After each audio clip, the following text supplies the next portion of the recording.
Liz in the chat, she says, whoa. I was just thinking how cool it would be to have a Sven streams for that. Well, Liz, guess what? You manifested it. I heard your thoughts.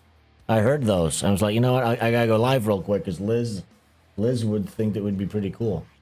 Bra Momenstein's here. Can you guys hear me? Please press 1 in the chat if the audio is okay. That would be very nice to know.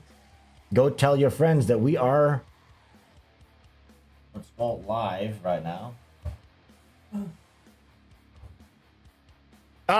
Bra Momenstein got his shirt yesterday. His DILLIGAF shirt. Fuck yeah. Lots of people have been getting their shirts already. They've been really quick. That's a quick turnaround.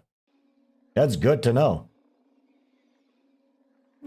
If you have not gotten your DILLIGAF shirt yet, the first Sven Streams merch drop ever, there's only 1 week left, the 22nd. We are discontinuing this shirt forever. So if you want to get in on the action and get the DILLIGAF shirt and support this very stream and look like a dope-ass motherfucker repping our set, you got to rep our set, nigga. Go get the DILLIGAF shirt right now. Only available for 1 more week. Yeah, go tell your friends that we are live. Is everything okay? Yeah. No. All right, looking good. Looking good over here. We'll be going live in about 15-ish minutes. See you.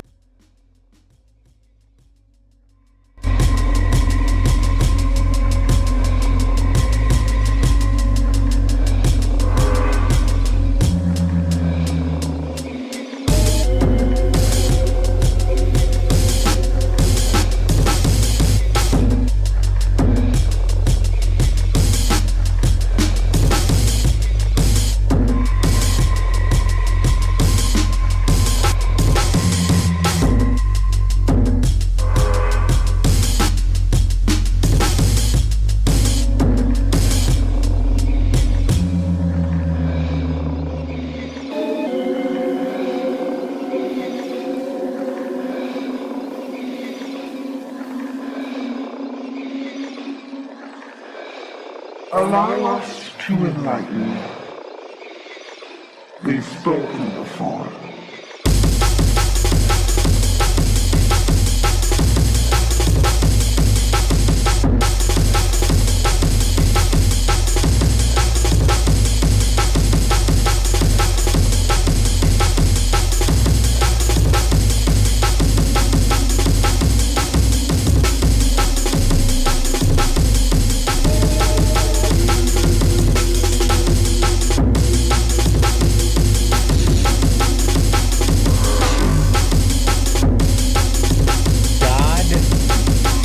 Darn it, look at this guy, Mark DeMuff. In chat, he goes, guess I'll smoke a sweet, delicious cigarette while I wait. You guys should too. It's funny because just before the show, while I was talking to JT, by the way, we have the wonderful JT on today. We're switching things up. JT's back. People loved JT's last appearance a couple of months ago, I think, at this point. But I was just talking to him. I'm running out of my e-juice here that I bought in the United States when I was there a couple of months ago, which is 0.3% nicotine.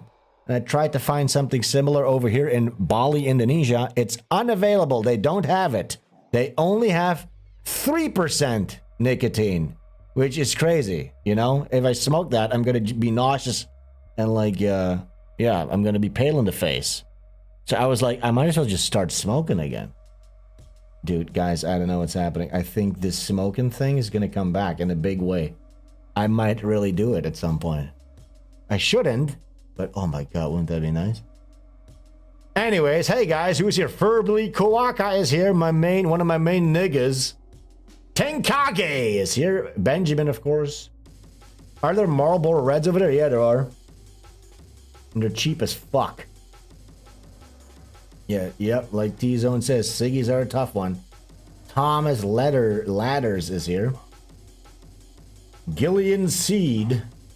Xander Luciano says, DILLIGAF about your shirt, boy. First of all, don't appreciate you calling me boy. But the fact that you don't DILLIGAF actually makes you a prime candidate for the DILLIGAF shirt. You see how that works? You should get yours today. Only 1 week left to get your first SVENSTREAMS merch drop. Stefan Molina's here. Art Frog is here. Fuck yeah, all my best friends are coming in. They're trickling in today. But we need a lot more. We need to double the viewership. Go tweet it out. Go tell your friends. Hit like on the stream. Hit the big thumbs up. Hype it up. I know what you need to do, but do a bunch of stuff. Do some things for me before we go live. Okay? I'm gonna add another 10 minutes to this pre-show if you guys don't do all that stuff. Just kidding. Hey, JT, are you there? Yo, what up? Should we just go fucking live? What do you think? Yeah, let's do it. I'm just adjusting my mic stand, so I might make a little noise, but yeah. So let's play this real quick as we go live. 1 second. Oh, is it that kind of day? International DILLIGAF Day. What God give it flip? DILLIGAF. Everybody! Hey! Hey! Oh, I thought he was gonna pop off. Kevin Bloody Wilson, let's go! Any day and as many days, they'll be the best days of your life. By telling them I'm gonna pretend I know all the lyrics. Snowflakes in a proper Dillygaffian way.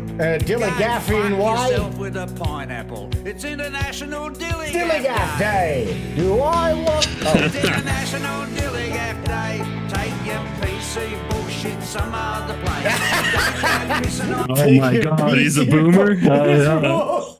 Take your PC bullshit elsewhere. All right, listen to this. My parade, it's International Dillygaf Day. We've had enough of you powder puffs, whinging and complaining. So fuck off while we celebrate International Dillygaf Day. So fuck off while we celebrate International Dillygaf Day. Like I give a fuck, Dillygaf. You know what? I like this rendition better. There's a better rendition. Right? This one. Have you heard this one? Oh, fuck. It's like a jamboree version, you know? Yeah, and guys, can you let us know if JT is sounding all right? Please press 1 in the chat if you sound about right on the same volume here. That would be nice. That would be good. That would be nice to have a lot of great show notes to go over today. Thank you so much to our Discord server. If you're not yet in the SVENSTREAMS Discord, please come join us. Liz, if you would be so great to post a link to the Discord in the chat so people can come hang out. People suggested a lot of great videos. This one was posted by Bracer Crane. It's not a video, but listen to this rendition of DILLIGAF. Nice. Oh, do you feel it? Oh my god, it's my jam. I'm the sort of bloke that would like to think that if I could go back in time, Banjo and Henry and even Ned Kelly would all be good mates of mine. It's like the Prodigy. Because they're piss pots, poets and outlaws, and I can relate to that. And I can relate to their attitude too in a word. DILLIGAF! That's spelled D-I-L-L-I-G-A-F.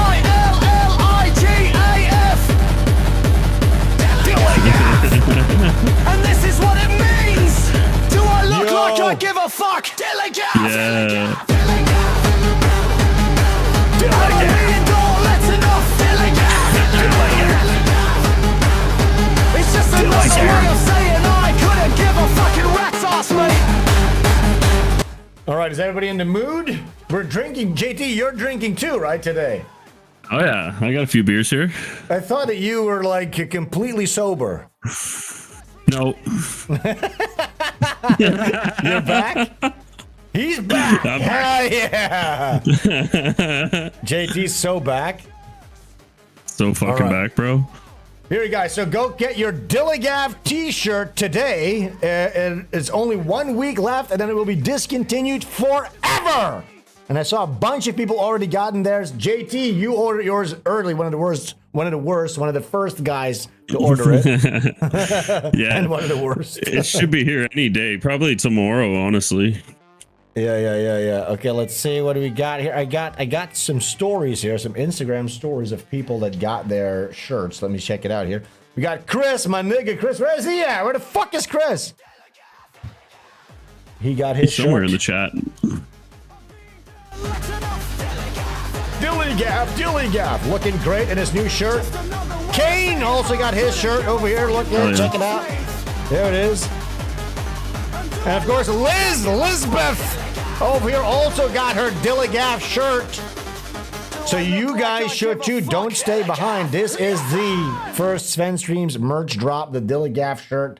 Go grab yours today at store.svenstreams.com. If you don't DILLIGAF, if you don't give a heckin' flip, a heckin' frick, you should probably go get yourself a little shirt over there at svenstreams.com. Now, I recommend sizing up one. I prefer a loose, oversized fit. Now, these are oversized, boxy shirts, so they fit with that. I think if you're usually like an M, get an L, something like that. There's a size chart as well, so go get your Sven Streams very first Sventech Systems DILLIGAF shirt today, okay? Oh, did you see this, by the way? My cat has a cursed sign. Isn't that crazy? My cat, Bobby, he has crazy weird markings on his body, which is kind of scary. It's kind of creepy. Amazing. Yeah. It's like a portal. He has a circle here, and he has the exact same circle on the other side. Wow. That can't be right. That has to be something weird with this, right? He has a circle here, and on the other side, an exact same circle. The ring. The ring. Yeah, the dark sign of Dark Souls. Of those guys who've lingered longer. Okay, here we got. What else do we got today? He's we a got cute feller. He's really cute. He's filling in, filling out. Should we watch let's watch the DILLIGAF commercial one more time. They put so much effort into this. Here, let's check this out. Sventech Systems why can I presents make this? Look at this. Why? The DILLIGAF shirt. Look at this. Crafted from cotton.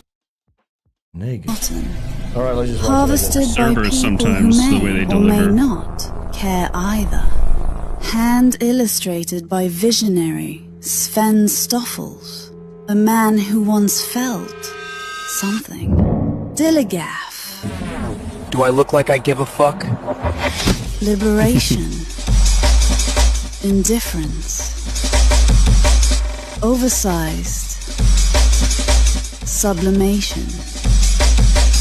Industrial grace. Textile ascension. There you go. Yeah, you can waterboard your Available friends. now at store.svenstreams.com. Oh, yeah. Ascend textilely. Textile ascension. Makes no sense. Hey, do you see this? I was at the doctor's office the other day. I saw this. Wait, what the fuck is happening here? Instagram's really fucking up. Here, do you guys see this? I saw this icon. This is so stupid that I'm even bringing this up. I was bored at the doctor's office. But look, do you see this? This looks like... I understand this is supposed to be the mouth, but I felt like this is the mouth hiding behind the microphone, and this is her... She has like a big fat nose. Do you guys see that? Do you understand what I'm saying here? It might just be me, but I was just like looking at this icon, like, why does this lady receptionist have such a big fat nose? And then I generated this with AI real quick. Why the fuck? Come on. Why is this not working? My punchline. What the fuck? Look at this. Instagram's fucking up. Oh, there it is. Oh, Wait. man. There it is. Look, there she is. There we go. Yeah. What do you think? Looks like the mayor of Toronto. Okay. Anywho, all right, let's go over some American Man before we get into our show notes today that consists mostly out of stuff that was sent to us by our wonderful Discord. Was the link posted? I think Liz posted the link. Okay, good. I didn't see it, but I'm going to assume she did. Okay, here's another little teaser. So many teasers for the holidays. November 20th. Something big is dropping. Brace for impact. This is American Man related, not Sven Streams related. Go follow American Man Hero. Look at this. What were we at last week, guys? Does anybody remember? We need to do this counter because there's no way in X to see like the history of your follow count, which would be such a valuable thing to know. So it's a good thing to kind of like monitor this as we do the stream. So right now it's at 15.1 thousand. What was that last week? I feel it was like 14,000. Yeah, I think it was lower than that for sure. Did we go up 1,000 new followers within a week? That would be pretty good. And look, by the way, by all metrics, like American Man is doing so well. It's going crazy. Okay, we are gonna be like, my goal is to make this within the next year. By this time next year, we're gonna have like 50,000 followers, and we got to get like stone toss levels. Like American Man needs to become like one of these staple right wing comedic satire comics. You know what I'm saying? Steady organic growth. It's doing really well. It's doing super. It's great. Like the engagement rate, usually the average account is like an engagement rate between 1% and 5%. We're at 17%. It's like crazy. You are up almost 1,000. Frankie says 14.2 last stream. There you go. Like in 1 week, 1,000 extra thanks, followers. Frankie. That's really good. Thank you, Frank. Good info. We're doing good. That's 900 more. Yeah, that's great. And we did this one. this here's the thing. Whenever you make fun of Sonic fans, you're gonna get a lot of shit. So look, I got like warnings and everything. Like they started trying to report the account. We actually have Sonic. He goes, "Wow, you passed animal protection laws? Way past cool." As you know, Sonic is quite the environmentalist himself.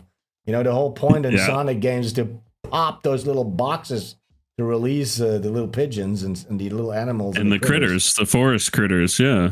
So this little friendly man, when he learned that this friendly guy was the first politician on planet Earth to ever pass animal protection laws, Sonic, of course, became a huge fan of this guy, this politician. This democratically Sonic became elected an eco-fascist. Yeah, and look at his beautiful blue eyes. They have the same color as Sonic, so they sort of like, they're matching. Yeah, they have Vril. They both have similar Vril. Yes. Yeah, Sonic turns into that blonde, blue-eyed, brilliant creature, doesn't he? Uber Sonic? Isn't that what he's called? Uber Sonic? Or something like that? Oh, by the way. I don't even know. I don't know what it's called, but I got this the other day. I went ahead and took the current proceeds of the DILLIGAF shirt drop, and I got myself a little Sony camera and a little, what is this, like a grip? Like this. Look at this. So I'm going to go to Vietnam in a couple of weeks. On December 8th, I'm going to Vietnam by myself. So I have no fucking clue what I'm supposed to do by myself. So I figured, you know what? I'm going to make a little bit of a project out of it. So I got this camera. I'm going to be filming a vlog-style documentary. I don't know what it's going to be, but, you know, at least I'll have something to do, you know what I'm saying? So I'll be productive. Yeah. So I put the money from this shirt into the next production. You know what I'm saying? So I'm throwing shit at the wall, see what sticks. We're doing shirt drops. We're launching stores. We're doing animations. We're doing comics, physical comic books. Hey, have you got Butch Killigan yet? We're doing American Man. We're doing live streams. We're doing everything, JT. Oh, yeah. Okay? Oh, yeah. Killing it. Yeah, bro. We're killing it. We're doing it. Let's see what the people are saying here. Can you send us your coordinates? Yeah, of course. Do they have guides to show Viet Cong tunnels? Here's the thing, though. Because I'm meeting up with one of the Sven cells over there, Jest Curses. I don't know if he's here, but I've looked. I just saw his icon. Usually, I clicked on his account for the first time. This guy's like jacked. He's like a bodybuilder. So I don't know if he's going to be in my vlogs because he's going to mog me and make me look bad. Sober Sven is the best Sven, says Mike Hunt. The fuck are you talking about? I'm literally drinking a half a liter of beer that I just finished 1 second ago. Yeah. The fuck does that mean? Sober Sven is the best. Oh my God. I woke up at 4 a.m. today. I went to the gym that opens at 5. I went to the gym for an hour, came back, took a shower, popped open this beer, called my buddy JT, and now we're doing a live stream. So that's just letting you guys in on my little planning here. Bali sober. Yeah, I'm Bali sober. It's Sonic just beer, Jewish. You know. Yeah, Sonic is Jewish. He collects emeralds and gold rings. There's something... I'm starting to notice something here though with because I'm doing like with white people. Certain white people tend to do this. They have this self-defeatist attitude whenever somebody tries to make. There's this aversion to making money. Have you noticed this? Yeah, JT, for sure. Like, I post like a shirt promo and somebody reacts, with a Jewish star, which annoyed me. It's like, dude, Jesus it's like I'm promoting a thing that I made that I put love into. I'm designing all this myself. I'm taking the merch actually very seriously. I want to make it into like a cool brand type of thing. I'm designing everything myself. You know what I'm saying? And also, there's like a million other people out there that are like fucking pulling crazy stunts and stuff that they could be, be an internet cop with, but they're, it's like they're bothering you. You're just trying to make a living. I know, but it's like I see that a lot of times for like, it was, oh my God, what are you, Jewish? Somebody's promoting a thing or something like that. It's like, so Sonic is Jewish because he hunts for gold. Like, Maybe we should be doing that. You shouldn't be embarrassed about fucking getting the bag. You know what I'm saying? Getting money. Yeah. But I will say this though. So I was watching that Nick Fuentes, Dave Smith. Dave Smith is a Jew. Is part of the Legion of Skanks, who are right now doing Skankfest, for which I do all the artwork. You see how small this world is. So Nick Fuentes was talking to Dave Smith. Something really funny happened. So. They were talking about Dave Portnoy, this Jewish guy. Well, before they started talking about Dave Portnoy, Dave Smith's like, all right, a quick commercial. And he does a commercial for like a gambling app or something, right? Which I think that's Jewish. That is Jewish. Okay? Yeah, he's not promoting his own product. Terrible. He's not promoting something he made. He's not promoting his own podcast. He gets sponsored by like this degenerate like gambling that's preying upon somebody. That is Jewish, yes. Which is getting way too much lately. The gambling stuff. On a side note. Yeah, but here's what's funny.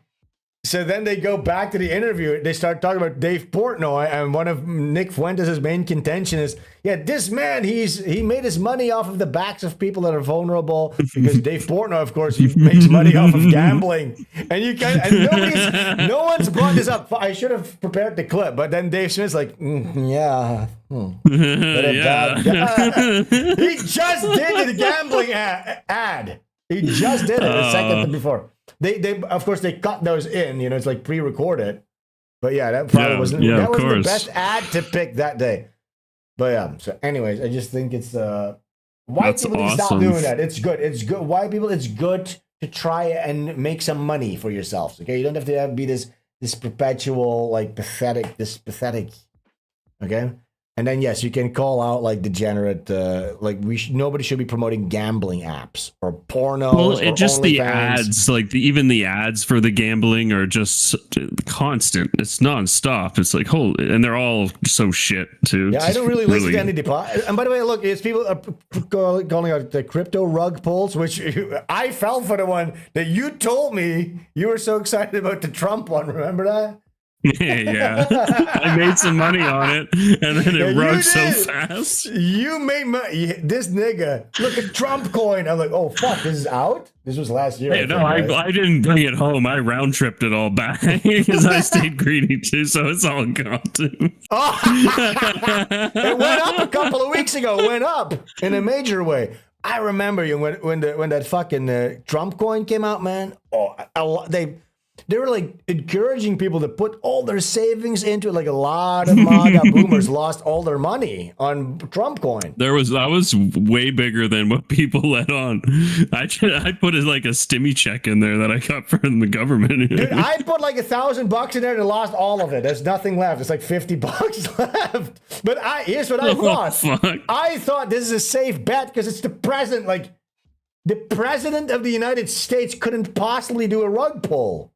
But they did, and nobody talks about it. No one talks about this. The president of the United States, who it turns out also sucked Bill Clinton's dick, by the way, which is in the Epstein files.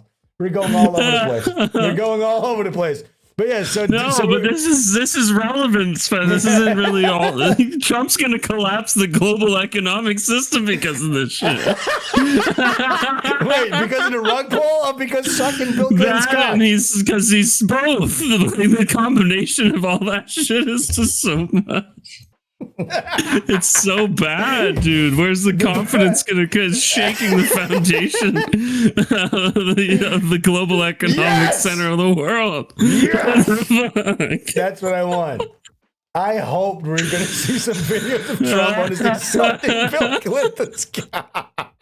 Okay, stop it. What is the stock market gonna do? Because everybody's just been talking about this all weekend. What's gonna happen Monday morning? Stop. Right? We need to explain this first for people who don't know. So the Epstein files, or well, it's not the files. It's some emails are getting leaked. Did it all get leaked, JT? I think a lot of stuff on Trump got leaked so far. It's like what people are parsing through and developing narratives and stories and stuff. Yeah, so we're still going through it. It's an ever developing story, but the emails got developing. Leaked. People are still going through it, and there's been some crazy stuff. You saw Jeffrey Epstein is like a eugenicist. There was an email of him talking about how black people are like inferior, and we need to do certain like genome manipulation to get them up to speed and stuff like that. And then one of the emails was apparently they were talking about, hey, Donnie, they were talking shit about Donald Trump and about how he sucked off what's the name? They have like a nickname for Bubba. Donald, and what did the email actually say? Donald Trump sucked off Bubba or something like that. What was it? Yeah, because Bill Clinton's like a Southern pimp, so they call him Bubba, right? And how did they phrase it? Donald Trump or Donnie boy? What did they say? Sucked off Bubba?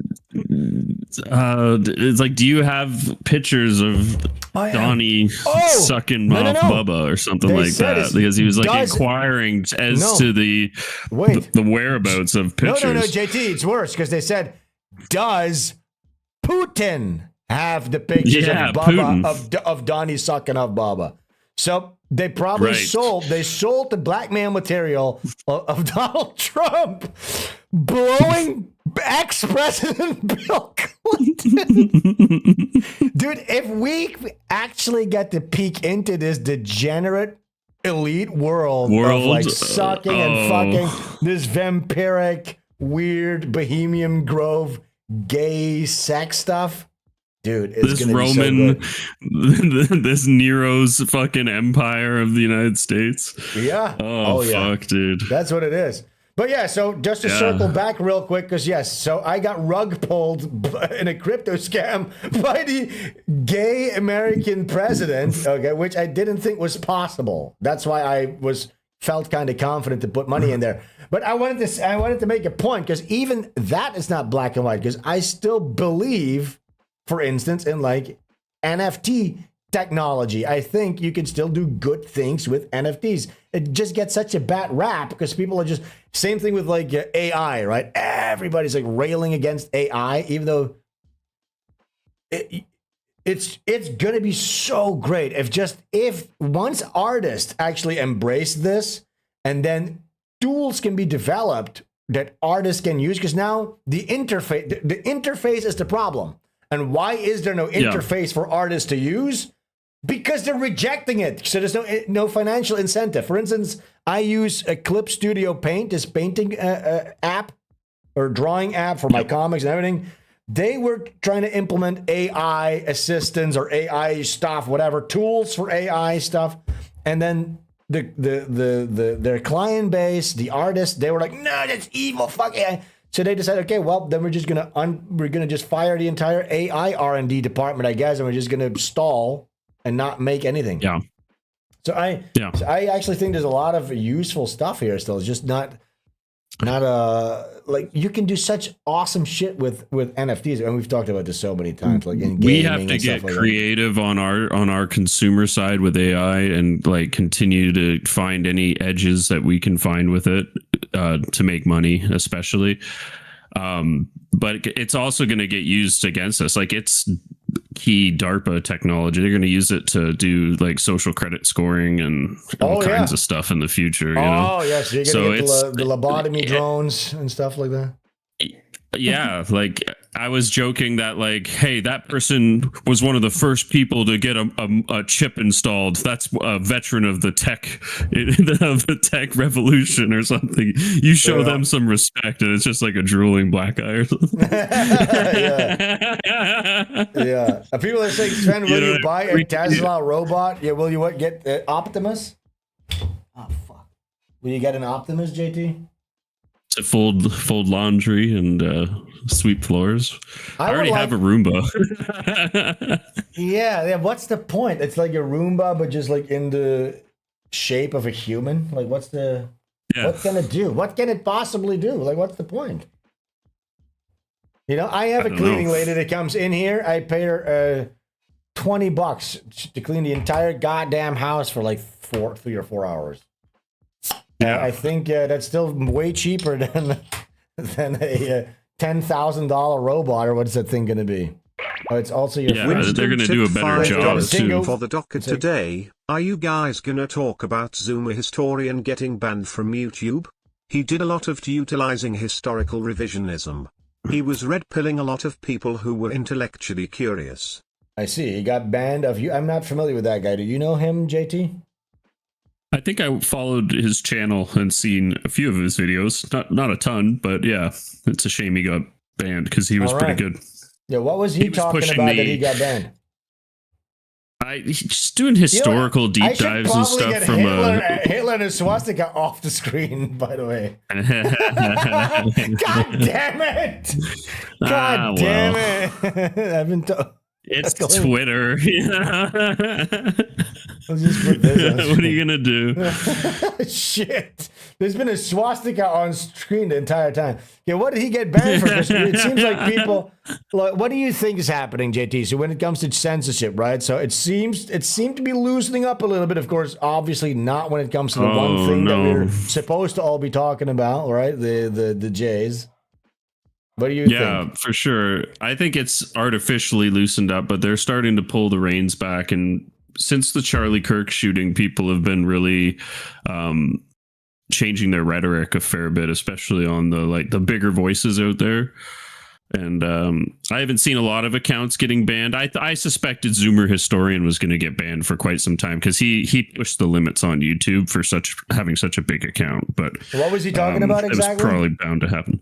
He just like mentioned the Jays and stuff. Yeah, exactly, a lot. And like he talked in really plainly and in certain times, and I think, and that's just gonna. And he also is just very popular, and so people would just assume his views too, which will just get you fucked up anyway, right? That sucks that he got banned. I might have seen some of his videos. I'm not sure, but yeah, that obviously sucks. And yeah, of course, we had what's that Jew called again? Who they bought TikTok, and I heard there's rumors now they're trying to band together to buy X, which of course X, that's like the core where all the noticing and the mass awakening is emanating from ever since Elon Musk bought X. So if the Jews buy X, it's over, Johnny. They cannot. If they buy X, it's finished. You know what I'm saying? But actually, TikTok is a bigger platform than X. There's more people on TikTok, so it's already probably kind of over, Johnny. But for like our generation, I think like. Millennial. I mean, a lot of Zoomers are still also on X, right? Yeah, definitely. And I think the crackdown on TikTok's a little overblown. Like, I think you could still probably sneak stuff by. You just got to be clever about it. Larry like, Allison, have you seen that guy that does the videos on the UK, but he does it from like a RuneScape, Minecrafty, like video game perspective, where he's always all his terminologies and everything are all like gamer oriented words and stuff. Yeah, but look, you see, look, I understand, right? But if we're talking about like lifting censorship, where we can actually speak freely, I don't want. Anonymous tipped $10. The J are obviously responsible for 9/11 and Charlie Kirk. The J people. The women can be hot but don't care. No, they can be hot. But I don't know about Charlie Kirk. I don't know about that, actually. I don't really know about that. Probably, actually. Let's just err on the safe side and just assume that they're behind that too. You know what I'm saying? Let's just assume. Like you could take the route where you're like, well, the leftists are basically a result of their, so like even tangentially, I guess you could but it's a little bit dishonest, I think. But even still, yeah, so you're saying like the whatever. corporeal form that pulled the trigger was technically a white tranny, but yeah, the firmware update that was running in their brain was Jewish. So it's still their The fact fault. that he turned down 150 million from Netanyahu was like a real eyebrow raiser to me. I thought it was like for sure just as the narrative they say, because he just pisses a lot of people off, right? But then you hear that he's been turning down Netanyahu for 150 million dollars. It's like that's that's pretty big, you know. Nobody That is does pretty that. big. But then, and do you think the Jews, if they did that, right? If Mossad murdered Charlie Kirk, would they have expected? Because it's almost like a movie. It's so obvious that this could happen that then Nick Fuentes is going to fill that vacuum, which happened exactly. That exactly happened. Like Nick Fuentes is And he's softening his rhetoric to fill the void as well. True. That's true. But okay, wait. So because people say that, right? And it's true. But I listened to a fair bit of Nick Fuentes, right? And I understand that you don't like the guy, and a lot of people don't like him because of the Christ. I've listened to him too. But because of the Christ cockery and that type of stuff, that would be like your main contention with him, right? Now, I'm not a Christian at all either. Just for the record, I also think, and I don't want to piss off any of my Christian or Catholic fans. I don't know how many of you guys are even Catholic or not, but I'm more of a Nietzschean. I think Nietzsche had it right. It is a slave morality in a way. Okay, you're turning the other cheek. It is a globalist idea. Of course, open borders. Everybody can be a Christian. Everybody can convert, and you must convert. So it's this global, ever expanding thing, right? And that is again, and I've talked about this before. That's like my definition of chaos is when you expand. Catholic directly translates to universal. Universalism. That's the word. So that plus it's a death cult in the sense that its orientation is oriented to the afterlife, right? So you can cope and not seethe, like what would you say? You can cope and pray in your life, right? When everything goes wrong, and the elites are the 1%, they get all the spoils. Doesn't matter because you are a good boy, and trust me, Goy, you will get rewarded when you're dead. When you're dead, that's when you get to shine, right? Like it's such an obvious fucking scam. It's so obviously fucking retarded. It doesn't make any it's just it's a lie, okay? And by the way, that's not the same. Carl Jung calls it out too, the same way, you know. So I believe. If you look at modern day psychology, obviously the Jungian psychology is way more correct. And it's interesting you bring that up because I do think when people talk about like Christ in the sense of an archetype or Christ consciousness and stuff like an allegory or an anomaly in the system, like Neo in the Matrix, okay, I can get behind stuff like that because I do think I can even get behind creationism in a sense, you know what I'm saying? Because I do think there is evidence for that, or certain Platonic principles, okay? Sure. Because here's the thing. Maybe not like the Hebrew style, but like some greater creation. Yeah, for sure. So let's say, but look, I can believe in the concept of soccer without having to wear a specific jersey or support a team, right? So I can believe that there is a creating God, and that just doesn't need to have to specifically be this Abrahamic one, right? Because I think if you're an artist, when I'm drawing, there is the Platonic principle of forms where you're tapping into something, where something feels right, where you're being guided by like an Akashic field or something like that. Where you make intuitive choices. Right. I've encountered that. I've tapped into that. You know what I'm saying? That's Platonism in the most basic sense. So I think, and then if you look at the science and quantum physics, we basically are just like vibrating little particles that you could infinitely zoom in on. You know what I'm saying? We are, when you talk about like the flesh and the soul, I think it's the same thing. It is this. We're really getting super philosophical here, but you know what I'm saying? Like it is this weird projection that we live in. It is way more metaphysical and weird than it's led on to be. So when you reject like Christ, it doesn't mean that you're like this what were they called again? This new atheist type of guys. Yeah, you're a pagan. Oh, you're just a pagan. No, that's not what I mean. I'm rejecting like Richard Dawkins and Sam Harris. What were those guys called? Oh, or even Before- like the new atheists. Yeah, Yeah. the new So atheists for sure. They would say some would call you an atheist too, but that's the new trad thing to call people is a pagan if they are a non-believer. But the old one was atheist for sure. Just a few years ago, that was the cool one. Yeah. So I'm not I don't. Yeah, there needs to be a new dialectic when you reject like this globalist idea of Christ, this which could be a Jewish psyop. We're going to get into some of this stuff with Netanyahu, who is reading a book, The Jews versus Rome, all this stuff. Yeah. And then they put you immediately into this camp with like Sam Harris, which is also a Jew, by the way. Yeah. You know what I'm saying? Yeah. With like these His mom wrote the Golden Girls. Yeah, his mom wrote the Golden. Just fucking. It's always the same Nepo thing. baby asshole. Yeah, fucking hate him. Yeah. What's it called again? Not latchkey kid. What's it called again? When you're a kid that has his mom's credit card. Oh, he's got like a golden spoon in his mouth. Golden spoon in his mouth. I forget what the term is again for a kid like that. Trust fund baby Trust or fund. whatever. Yeah, trust fund. You know, he's got somebody's got their What's that? mom's What's credit that? card. I can't resist. They have big milkers and a cute face. Oh my god! It's the guy. He's like, Jewish women have such big fat milkers.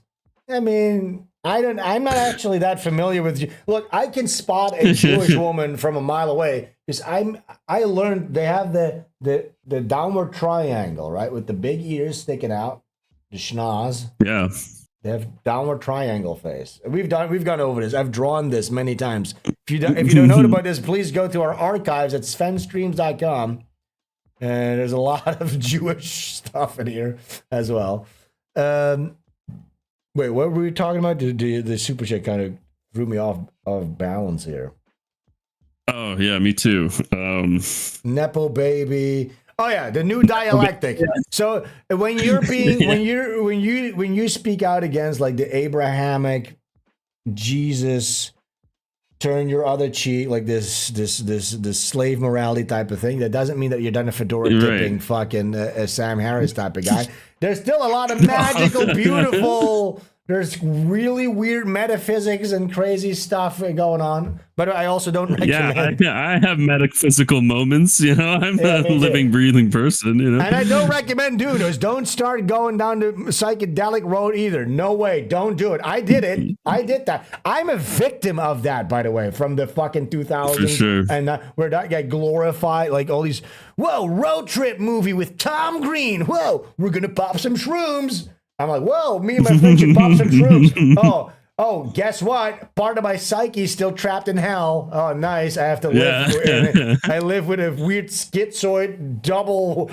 Oh, shit. I got to peek into hell for what felt like an eternity when I was 15 years old. Cool. Yeah, thank you. Thanks, Hollywood. I'll always remember the time reality shattered. That's awesome. Thanks. That's literally a permanent scar on my psyche. The fact that I peeked into that realm, I should have never peeked in. That's a door that you open and you cannot ever close. It's like being trans. Yeah. It's like becoming trans. Doing psychedelics is like doing a transsexual surgery because you can never reverse it. You're always going to be fucked. That door can never be closed. Sure. You can readjust. You can't close that. But, you've been to hell. Imagine being in hell, going to goddamn hell. Imagine. And then coming back and then trying to live a life again. Wow. Fuck that. Marijuana is gay. It is that whole Seth Rogen type subculture. Don't smoke weed. Well, I know that you're a big weed fan, you know what I'm saying? But I don't do it anymore. I'm a fan of like hash oil. You know what I mean? I don't really smoke weed anymore. I find that it's like peasantry, that's like low class. Weed snobbery. The homie Jesus did that, says Ken. What did he do? Smoke hash? Yeah. Sven's art reflects a lot of insights witnessed while on shrooms. Okay, well, first of all, it's not just shrooms. I did everything, you know what I'm saying? Like from GHB to LSD to shrooms. And I did it at a very young age. And yes, it is true. Like a lot of my art does reflect. If you read Butch Killigan, it's obvious. It has to do with like fucking schizoid mental breaks and realms, and I'm not doing it like a performative way where I just like the vibes. No, I've been there. You understand? I can tap into what it feels like to go to goddamn psychedelic hell because I've been there. It fucking, and it's the worst thing ever. And it is one of those things, you know, you go through life, you encounter bad stuff, breakups, deaths in the family and stuff like that. Those wounds heal. When you look back at it, you know, when you look at somebody who died, you look back, you don't necessarily start bawling out, crying because you gave it a place in your heart, in your soul. You still love that person. It's still sad, but it's not like you can deal with it. You know what I'm saying? You can heal those wounds. In a way, you can't heal going to hell. Like when I think about that, I'm like, it's 15 years later from when or even longer than that, 20 years since I went to that really bad trip. And still, if I really sit down and think about that, if I would start typing, if I would make a document where I run through those events, I would still, my heartbeat would race. I'd still not feel good because it was so goddamn scary and horrible and just mind shattering. You know what I'm saying? So that's not, you can't allow that to be legal in a healthy society. You can't. Or you need to have like proper shamanism and not those left-wing faggots that do it right now. Like I would imagine back then in like Viking age, the pagan age, you would have the village elder that would actually like a masculine figure that would tell you about, look, here's a little Lamanica mascara, whatever the fuck it's called, mushroom. They'd get you to do it again and make sure you had a good time that time to try to like replace the shitty memory. You know what I mean? Supplant it with a good memory. I could imagine if I had like that. If I had a masculine, healthy Viking lord that would bring me, take me on this mushroom trip. It would have gone a lot better than me just doing it on the edge of a soccer field in the dark by myself with my two idiot friends. You know what I'm saying? Yeah, in the cold, wet grass, and you're just like fucking getting damp. I was still tripping. Because here's the thing: 2 of my friends bailed out, and I ate their portions of shrooms too. So I ate like four people's worth of shrooms because I already took extra. Oh shit! And I was 15 years old. That's a hardcore dose at a young age. Whoa, I had 15, brother. I dropped out of school after that. I couldn't function for like 6 months. That fucked me up. And those are Amsterdam. Those are like Amsterdam. Those are Amsterdam mushrooms. Are like the Dutch. They were like people were growing them. They were selecting for strength and stuff. Yeah, strong mushrooms. They had to get rid of those because like grown men, tourists, started to jump out of windows in Amsterdam, and then they had to go to the truffles and stuff like different. And they had to go to the undried, so you need to dry them yourselves, and they had to be massively regulated. But yeah, when I did those were like the peak, strongest magic mushrooms ever. Oh, it's making me sick just thinking about it. I hate it. We have some of those here, and like if I do more than a gram, it's like, and I just do it in the dark in my bed with a bucket beside it because like it can be too intense even with just a gram of them.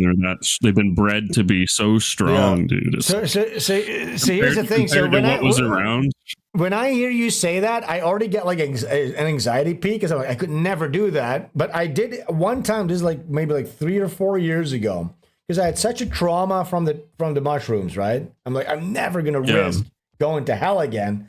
Then one time, me and a buddy of mine, we were drinking, and I was running out of East juice because I was quitting smoking for the first time back then. This might have been like 3 or 4 years ago. And we had been day drinking all day, and I'm like, okay, I'm gonna get. I need to get some e-juice because I ran out of the e-liquid for my e-cigarette pen. And I look up where to get it. The only place to get it that was still open because it was getting late was at this smart shop, this head shop that sells mushrooms and shit. Okay, so we walk in there. Everything.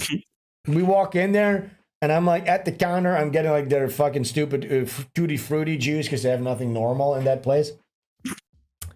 And then at the counter, they have the magic mushrooms, the truffles, right? And I look at my friend, oh, should we just fucking do it? And I'm wasted, okay? And my friend's like, no, fuck you, you're nuts, fuck that. I'm like, come on, let's fucking do it, pussy, you fucking faggot. He's like, oh, if you do it, I'll do it. I'm like, fuck it, let's do it. We bought fucking shrooms on the spot, and I was eating the shrooms while walking out of the fucking. That's another problem that I have. You know what I'm saying? I never do it in like a proper setting or anything like that. It's always just a disaster. Right. So I'm eating that whole bag of shrooms, and then we go across the street. We sit at this little thing. This is like behind the art academy in the city of Maastricht. And we were eating those shrooms, and I'm starting to freak out. My friend, I'm like, dude, we're going to fucking hell, man. We're never coming back. And he's like, dude, and he's freaking out. He starts putting his finger in his throat. I'm like, no, stop. Because I had the stomach surgery because I cannot physically vomit anymore. You know what I'm saying? So I'm like, if he vomits up his shit, I'm alone. You know what I'm saying? So I'm like, no, it's going to be fine. Everything's going to be fine. Everything's cool. Everything's going to be relaxed. Okay, so we go back to like this patty that we're drinking. Some of our friends are coming. I'm feeling absolutely fine. Nothing's happening, right? So I'm like, okay, this is nice. I can like heal my trauma, right? I'm going to have this positive experience. Everything's going to be great. So then my friend is freaking out. He's like, I need to go walk. And my other friends are showing up. I'm like, I gotta go. I gotta take him for a walk. And they're like, come on. Everybody's like frustrated. I'm like, we took shrooms. We just ate shrooms. And my other friends are like, what the fuck? Are you mentally insane? Why are you taking shrooms and going out for drinks? This is insane. So me and him, we're going for a walk and stuff like that. He's not feeling good. I'm like, all right, we'll just get a taxi, and I'll drop you off at home. We get the cab, we're in the cab. He's freaking out. He's like, whoa, I'm seeing colors. He's going completely nuts. I'm feeling nothing, okay?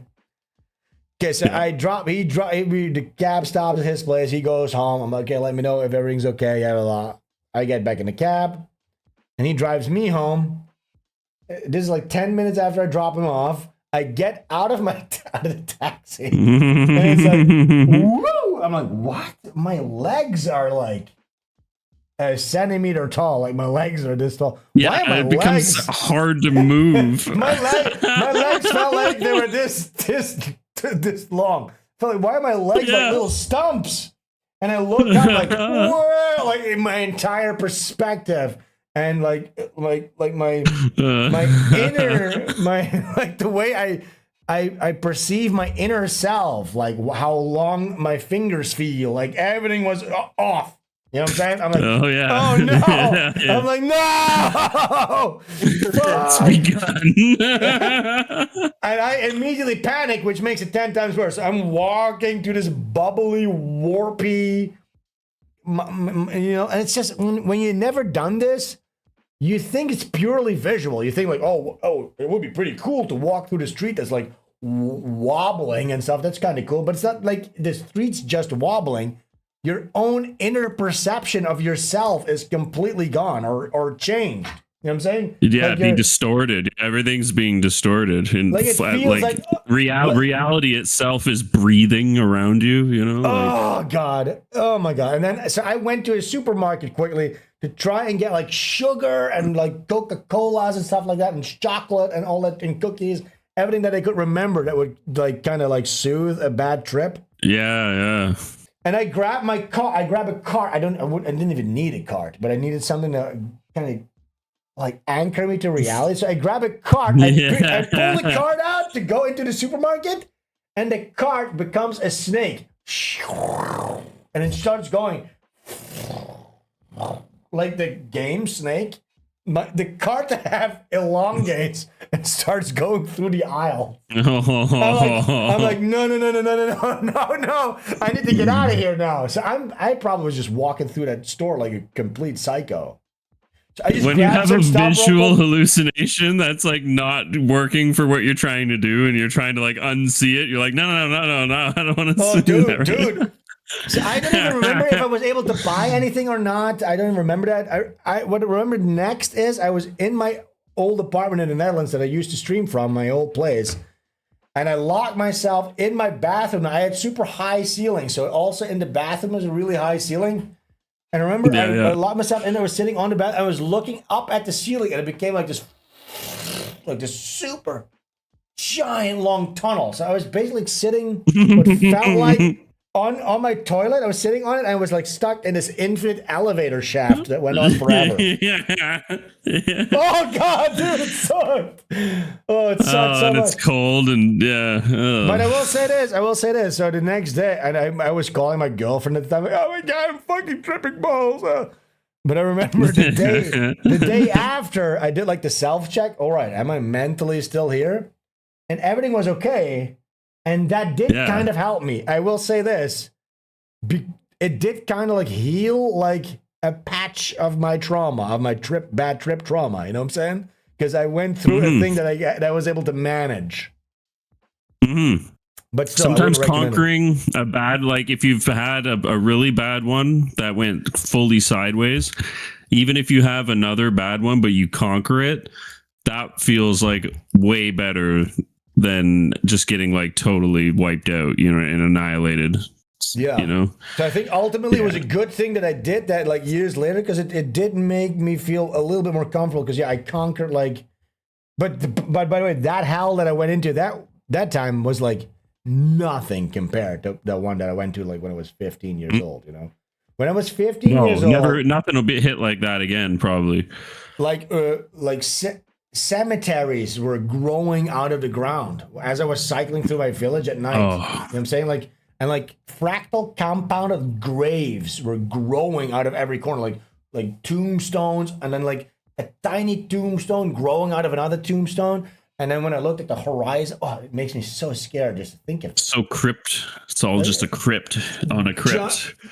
Church towers were growing out of the horizon and stuff like that. I was so scared. Like when I say this stuff for you, but for you guys, it just sounds like a creepy visual. For me, when I say this, it makes me like physically so scared. Yeah, no, it's like real. It's real when it's happening. You know what I mean? That's trauma. If I would say, if I have any trauma, that's it. I've been through some bad stuff in my life, but that's like a real trauma that I would. Just seeing is believing. So when you have hallucinations like that, like there's a level of belief that sets in that you never forget, right? Because you temporarily at least believe they're real, or sort of they're there or whatever, right? Yeah. Okay. Mike Hunt says something interesting. He says, I started to dislike booze, says Mike. Says the elders of Zion spoke about booze and its effects on white people. What booze are we talking about? Because I think white people have been drinking pretty much since the beginning of time. I think it's more the spirits and your distillates and stuff like that. Yeah, that comes more from Eastern Europe, probably. Definitely, their distillates gave them serious problems. The vodka industry and stuff in Russia is crippling, right? And all across the Eastern European. But as far as like beer and stuff goes, I think it's kind of. If I went almost a year sober, and I found it was like pretty negligible for like how it affected my quality of life overall. I just like had a better physique and stuff because I wasn't drinking beer on the regular. But other than that, it was like that's it, like literally it. You know what I mean? Didn't affect, didn't change anything. Yeah. Yes, makes you a little more motivated at night if you're not drinking beer. That too, but look, you shouldn't be drinking every day, obviously, right? But a couple of beers now and again. Look, I crave a nice cold beer and a cigarette, but I'm not gonna do that. Mm-hmm. Oh God, I would love a cigarette and a beer. God damn it! But you're right. As you get older, like the daily stuff, you got to knock it out. Even if you find yourself slipping into that, it's like you gotta, have at least. A decent ritual, you know. Yeah. But I'll say this: I got that because he's talking about that booze stuff, and I got pretty used to vodka and shit like that. But remember, a couple of weeks ago, I showed you that arak. Oh yeah. That fucking weird Balinese. It comes like in a stone little bottle and stuff like that. Mm-hmm. I started drinking that, and I liked it. And I got another bottle, and then I remember I got like a really bad 3-day hangover off of that, and it felt like weird. Oh, yeah. It felt like different. Yeah, I'd rather have like a beer hangover than like one of those. Get a cig, Sven, says Cool Boy. No, I will not. Maybe. I would love to. Let's do it. No. Look, I would like to get some American spirits or something like that. Like that has some like healthy qualities to it.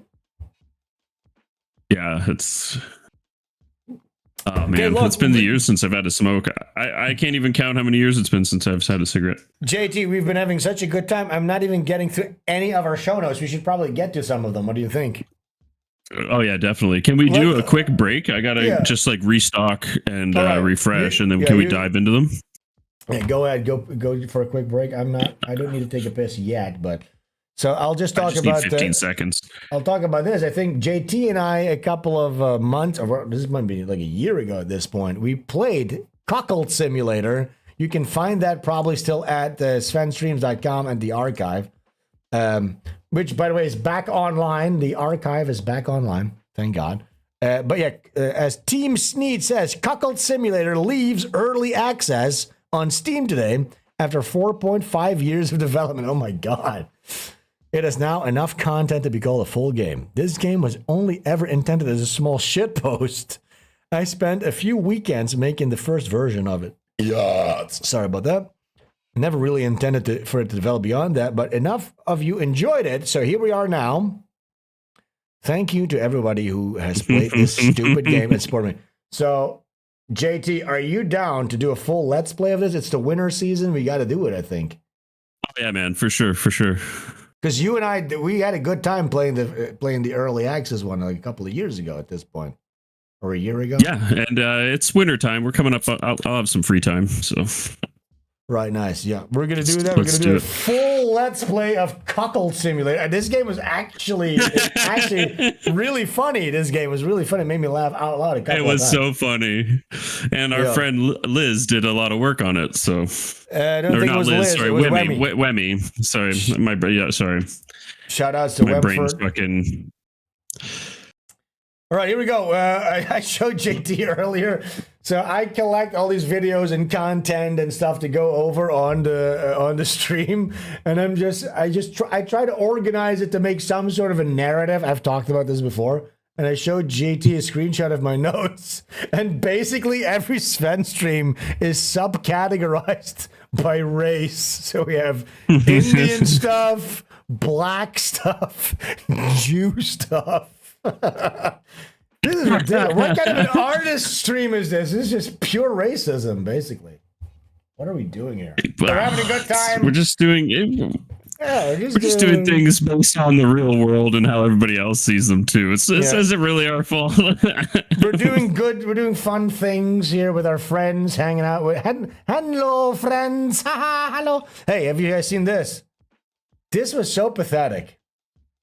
This nigga. So you have this stupid white bitch who. Oh no, can I say this?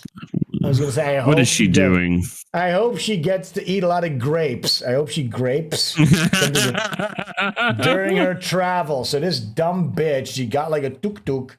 She's traveling to fucking India. Like, what are you doing, you dumb fucking bitch? And the fact that this is the first encounter like this that happened is kind of a miracle. This might have been the first day that she got there. So this guy goes, "Can you have sex with me?" Like a pathetic loser. This poo cell. Oh my god. Look at this poo cell. No, definitely not.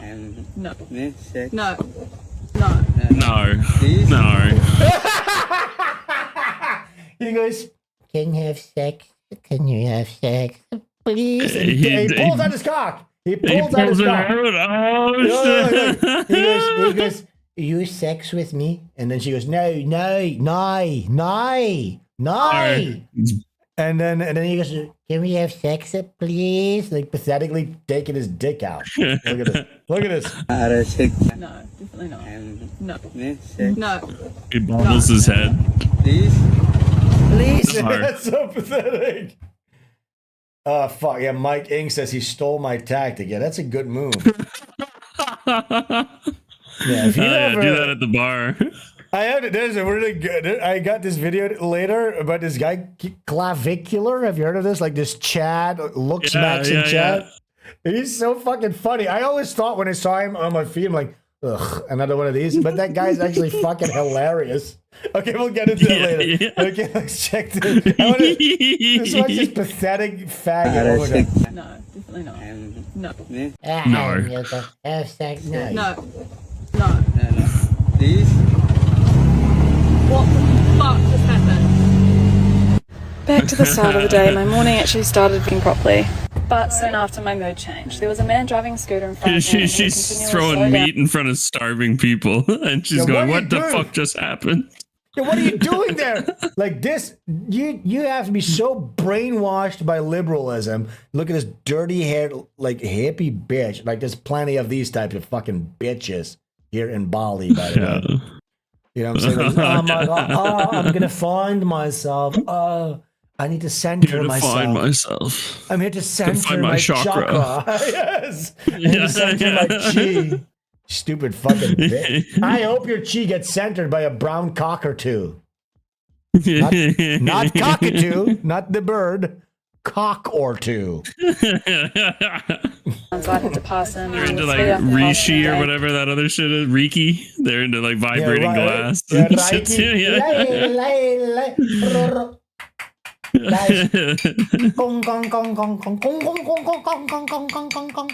Reiki healing.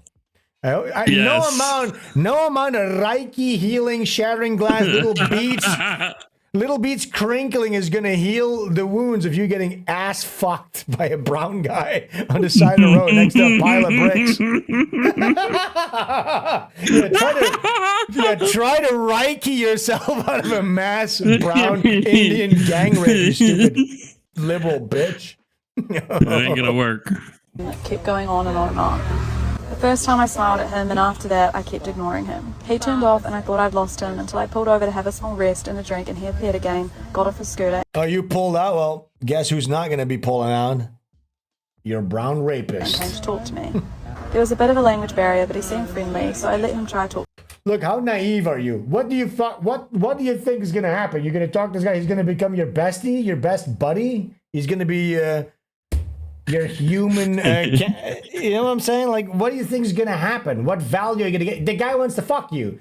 Every single guy in this country is going to want to fuck you. You understand, you dumb fucking idiot? But then it quickly turned uncomfortable and he asked where I was staying and I knew where it was going. I wish I had reacted He just instantly, peels but I was out just and in shock. starts. I couldn't It's believe like, the oh, I'll ultimate get question you, after I'll I said get no, you. so Yeah, so you know, do you think you would escape from me? I'm going to get you. I guess this is just another reminder to set See, aside he's people taking pleasing pictures and with his speak up Pajit mind loudly. at that point. He says, set aside people pleasing and speak up When loudly. things like this happen. So she bought a little tuk-tuk that's so cute. I can't wait. Can somebody keep tabs on this woman? I can't wait to see this tuk-tuk wrapped in a little ball on the side of the road. And yeah, we can. She gets like decapitated in a back alley or something.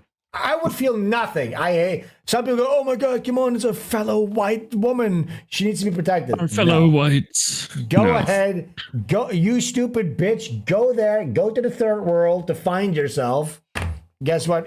Somebody else is gonna find you in a back alley. Guess what you're gonna find? With your head chopped off. Fucking idiot. Okay, Indian. You're not gonna like it, but you're not gonna listen either. So go ahead. Good luck. you know? Bye. Yes, it is an Indian podcast. It is in an Indian language, I think, but it says this. दिन तक ये साधना चलती है और ये 3 दिनों के Or is he speaking English? I can't even tell. अंदर आपको एक स्थान पे बैठकर Wait. Let's read the subtitles here. ये This 3 दिन तक ये practice goes साधना for चलती 3 है days. और ये And within 3 दिनों 3 के अंदर days, आपको एक you have स्थान to पे sit बैठकर on one place and drink your अपने own, ही मलमूत्र drink and eat your own malmutra. You have to drink and eat your own malmutra. Now, that seems reasonable. I'd like to sit in one place, drink and eat my own malmutra. Wait, what is malmutra actually? होता है खाना होता है Oh, you know what it is. Oh, feces, stool. Oh, you have to sit. Okay, I wouldn't like to do that. You have to sit in one place and eat your own shit and piss. Okay, no, never mind. Trust me, buddy. This is how you reach it. This is how you reach nirvana, is to sit in one place, Nirvana? do nothing productive at all, and just eat and drink your own poo. Yeah, that's the perpetual motion machine. That's infinite energy, they think. You know what I'm saying? They think like when you poo and you just eat your own poo. Now you're like, that's खाना होता और कुछ नहीं पीना होता उसी stool को you have to apply the stool as a paste on your body. Okay, look, it's just it's never ending with these people. Okay, so now they're applying their own shit as like a moisturizing cream. on their bodies, which would explain a lot, by the way. If this is a if this is a practice that these people adopt en masse, that would answer a lot of my questions. अपनी body के ऊपर अपने ही मल को I saw a reel that basically said that the Europeans of the Indo-Europeans basically trick them into doing this kind of stuff as a joke because they thought very little of the people, so they gave them all these shitty rituals to do as like a practical joke, and they continue to do them to this day. So when it probably even made their skin browner. So when the Scythians and the Indo-Europeans made their way to India, we just kind of like, hey, you know what you guys should do? You should really venerate like your own poop. You should worship your own poop. Okay, sounds good. Big, strong white man. Very good. I'll do as you say. Hey, look, here's a fun god. She has 4 arms, and you should probably worship her poo and pee. Yeah, each one is for wiping herself down with her own poo and pee. Each of her 4 arms. Yeah, you need extra arms. That is the righteous thing. If you're wiping your own ass with your bare hands, you need an extra set of hands to eat with. Obviously. And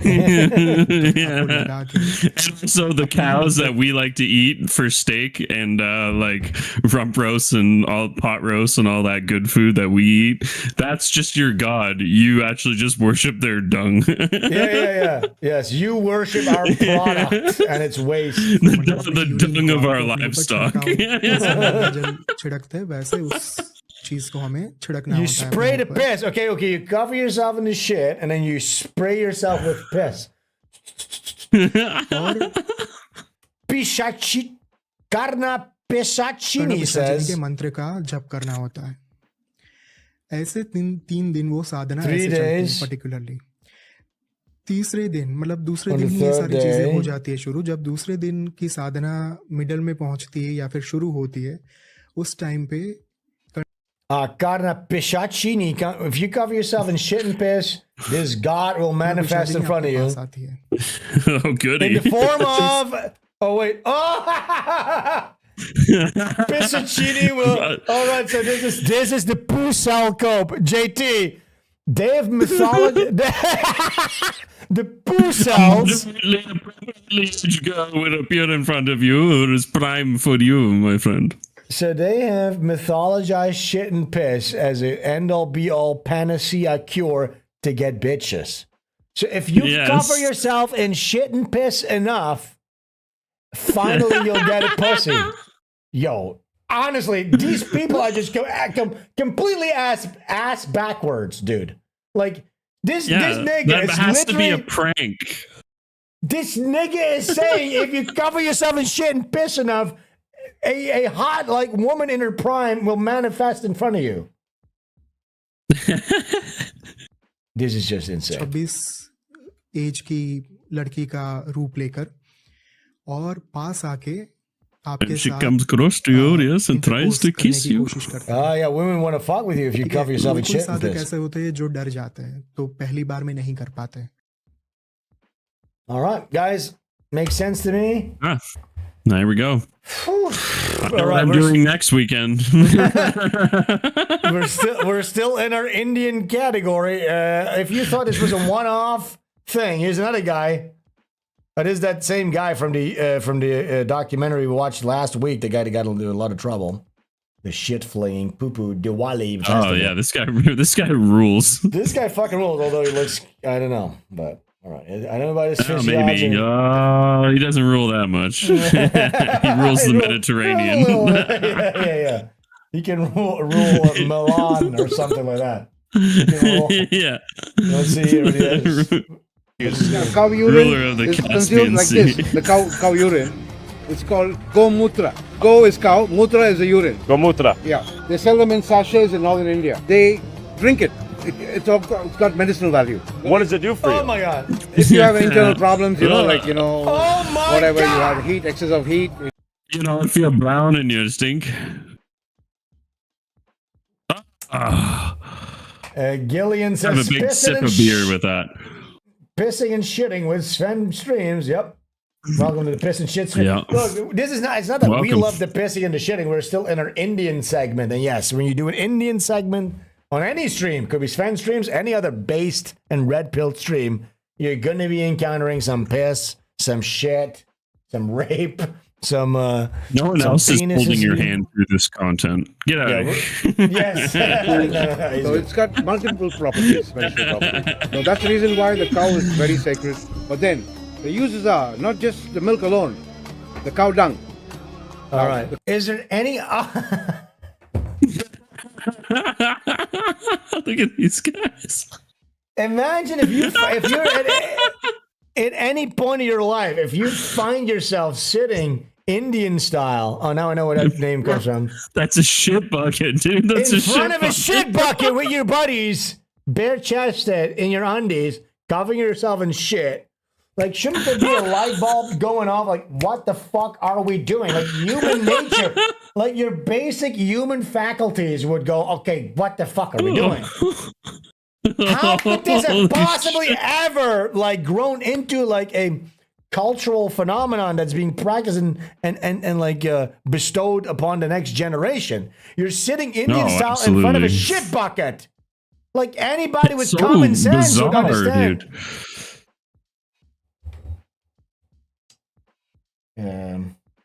That's the Indian royal family. Yeah. This is the royal family.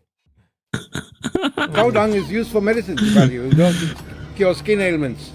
And it also, in remote areas where you don't have access to doctors, anybody with a cut or a wound would be treated with cow dung. And it Okay, dude, do you understand we have like stuff like aloe vera or something like that that comes from a plant? You know what I'm saying? You don't have to go reach behind a cow's anals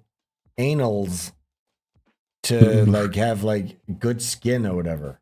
cured. And it works. It works. Tell me how cow urine is used. Yeah, cow urine. And this guy's like cheekily smiling like, I'm exposing your disgusting culture to the world. Okay, what is this? Oh yeah, this guy rules. I've seen this guy a bunch of times. Remember that video? This is a guy, an American or something, or a Canadian. I don't know. He's in Poland because he has kind of like a Canadian-ish accent, I think. He lives in Poland, and there was this famous video, JT, which I bet you've seen. He starts like lambasting and lampooning these like American GIs that are like stationed in Poland. He's like, "Hey, what the fuck are you guys doing here? Spreading sodomy, you fucking faggots! And look at you, you fucking black guy!" Or like he's like making fun of American soldiers. You've never seen that video? Oh, yeah.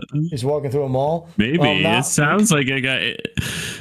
He's really funny. I now gotta he's see making, it first. I think I've seen it. Is it the guy that calls out mud sharks too at the same time? Yeah, he does. And now he's doing this to a white woman, Polish woman, married to. I love that guy. Look at this guy. Are you not ashamed of yourself?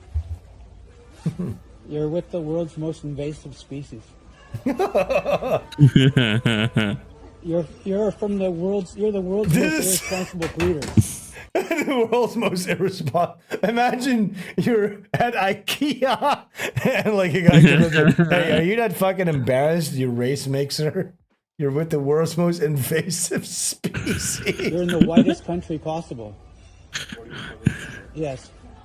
You're a biological weapon. You're a biological weapon. Pajit, you're a biological weapon in this country. You should be ashamed of yourself. You're a white woman. Look, the Pajit starts to. He's hiding behind his white woman. That's so pathetic too. Imagine a guy comes up to you. Well, we can imagine this, but imagine you're a brown guy. The white guy comes up to you. "Hey, look, you're not welcome here. You're a Pajit. You're a biological weapon." And your first instinct is start to go hide behind your white woman. This should be proof to that white woman that this guy's a fucking cock bitch. What are you gonna do? Mix your genetics? Oh yeah, I think this is the end of their relationship here. Look at him, he's walking away. Yo, imagine any guy comes up to you and your woman starts being aggressive. He pretends to be on the phone and walks away. What the fuck? What do you mean? What do you mean? What do I mean? There's 1.3 billion of those fucking Pajits. Why are you thinking about me like that? There's 1.3 billion Pajits. Just leave us, okay? This is the whitest country Please on leave earth. us. You should be ashamed of yourself. Leave us. Be ashamed of yourself. What are you Be ashamed. Look at you. What are you doing? Why don't you have some more Oh, the women are censoring so hard. They don't like this Chad energy. Do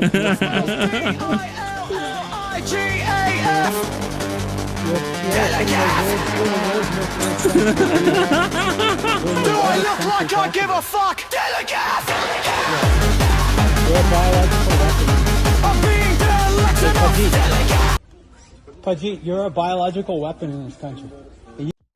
All right, that Pajit really. What a fucking pussy, man! What a fucking bitch ass pussy. You know? Yeah, dude. That just goes to show how what a lot of them are made out of. Not much, you know. If like an Asian Balinese guy came up to you, he's like, "What the fuck are you doing? Are you carpet bombing your my island with your cock, fucking all my women?" I'd be like, "Hey, yeah, you want me to knock your teeth out on top of that, you bitch ass fucking tiny cock pussy?" You damn right I am. Yeah, what are you gonna do about it, you fucking bitch ass nigga? Yeah, I'll fuck your sister and your mom. After this bitch. I'm coming for them next. After I'm done with this bitch. Okay, here's a new Indian Like, we're still in Indian section. That's the thing. I can't help it. So much Indian stuff. There's so much Indian stuff to the point where I'm like, is it almost a psyop? Where they're trying to get us to like learn all the stuff about the Indians? Well, look, for sure they are. But I will say this: Indian stuff is so egregiously crazy that it's just like you gotta cover it. Winston Super tipped Chinggis. $10. The Winston, new Africa my audio nigga. shows that when the whites left Africa, it descended into violence. The blacks lost their inner Cat 6 Air Jordan's release level chimp out. When the Brits left India, it must have descended into a tsunami of diarrhea. Oh yeah, I believe it. Yeah, there's of course the documentary that we watched where the Chinese are now going into like Africa, and yeah, after the Brits left, everything degenerated into nothingness because they don't have they're not conscientious. They can't look into the future, so they use up the facilities without maintaining any of it, and yeah, then it just degenerates into nothingness. Now this video right here shows that this is just proof, okay? So when you are in the airport, you can ask for a wheelchair and you get into the priority lane without having to pay extra, right? Yeah. Turns out Air India says 30% of the passengers on India to US flights ask for wheelchairs. Most are able-bodied travelers scamming the priority boarding system. So again, look, this is why you cannot have a functioning society with people like this. You understand? So look at this shit. Look at these fucking cunts. The honor system? I have none of that. So. Look at them. Everybody's in a wheelchair. Everyone's in a wheelchair. Have you ever seen this many people in a wheelchair? Look at this. Redeem the wheelchair. Priority. I'm priority. I'm priority, sir. Sir, I'm priority. By the way, I've joked about this. I've joked about it with my ex. I'm like, can we get the wheelchair? And I never did it. I wouldn't even, if there's any guy who would do something like this as a joke, I would do it, but I never crossed that line. I never even went to I went as far as unfolded the wheelchair, sat in the wheelchair, rode around it like a little bit as a guy, like, of course, no, we're not going to do that. That's crazy. And then I put it back. Yeah, that's nuts. And you put it back. Then you put it back, okay? You don't actually do it. Look, everybody's scamming the priority one. It's terrible. That's embarrassing. Oh my god. No honor, no shame. Yeah, it doesn't exist in their culture. Yep, no honor, so it's no like, shame. I can get the advantage, I'd get a wheelchair. Okay, we have two more Indian videos. And then we're done. What I find so people posted this. This guy was going viral. I think this is what this is about. I'm not sure. Now, of course, here's Myron. This is the leader of the Fourth Reich. These two guys. These are the the main white Yes. nationalist on the internet, this fucking dumbass, low IQ dipshit, and then this idiot, brown ass nigga. Hitler and his monkey. These two. But yeah, so this guy's being made fun of because he was bragging about his girlfriend or something, and then they made a compilation. This is what I think it is. I might be completely wrong. But then this guy's girlfriend is like, oh yeah, I had to get a surgery on my anus because I get fucked up the ass so much. You know what I'm saying? Oh my God. So this guy's bragging like, yeah, my girl's like 10 years younger than me, and she's like a 10 and she's beautiful. Then they cut to this girl on podcast talking about how she had to get her asshole stitched up because she got fucked by too many guys in one night. All right, so let's see. I don't know what this is. I have not seen this. You know what? Actually, I have to take a piss real quick. Go ahead. Is that okay? Are you going to stick around, read the chat a little bit, or do I go to breach? Yeah, I'll entertain. Yeah, go ahead. Hey, Chuck and Jive. I'm going to get some beers, take a piss. I'll be back in 1 minute. Awesome. She told him that she was a virgin. Oh, no, she didn't, Chris. That's insane. Butt stuff doesn't count, right? Yeah, no. Only on a first date. That's when you know you got a real winner. Oh, Lord. There's some real choice ones out in the market these days, brothers. You got to be careful out there, pimps. You know what I'm saying? She's been very naughty. Okay, we'll find out. I don't even know. This is all news to me. I don't keep up with this sphere of the internet. Cash Patel's lovely lady. No, that's a different scandal, though. That was a good one where people were calling her a honeypot, and now she's trying to sue people. Yeah, you're right, Liz. Too many women kissing and telling, too. It's not ladylike. It's unbecoming.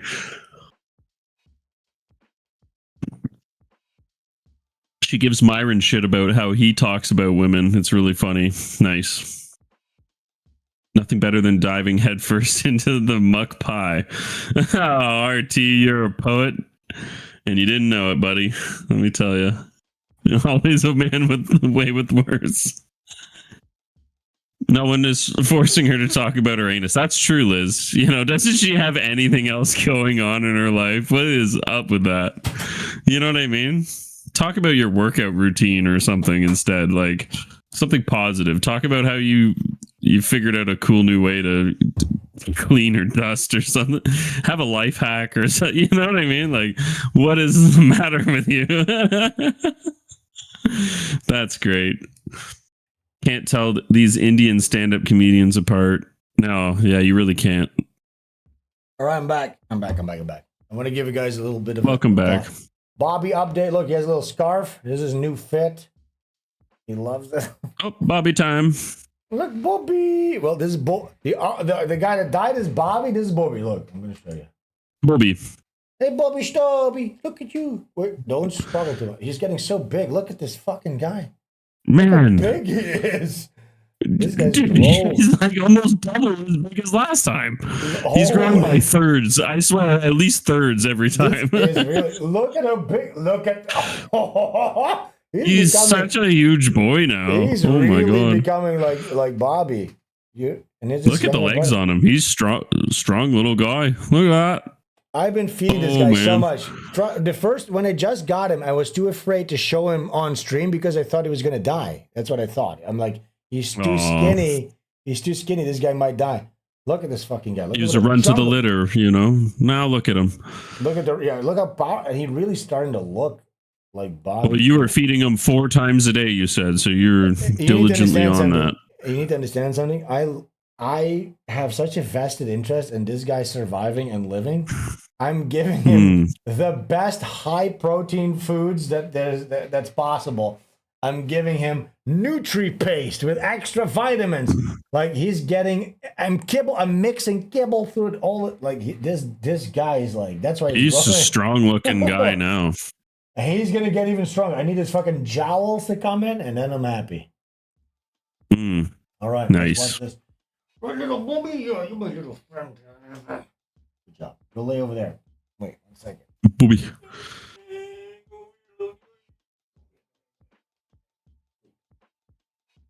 All right. Put him on the roids too. Cat roids. No, fuck. I looked into it because when he was so skinny, I was like, I need to beef him up. I need to beef this guy up. Intervention. That's a legitimate. It's a legitimate recourse for a medical intervention. There is shit like that, but you can't. It's like so dangerous. Though you're gonna fuck up their hearts. So and it could also make cancer grow faster if you just do it the natural way. Then your longevity's insured. So I'm just giving him like the maximum amount of protein possible every day. And, nice. Yeah, it's going pretty good so far. Where the fuck is my in for the long haul? In for the long haul. Okay, let's see. We got this video. It's Myron.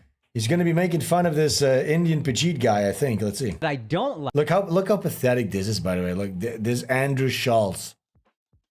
Look at this guy. Look at this fucking guy set. Look at his Jordans. That's just this is just nigger culture. Look, what is this Notorious B.I.?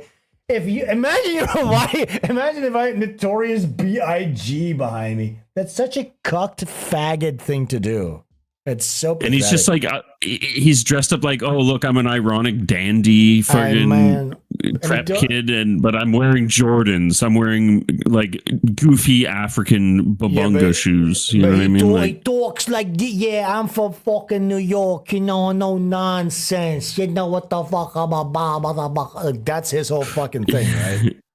Yeah. God, I hate that guy. They're gangsters until another country rolls up, and then they're all running around like rats. Vagrant is this show. Okay, let's watch this real quick. Why is there two machetes there?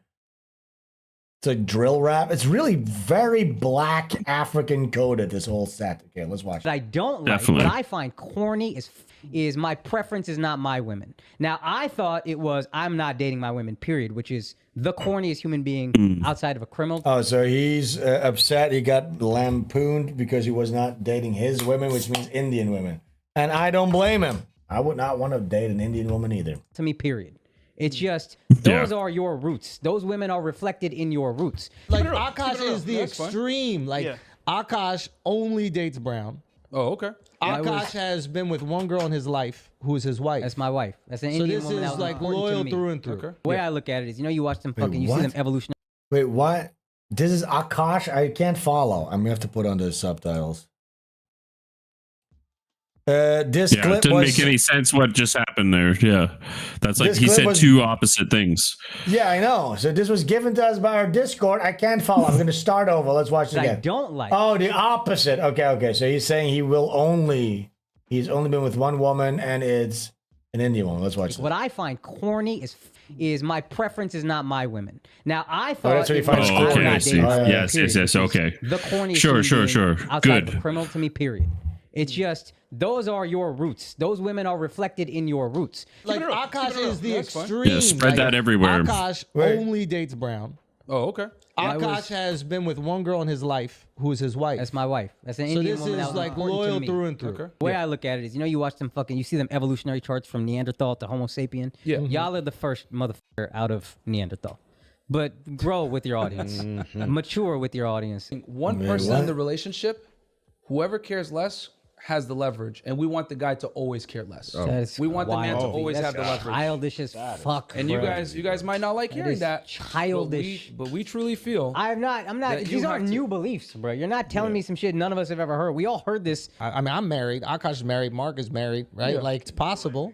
Now, granted, we might call you in 10 years and be like, y'all were fucking right. You know what I'm saying?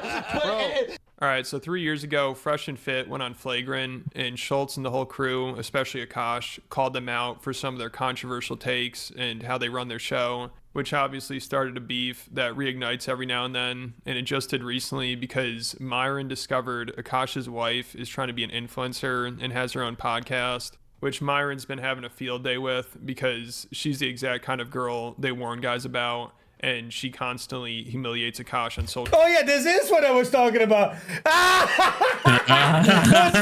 I was like, oh, that must not be the thing that I. Yes, so he's talking about. Oh yeah, my wife. Oh, dude, this is gonna be awesome. Because she's talking about how she had to get anal stitchings, dude. Okay. No.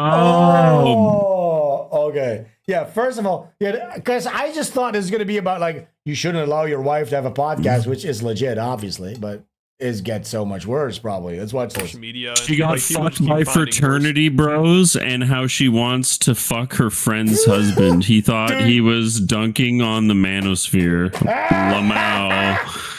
From Yeah, Chris this- Koss. Chris Koss is like he has his finger on the pulse on some of this stuff too, for sure. Yeah. So his Hell yeah, wife Chris. started Yo, a Chris. podcast about how she got fucked by fraternity bros and how she wants to fuck her friend's husband. Oh, yeah. Okay, watch this. Let's watch this. Let's watch this. Okay, quiet. Let's watch. Some worse clips, and it's painful to watch.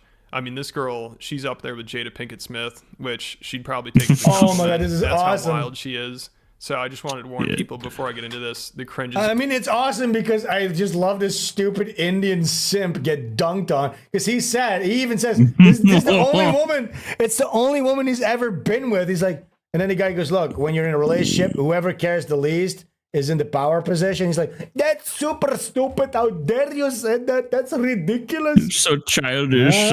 So childish. That's childish. Oh yeah, you're mature. You figured it all out, huh? With your relationship. Yeah, Let's your see wife who had her ass reconstructed. Like, every guy watching this is gonna die inside a little. So Akash's wife, I think she's 10 years younger than him, and she's trying to be an. Ooh, look at this fucking muffin top over here. Ugh. Indian muffin top. Influencer, so she doesn't make any money, but she used spends his goods. money like crazy. Most Oh of her my videos God. are like shopping vlogs and vacations. And when she was asked if they split finances, she said his money's our money and my money's my money, which Akash sounds really stressed the out simp. about. Like, she had him on their podcast and he started flipping out about how she basically won't do anything except spend his money. For those of you who are new here, hi, my name is Jasleen. I'm a stay-at-home wife, but I don't cook or clean because I don't feel like it. And my husband is a full-time stand-up comedian, and he buys me lots of nice things. When I say I'm tired, she can't Look, by the way, look at his fucking. Look the way he's sitting with his legs crossed like this. just let me be tired. I travel, I work, and I'm very blessed to do what I do. But when I tell my wife I'm tired, I want her to say, I'm sorry, baby. I understand. That must be exhausting. What is this crowd? Is this Andrew Schultz's podcast just a bunch of fucking Indians? Buying me all these Some things. other fucking place, I Instead, she think. goes, They have toilet rolls there, though, in case they need to fucking. He's Wipe crying their because he shit. grifts off Indians for a living too. Like, bro, you just tell shitty Indian jokes for a living. Yeah. Like, And shut he- the fuck up. Like, and you're he not feels that working he's hard. Like, he's like a comedian, so he has to do the tropey comedian stuff where you talk about your wife and complain. But then again, he actually gets beat up when he gets home because he made like a light commentary. so am I. Banging And two if black I guys dare when he gets open home, he my has to mouth just go, accept it. What Yeah, exactly. did you do that made you tired? Now it's a problem. Now it's a fight. So I gotta sit there. I went to Pilates. Oh, that's what I'm saying. Yesterday, I worked the entire morning to night, whatever. I get a workout in because I'm trying to be less fat. And then she's like, "Babe, can you take out Happy? I'm so tired." And I'm like, "Are you fucking kidding me?" And then I take you to Mew Mew and you buy whatever you want. That's the bare. Excuse me. No, I didn't buy whatever I wanted. He limited me. I am on a budget, okay? Because you want a house that I don't care about. A house. In the Hamptons? Is this the Hamptons? Oh, yeah, they're all the Hamptons. And this girl's so What is this mystery meat podcast? Look, we need a representative government. Oh, brother. You know, and this shouldn't even be allowed on the airwaves. Okay, these people, their wealth needs to be confiscated. It needs to be Absolutely. It needs to be redistributed to white people. Yes. And these people need to be. They don't deserve what they have. No, they need to Like, be. look at them. Exiled. Go back to India. Go live next to a pile of bricks. out of control. She is hardcore. I don't want. You're 100% I don't right, want dude. these people influencing my next generation of Your people. women, yes, they're influencing our women and like the weakest men. It's like they shouldn't be allowed to do this. Get out, you know. The top You're comments absolutely are like, right, I'm dude. sorry for that man, and I'm almost never sorry for a man. And girl, please don't make me side with a man. Girl, don't make me agree with him, please. Do you know what my fucking husband just tried to do to me? Yeah. We're leaving. Shut up. We also Wait, just redid our shut up. closet. Oh fuck. I don't like. Oh What I my. find funny is my You know what my fucking husband just tried to do to me? We're leaving. If my girlfriend or wife or whatever would Yeah. film herself like this, you'd be immediately It's taken over. care of. Take your bags and It's you're over. gone. This is just extremely. I'd rather find you fucking a black guy because at least that's in private. If you're doing I this won't, to me, I won't you're sleep filming next to yourself? a snitch. Yo, Yeah. and she's imagine you.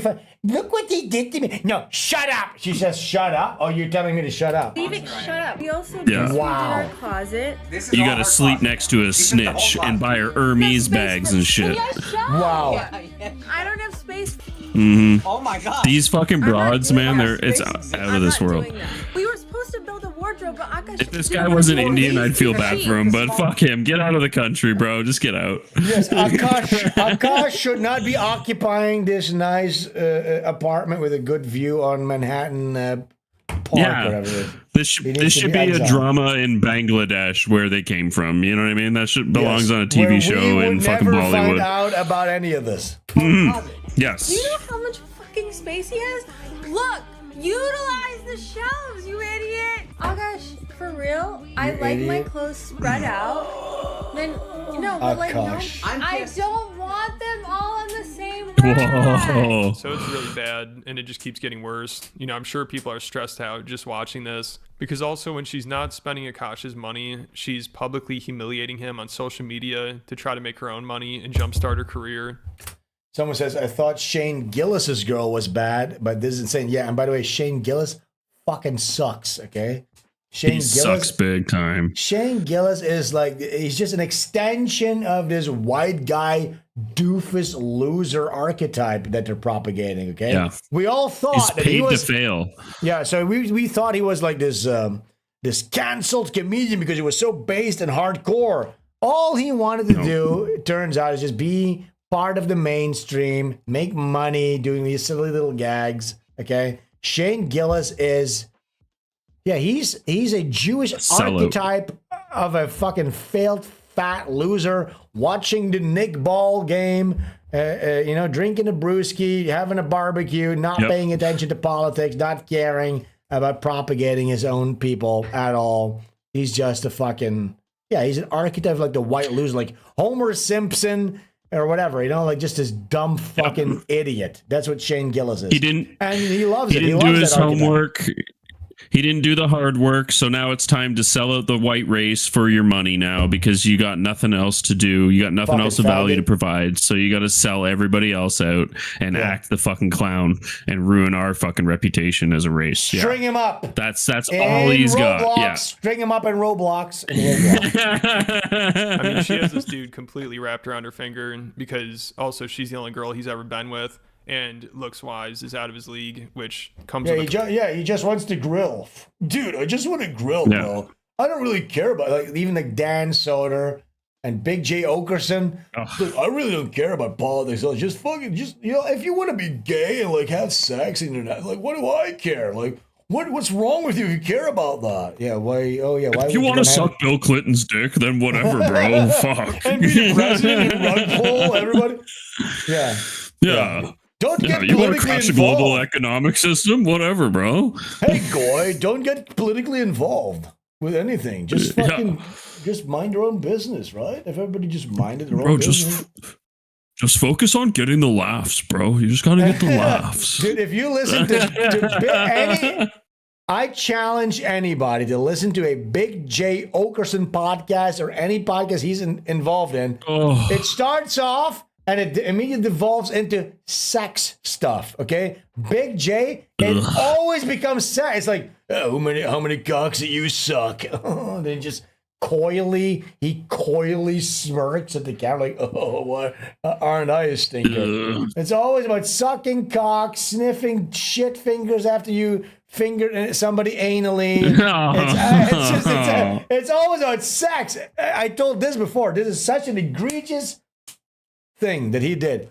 So they were doing their new radio show, which I loved. I loved the Dan Soder and the Big J Bonfire podcast when it started off like 2018. Dan Soder has since left. Dan Soder also is a fucking white cock similar to fucking Shane Gillis, by the way. But yeah, he does this frat boy. Oh, aren't I like a doofus loser? Like that's the whole thing that these guys do. And by the way, the funny thing is, there's not some Jewish overlord telling them to be this archetype. No, they're doing it. They think this is, well, I'm such a loser. I like to smoke weed. I'm 43 years old.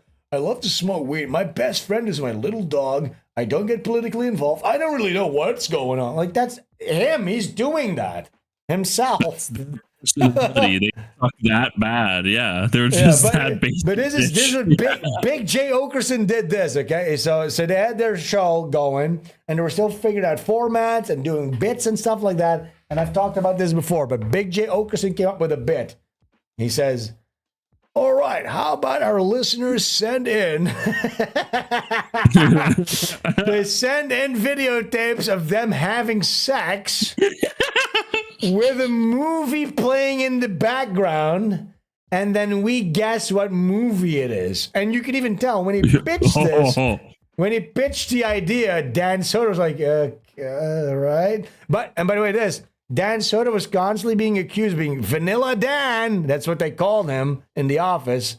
Oh, Vanilla Dan doesn't like it. Just because Vanilla Dan just because Dan Soder didn't completely go along with Big J's sexual degeneracy, he was being called Vanilla Dan, right? So when they would be talking about sex, Dan's like, oh yeah, I have sex with women. Oh yeah, do you fucking finger them with a fist and a dildo with spikes on it?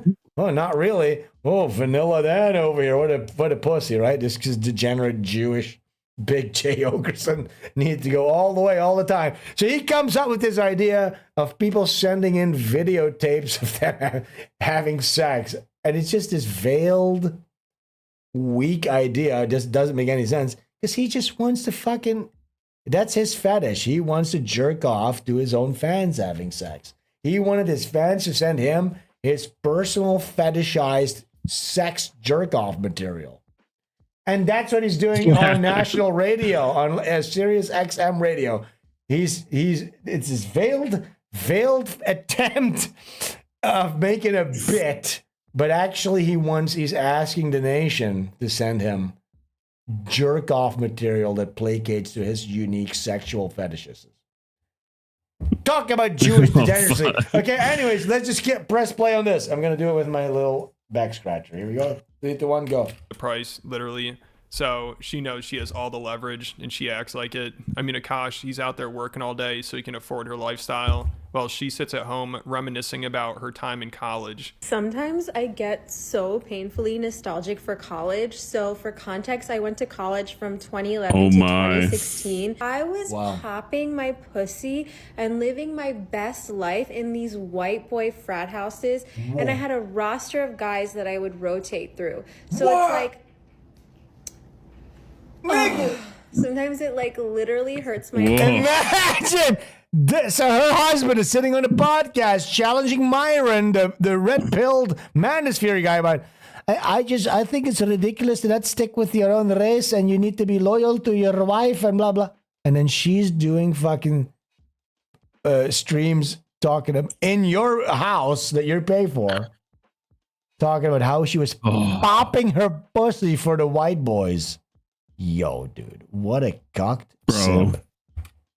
My heart. It's like, it's not just humiliating, it's just disrespectful. Like, you know what I mean? And the guy can't get rid of you now because you just fucking legally got him by the balls. So if he fucking just kicks you to the curb, you're just taking half his shit. Hey, honestly, he's flying around the continent. He's got the deal of a lifetime, and you're just like holding his nuts over a fire.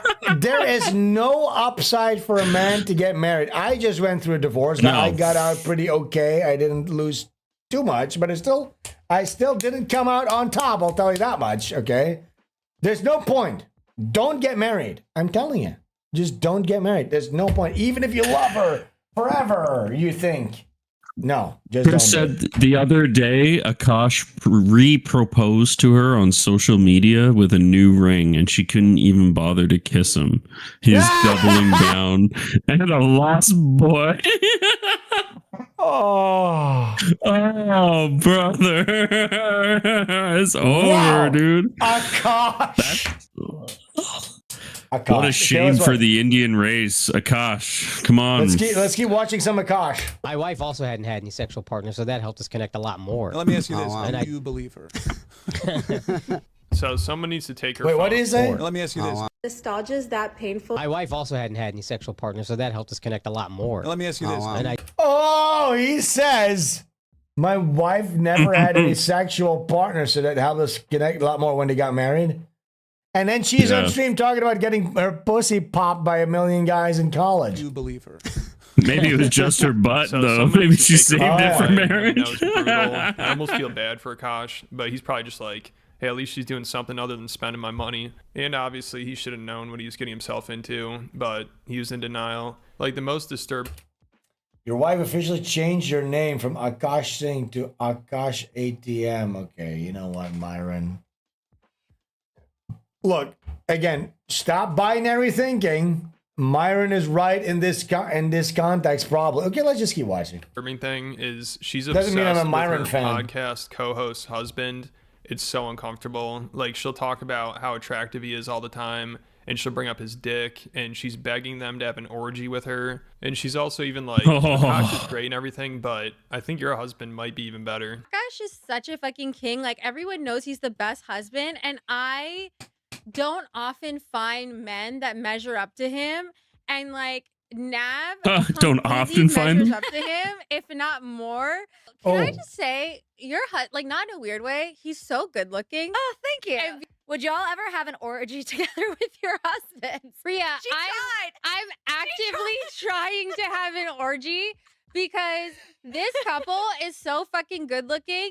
And you haven't seen Nav yet, but wait till you fucking see him. His body goes crazy. His face card always like. Women podcasting, talking about orgies and fucking and stuff, it just needs to be banned. It's it so really needs to be banned. goonerous, and like this is so decadent, like the Roman Empire falling type vibes. Yeah, but, you know what I mean? I honestly, it also is like this type of stuff, like influencer women type of stuff, wearing the streetwear in a set like this, talking about like coming and fucking. Islam has it right. Islam is right about this. I'm not fucking around. Women need to shut the fuck up. Like I look, women need to have some sort of they can express certain things. They don't need to be in a black bag, but they can't be like you can't be abusing their sexuality in this manner. It's not. But not, also they not can't be right. proud. Look, young girls are gonna be watching this, popping pussies, all this stuff. They're just so irresponsible with this shit. So they should not be able to propagate. They should not be able to propagate culture. What's what I'm saying? They cannot propagate culture in any way, shape, or form. They just need to. No. I don't think they should be in a black Anti-culture. bag, but they can't be doing this. They need. This is an embarrassment. You're talking about popping pussies and when a fucking husband, all this stuff, and then young girls are going to emulate this. This is just not okay. It's unladylike, and they're presenting themselves like they're just regular girls, just having a fun time. But it's like you're not. You're really going out of your way to push this fucking degenerate nonsense too. Like, you know, this story was part of their prep.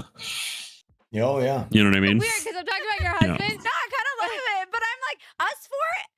Okay, maybe. I just know that Nav's dick is like at least 10 inches. You would only be down for an orgy if we did it? Thick. It's thick. I'd only been down for an orgy if Yeah, so this is just sad to see. I mean, it sounds like Akash is a good husband. You know, he tries to do everything right. He spends all this money on her, but it's not enough. And she still feels the need to publicly humiliate him and try to hook up with her friend's husband. Like, also, they actually had their husbands on the show. And Akash's wife, again, makes it very clear that she's really into this guy. Like, she keeps hitting on him right in front of Akash. And the guy's wife, too. Oh, you know, her my. co-host, I'm sure, is kind of uncomfortable about this. Like, it's just so awkward. She has no respect for Akash. And he's like, yeah, I think the guy's great, too. Look, the fact that we are here discussing Akash, they shouldn't be on our airwaves. Akash, his wife, Chinkanki and Tantanki, none of this should be being discussed. They shouldn't be on our airwaves. And neither should fucking Myron and his fucking monkey Igor fucking co-host either. Gorilla Man. None of these guys should be on. By the way, speaking of that, I have this cute. Remember the video that I did about Myron? Real quick. The greatest video of all time that I shared multiple times under his stuff. That's relevant. Still can't get a block from him yet. No, can you cook though? I mean, can you fight? Let's ask pointless questions. How's it a pointless question? I'm trying to get to know you. Because that's your job. What's my job? To make sandwiches. What would you do if I couldn't cook? His shitty legs were so good too. That's relevant. No. Can you cook though? I mean, can you fight? Let's ask pointless questions. How's it a pointless question? I'm trying to get to know you. Because that's your job. What's my job? To make sandwiches. Okay, anyway.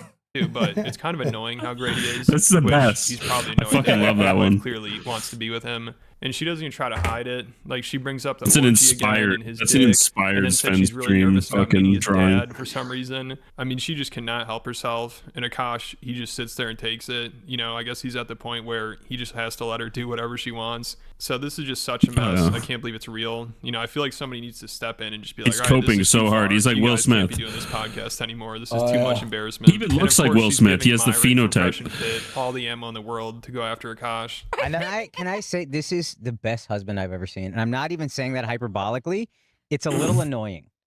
And then like he's just getting in better each shape. other off already. We Go might have. ahead. Oh, what are y'all doing this whole time? Drake is your Taylor Swift. 100%. Exactly. I'm toxic. How do you think I have to keep up with her? No, he be saying some Oh, bullshit. brother. Well, it's also like these guys, I guess they're like comedians, like modern day comics, like this type of like millennial, new age, zoomery. They think comedy is like breaking taboos. And just like, oh yeah, well, would you like to suck his dick? Whoa, what? How about your nipples are so big? Oh my god, my pussy just queefed.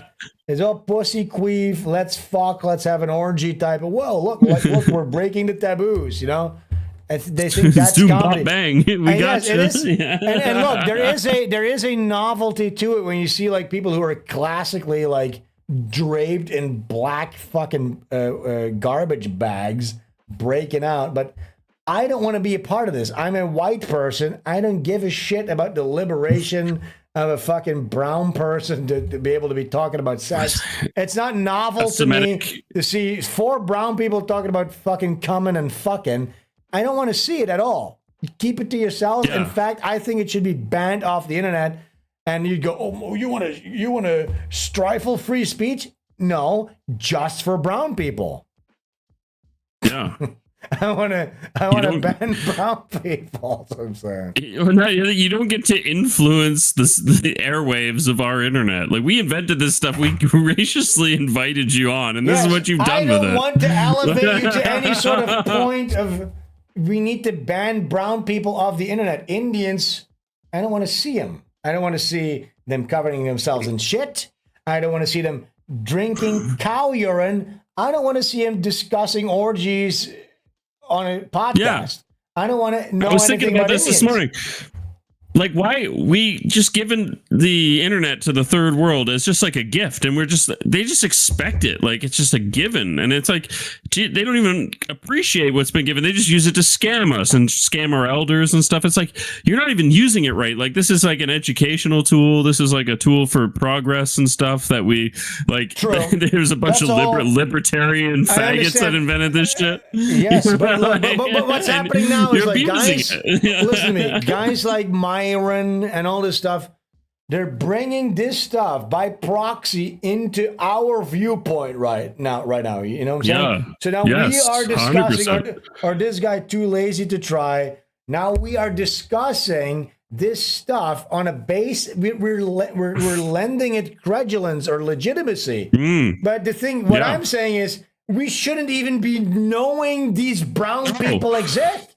Get that? I don't give a Exactly. fuck about this, about Akash. Fuck Akash! Fuck Akash and his whore cunt wife. Fuck him up the ass. I hope she gets 10 more stitches. And him too, I hope he needs to get stitches next. You know what? We're going to stop Yeah. watching this, dude. We're going to stop watching it. Fuck it, done. Next fucking show note. Sick of Yes, it. yes, we got to move down the list. I was gonna say this is Fuck him and his occupying dumb way cunt too and much of our fucking time. Indian wife. Fuck them all. I hope they something happens to them in Roblox. Something happens to them that's not nice, yeah, and you can fill in the blank.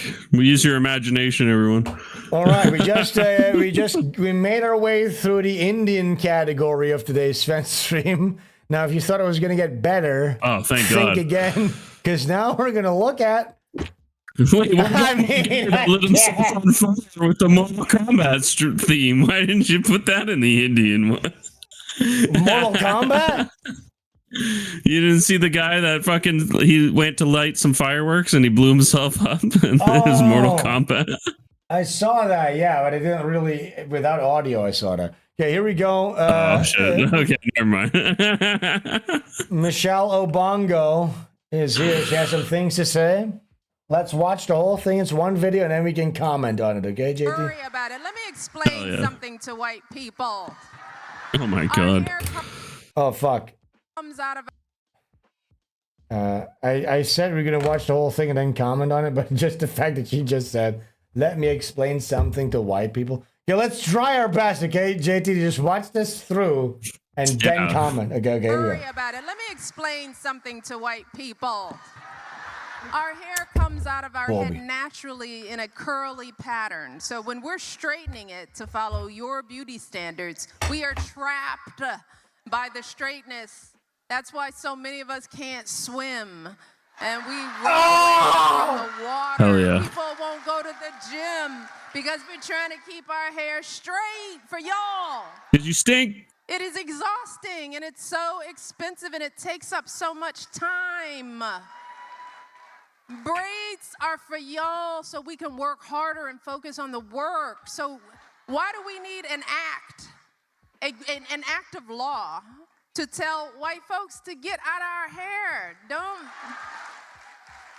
tell me how to Shut the fuck up, you redneck. She sounds like a trailer park white person. Don't touch it. Just It's like reverse Ebonics because she was addressing white people. She started to talk like a redneck. But look. Absolutely.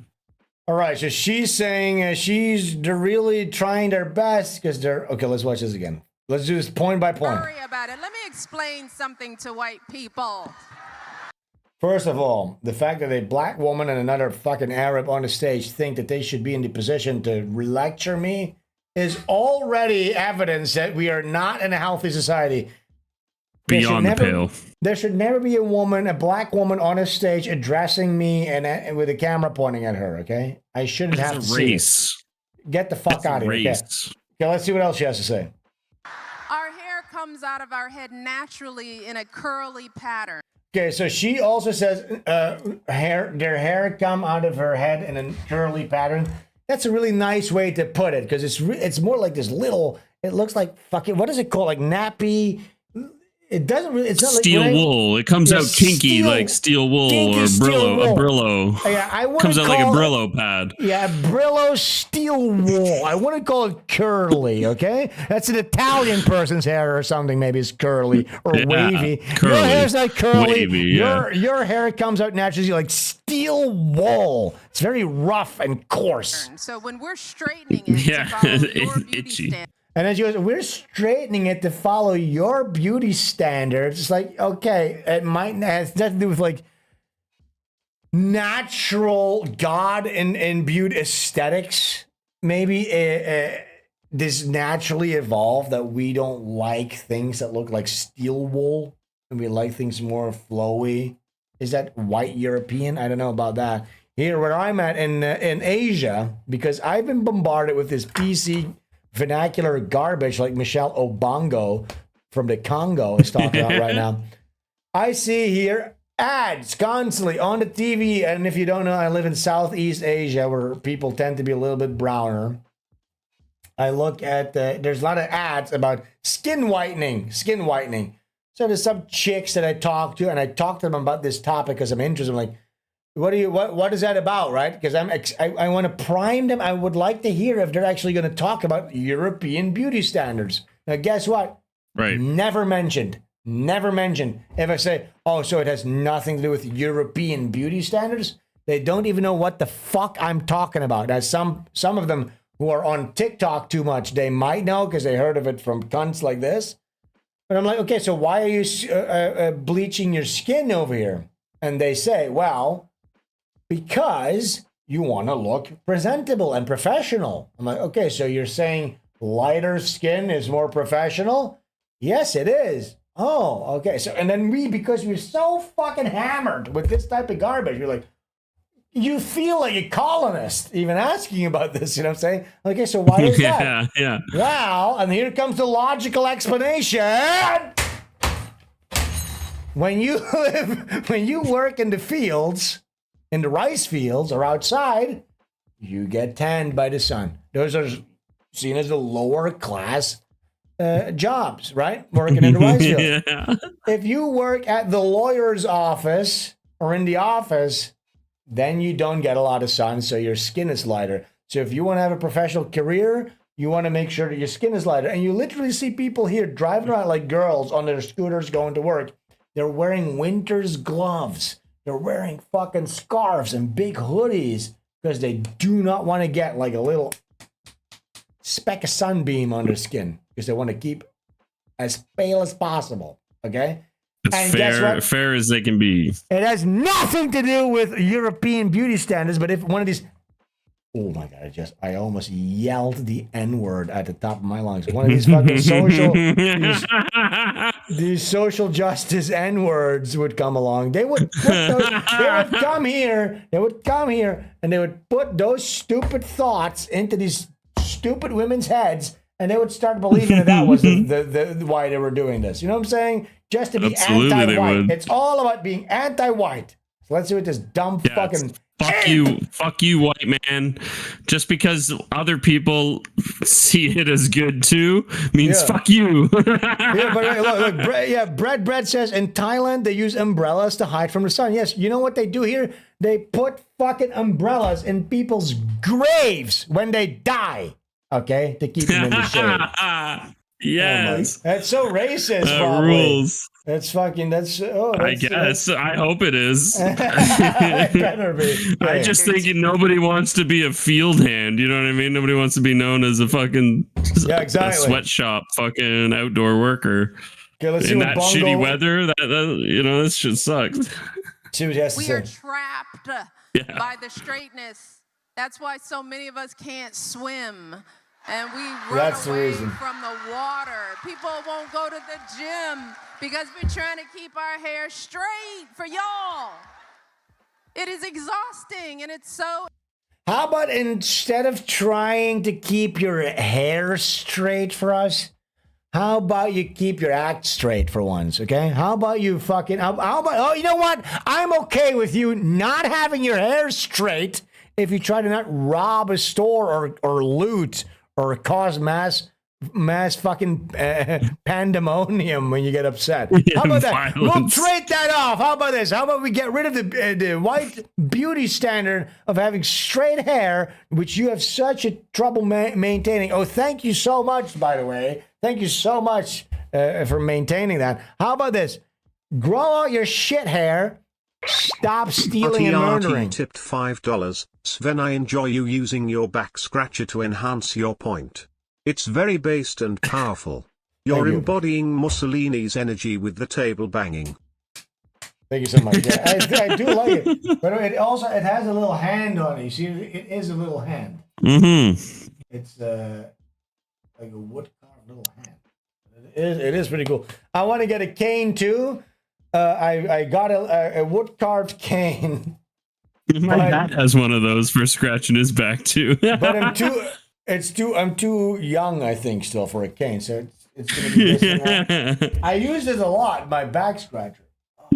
Hell yeah. Itchy back is a European fucking trait, bro. Yeah, is it? Well, if you would see my back, can you see my back? Look, guys, look at this. Do you see this hairy chest? If you could see my back, it's similar to this. Do you see my chest? My back's the same, okay? I'm a fucking monkey. expensive and it takes up so much time. Hell yeah, dude. That's funny. Y'all, so we can work harder and focus on the work. So why do we need an act? Oh yeah, the reason black people are falling behind and not really achieving much is because they're spending too much time fucking straightening their hairs. Okay, thank you, Michelle Obama. You for sure. Cunt. Okay, what is great this? insights there, Michelle. Thanks. Thanks, Michelle. You thanks, dumb Michael. Fucking bitch. Thanks, Michael. Thanks, Michael. With your swinging fucking cock. We've all seen you swinging cock. We've all seen your meat, you fucking mongoloid. Fucking mongoloid. Now, speaking of meat.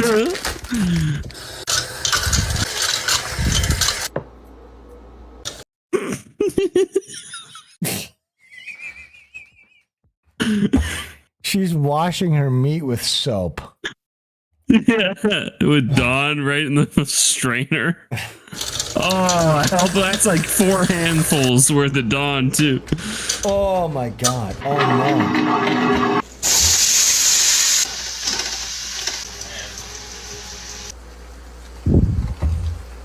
Black people don't season their food.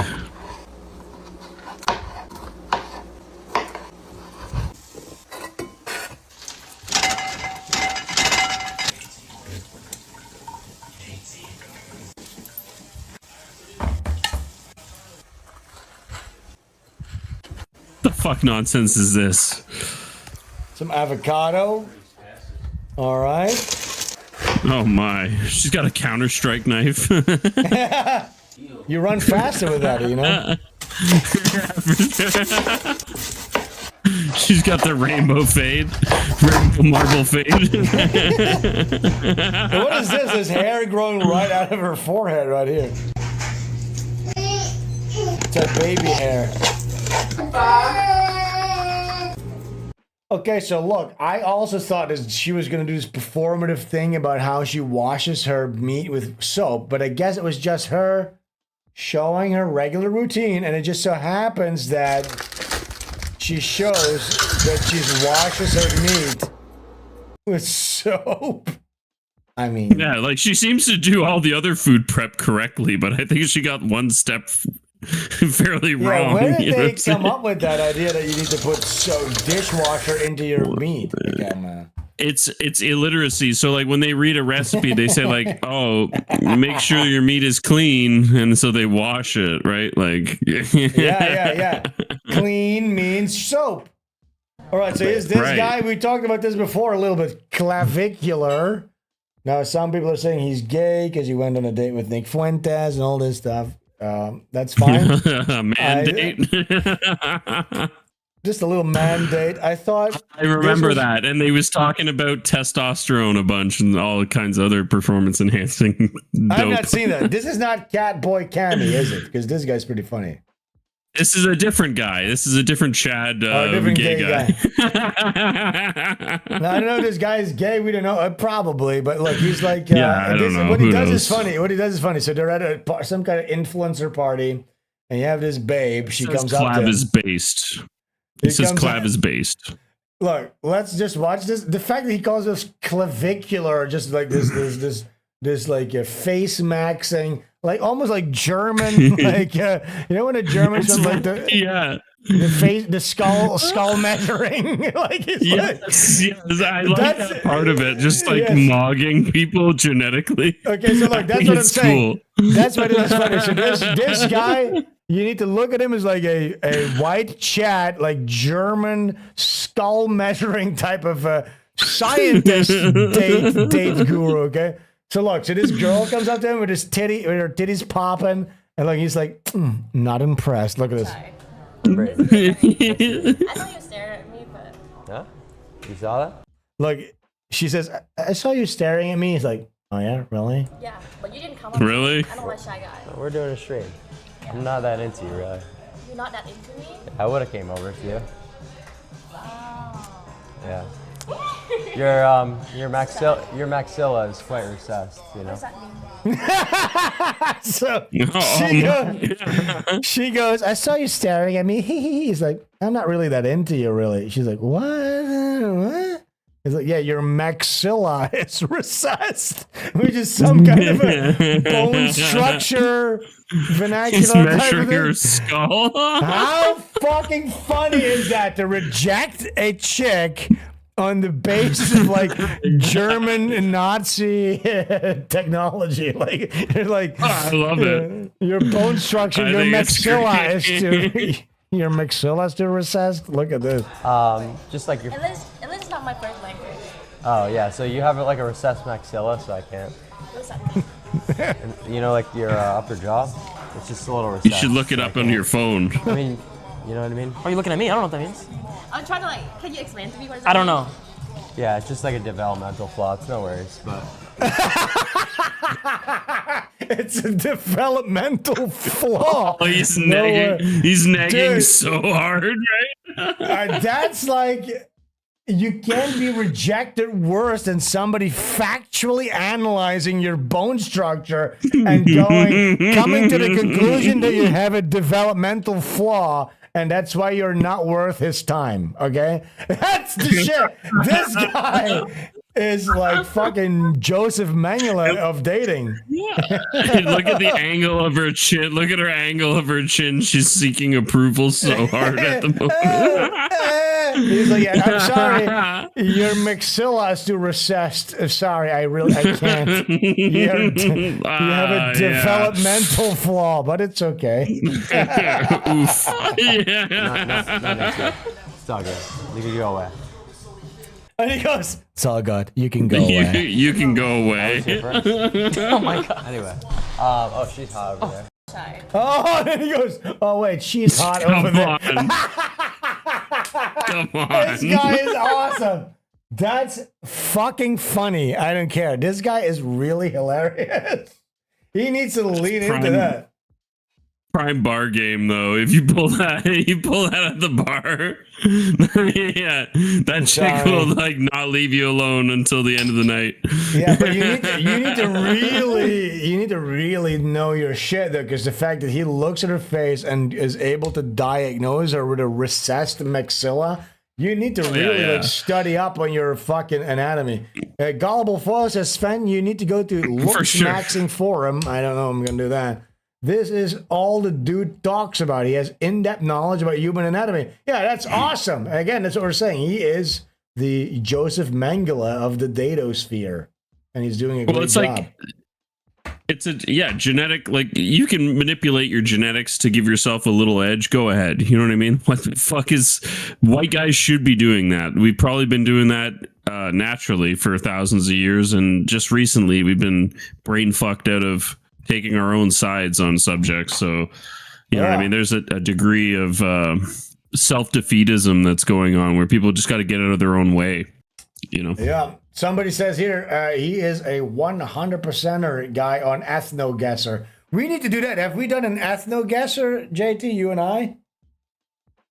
On the stream? No, but I don't think I do very well at that. That it can get pretty difficult with some of the brownoids on that one. I know, it is really difficult. I've seen how good you are. It's remarkable. I've done really good, but then always at the end I drop off. Okay, you know we're going to do an Ethno Guesser with JT. I think you'll be pretty good. We're going to do it at the end of the stream. Stay tuned for Ethno Guesser. I do want to remind everybody, there's only one more week available for you to get the DILLIGAF shirt. Many people have already gotten it. I want you to go get your DILLIGAF shirt. I recommend sizing up one. Go check it out. That's the last week that this is going to be available. That's it. First Sven Streams merch of all time. Go get your gosh darn DILLIGAF shirt. Okay, let's see what we got next. Oh yeah, this. I know what this is about. It says this was from the Discord. Cringe Elon. It says. Oh, nice. Here he is, Elon Musk. Let's see what he's all about today. Okay. Here we go. I will say this. One of my favorite genre of cringe is like when there's like a product presentation, you know what I'm saying? Like when fucking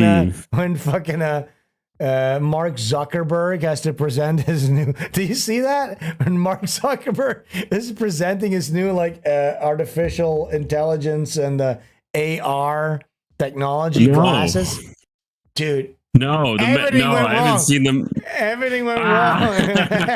Yeah, like when Elon broke the Tesla truck window. That rule.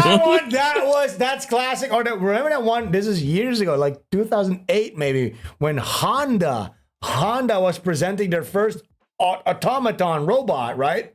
Yes. They open the screen, it's like like angelic Gregorian chants. And this robot's supposed to walk down the stairs. And like the second step, it just fucking falls over. and they have to go fuck. Honda too. I love it. I love that. I'm such a Honda fanboy too. Like the biggest engine manufacturer in the world. I like Honda. Fuck. Yo, let's see this. Fuck, let's dude, see. it sucks. You hate to see All right, it. here we go, guys. All right. So one of the things that I think everyone's been sort of. I mean, it must be so fucking stressful when you're like the face and the head of like a major company. Yeah. And you do these public appearances, like your stock can decline with every misstep. You know what I'm saying? If the slightest stupid fuck up that you do, like Elon Musk when he took that toke of the joint on Joe Rogan. Like stocks declined by 50%. Dogecoin went up by like 200. Yeah. Yeah. You know what I did at some point? I thought I bought a bunch of Dogecoin, right? This is years ago. I bought a shitload of it. I thought. But I made a mistake. But it didn't go through. No. I bought Shiba Inu. Oh, and it's crashed so hard. I don't even know what wallet that's in. I have so many crypto wallets, JT. I don't even fucking know. I've been out of the crypto vibe for like a hot minute, but I do want to get back into it. I'm starting to get back in now. The prices are low, and I think they're going to keep coming lower. So, like, buy in small amounts and see where things are going. If you like projects, get in. What I want to do is I want to look into. I think, look, NFT, there was a bubble. People didn't know what to do with it. And then it has such a bad negative vibe around NFTs now, right? But for those of you who don't know what NFTs are, okay? An NFT basically is that you can prove ownership over a digital item. That's what an NFT is. It's not a monkey JPEG, okay? So, for instance, NFT technology in video games could have prevented that big debacle that you know everything about, JT, with the Valve store where people are buying skins for knives. Can I pull that up real quick? What would I type in just for the visual on screen?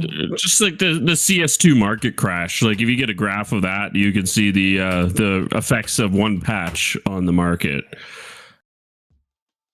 Yeah, and it went from over $6 billion to $3 billion in a day. Wait, you need to be more clear because people don't know what any of this is about. So look, so you have in Counter-Strike, you have skins for your knives, for your weapons and stuff like that, right? And you can buy them in a store. Is that correct? Yep. Right? So your inventory in Counter-Strike essentially acts as a NFT system, except the owners are Valve.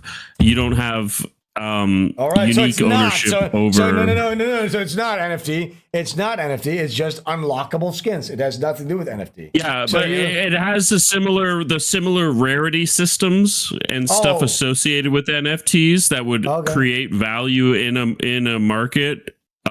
Are there. So it's like a gacha game basically where you can unlock things. Exactly. Like a rigged casino. Like how the house always wins. It's kind of a situation like that. But there is wait, 1 second. money to be made. Let me ask you this. So let's say I want to get like the snake skin AK-70. Let's just say I want to get this white and orange and black AK. There's literally a limited amount that can drop in. That's true or no? Yes. Okay. All right. I didn't know that. Yeah. Right. So a friend of mine, he had a lot of the skins that went up in value, and he had a fair amount in knives and gloves, but not a crazy amount. Just like a pair of gloves and 2 knives that were decent, like just around $1,000. The amount that his gun collection went up. Because he had a lot of high-end guns. With the new patch, he ended up doing really good. His inventory is worth like 10K now, and it was probably only worth like half that or less. Right? Like the amount of guns that he has that have went up. Some people actually won off of this patch, but most people that were like hardcore investors really playing the knives in the glove game, they got totally nuked. So All right, like we need people to- that I were want to more into the listen, JT, you need to explain this because to me it's even confusing. Most people don't understand this, so you need to do this from the ground up so you can unlock weapon skins in this video game Counter-Strike. So you can unlock knife skins, the gold knife, the camo knife, the orange knife. Then people were investing in this. They were buying skins because apparently there was a rarity system to it. Now, the reason that all this got fucked up is because the back-end Valve system, they changed how the marketplace worked. And now all of a sudden, the rarity got fucked up or whatever, right? Something like that. What happened exactly, real quick? Now, if you have 5 covert rifles or any covert weapon skins, which is like the top rarity of a weapon, you can take 5 of those and you can trade them up into a knife. And so that has dropped the knives and the gloves because it applies across both. All right. That's dropped their value by a substantial amount. So you can basically burn items that you have to get a chance for a more rare drop. Exactly. Which fucks up the entire marketplace. Now, I want to be real quick because this is extremely boring. Upset. This is extremely boring for people. So I just want to get to the point that NFT technology, if this was on a blockchain, that could not have happened. Anonymous tipped $5. I bought the shirt about a week ago. Nice. It's already been delivered. There The you go. quality and the print are superb. Nice. Svencell for life. Oh, guys, go get your SVENSTREAMS DILLIGAF shirts right here. Go get it right now. Everybody's happy with them. Yeah, and they get delivered really fast. I didn't know about that even. So that's really awesome. Yeah, mine should be here any day. Awesome, dude. Okay, so NFT technology. So now Valve owns the marketplace. They can fuck around with it and every which way they can, which can fuck up your rarity, whatever. So that's not a safe investment at all. So yes, anybody who invested in skins is retarded. Now, if this was NFT, it would have been basically on the blockchain. The item would be locked to you, making proof of ownership, no longer to Valve. So they can no longer do anything. And then the market decides the value. That's such a great, awesome technology, especially the more things become digitized, the more we go live in digital worlds. Like I almost want to do like an NFT style trading card thing for like American Man or something like that. That's what I'm thinking about. Mm-hmm. But like, I don't know if the market, like everybody's going to go, oh, this is a crypto scam. That's just the thing with everything that you do now. Whether this was like, if you try to innovate with AI or if you're trying to innovate with like crypto, everybody's going to, oh, what is this, a scam? Ooh. Yeah, it's just so annoying. So you can't really. It's always a scam or a bubble until it's now taking over your life, right? Like there's like most projects don't do that, but then there's the ones that are like destined to do it, and people will sit there and call it a bubble until it's like literally the overarching fucking network that runs everything. Yeah, and I just think so it's hard to differentiate, right? Yeah, and I just think it's. Like if you think of something like American Man and trading cards, which just it feels like it seems like something cool that you could do with that. I just think I like playing around with stuff like this. Anyways, fuck it. We're gonna move on because somebody just said boring. Let's move on to some more racism. And you are 100% correct. For sure. I don't know if this is racist. I have not seen this video, but we're gonna watch this real quick. Let's see what happens. I need to grab a beer real quick though. 1 second. Yeah, I'll take hold and then you. I need one too. So. Whew. The rest of the day is going to be a wrap for me because this is going to be my 4th half-liter bottle of beer. I might as well just go full booze. Maybe I'm just going to. It's a write-off. Yeah. I'm going to chill by the pool after this or something. All right, here we go. What temperature is it out there? Temperature, it's technically the raining season, which is really nice. So right now it's like in the Netherlands when it's like the height of summer, when it's like winding down, when the sun's setting, right? That's sort of like the temperatures. So things like 25 degrees, something like that. Fucking awesome, dude. Beautiful. Really nice. Yeah, but I have a lot of work to do before I leave for Vietnam on December 8th. But I really, because there's going to be a festival here. There's a festival. Wait, what is it called? I kind of want to bring one of my ladies, one of my babes, to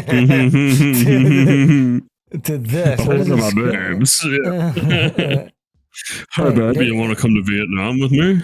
No, not to Vietnam. I'm going there by myself. But wait, November, Bali. It's like some kind of a thing happening. It's really cool. Holiday? Is that what you would call it? What the fuck is this? Tempar Puchat? What? 1 second. Bali. What do we call it? A holiday? Event? What's that called? Bali. Like the fall. Galungan. This is happening in November, right? Let's see. Let's just pull up a video real quick. Oke, Om Swastiastu dari Bali kembali lagi di channel Like apparently in November is a very big, important time here. So I kind of want to go up north to like check out this type of stuff now that I have my new camera, you know? Yeah, for sure. Good, I don't even know what it is. But does it look fucking cool? Hell yeah. Look at that food. No, these are offerings. Offerings? Oh, shit. Maybe it is.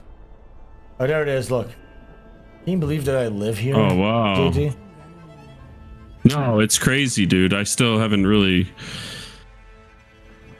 I still have to like figure out the 12-hour difference. I'm like, what time is it where Sven lives? I always used to know like 6 hours, right? Now it's like 12-hour difference. So in the morning it's nighttime where you are. Yeah, you need to come visit here. You need to come fucking. I know, man. Look how awesome Hell it yeah. is. No, more, if I'm coming that far, I'm coming for a month or something. I'll fucking find a place.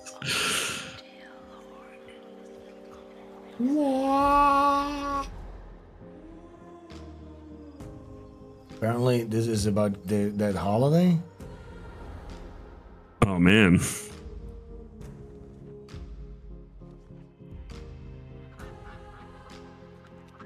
Oh, that's so nice.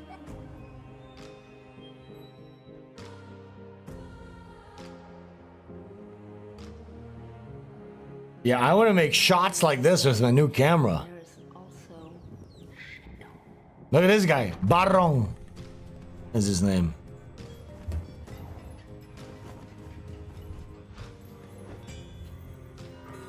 Hell yeah. Okay, anyways, let's just watch. Why did we watch this? So cool. Let's watch this. Let's watch. Why are we? It feels like I'm stalling for time because I want to protect Elon Musk's reputation or something. Yeah, let's watch this. Okay. No. Here we go. All right, here we go, guys. Look, here's the thing though. With Elon, again, we're pausing it again. But with Elon Musk, I will say this. If Elon Musk did not buy Twitter, dude, we would just be completely screwed. We'd still be in the heat of cancel culture. You know what I'm saying? Oh yeah, we'd be adrift, dude. I've gotten so much. Like, look at that. One of my tweets had 35,000 fucking likes. But dude, I appreciate. Look, without Elon Musk, America would not exist. No, you know what I'm saying? So I appreciate this man a lot, but then it's like, what are you doing sometimes? Why are you... It's hard to figure him out, right? He's a hard read. It's like, it feels like maybe he's just walking a thin line to give us what we want, but at the same time, like trying to please both parties. He's like a people pleaser, maybe. Yeah, he wants everybody to like him, you know? Oh, look, yes, what he wants to be seen as like the savior of the universe, like a Tony Stark type of heroic figure, right? But then his father came out like this week talking about like how white people becoming a minority in the West would be disastrous for planet Earth and stuff like that. Right? Absolutely. So I want these people to just really lean into it, you know, and embrace what. Yeah. Do not sell Twitter to the Jews. No. All right. Educate the people. So I'll be right back. 2 seconds. That I think I have to pause. We have to get through this video. Somehow this video has become a barrier to this stream where we cannot move forward with this stream because of this fucking video. I'm getting really drunk. I don't know how much longer I can do this because this is like my 4th half-liter beer. It's heavy. I'm going to go to a pool after this. Bake at the pool. See if there's a babe available.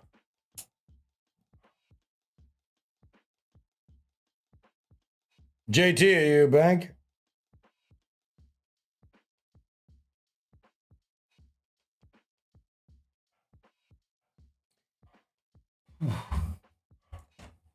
Stunted streams. Yeah, that's true. Or I'm just gonna. I can't press play because JT needs to see what's happening on this stream. You know, I'll just. Okay, I'm sorry. I'm back. I'm back. Sorry. No worries. Okay, here we go. Everyone's been sort of wondering this whole time: is Saturday Night Live actually live?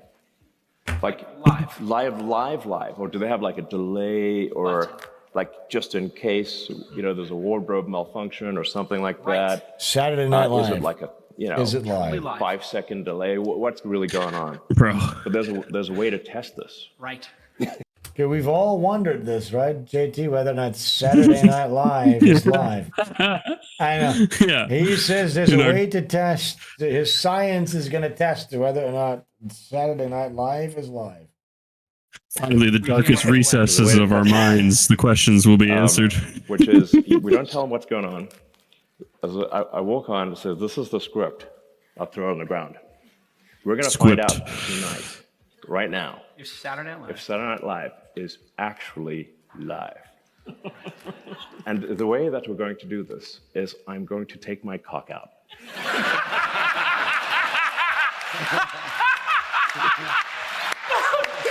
This is the greatest pitch ever. And if like an Indian man.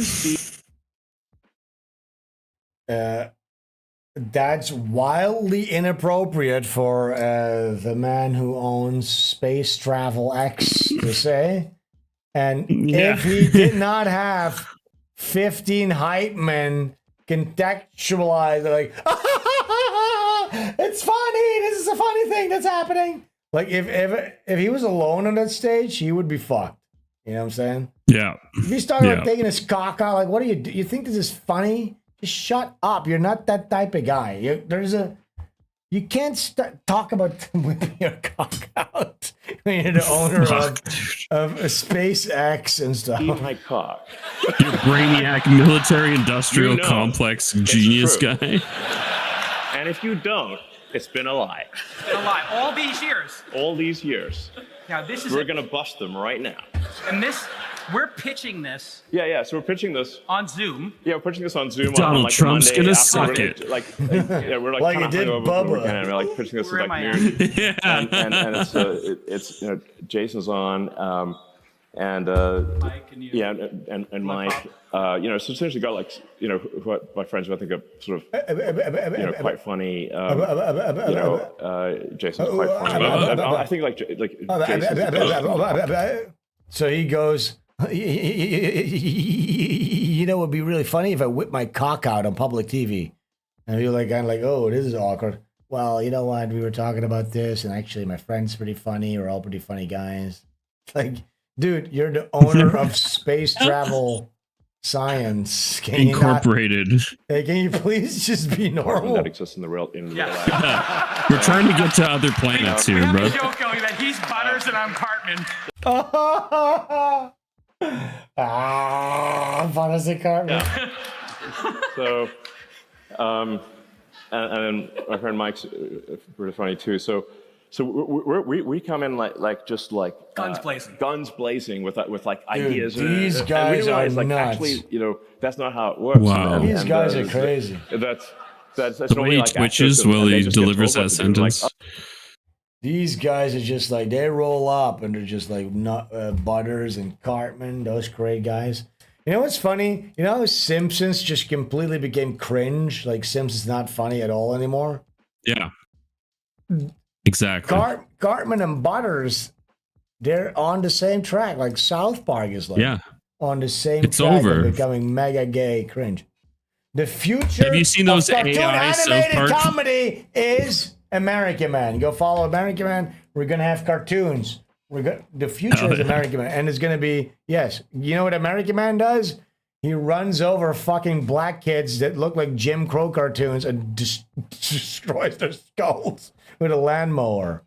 You know? Have you seen do that? No. Yeah. Go ahead. Have you seen the South Park AI animation where it's like, "Hey, I'm Rabbi Shmoo," and it's like that They shit didn't is like like that. so They didn't- cringe and fucking it sucks. Like it's over for South Park. Once you can create stuff like that, it's just done, right? Like No, I their whole disagree. gag I don't think that being able to recreate South Park means the end of South Park. I think the end of South Park is when Trey and Matt became just unfunny. That's what became the end of South Park. Yes, of course. When they actually being able to recreate South Park with the touch of a fucking keyboard could actually reinvigorate it. Like people could actually make based, truthful. Here's the thing: if you want to make satire, you need to actually have a pair of balls and attack the true power structures. You need to speak the truth. Okay, that's what real satire is.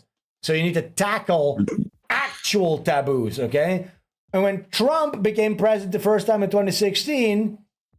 Trey and Matt, they had come out as sort of conservative. They did like a video show where they were the conservative. They were part of the, is it the GOP or what is it called? No, the NRC. What's it called? GOP. They kind of aligned with them, so they were so fucking pussy to even RNC. So they were so pussy to even attack Trump that they had this convoluted Mr. Garrison is wearing a Trump wig and he's trans, and it just. Yeah, and their biggest critique on the trans movement and LGBTQ and cancel culture was BC principle. Like this white guy, they just lost the plot. They're pussy. They're too fucking bitch made to actually critique actual problems. They will never ever critique like the black violence. 13% of the population. 13 to 50.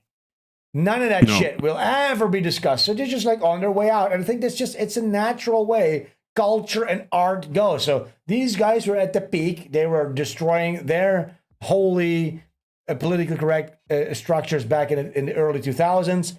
Now they sort of like became part of the establishment and something new needs to come up that actually challenges it. And then that will become stale and then something new will come up after that. You know what I'm saying? And American Man is the newest. I mean, come on. What's edgier? Like, even Reddit is going.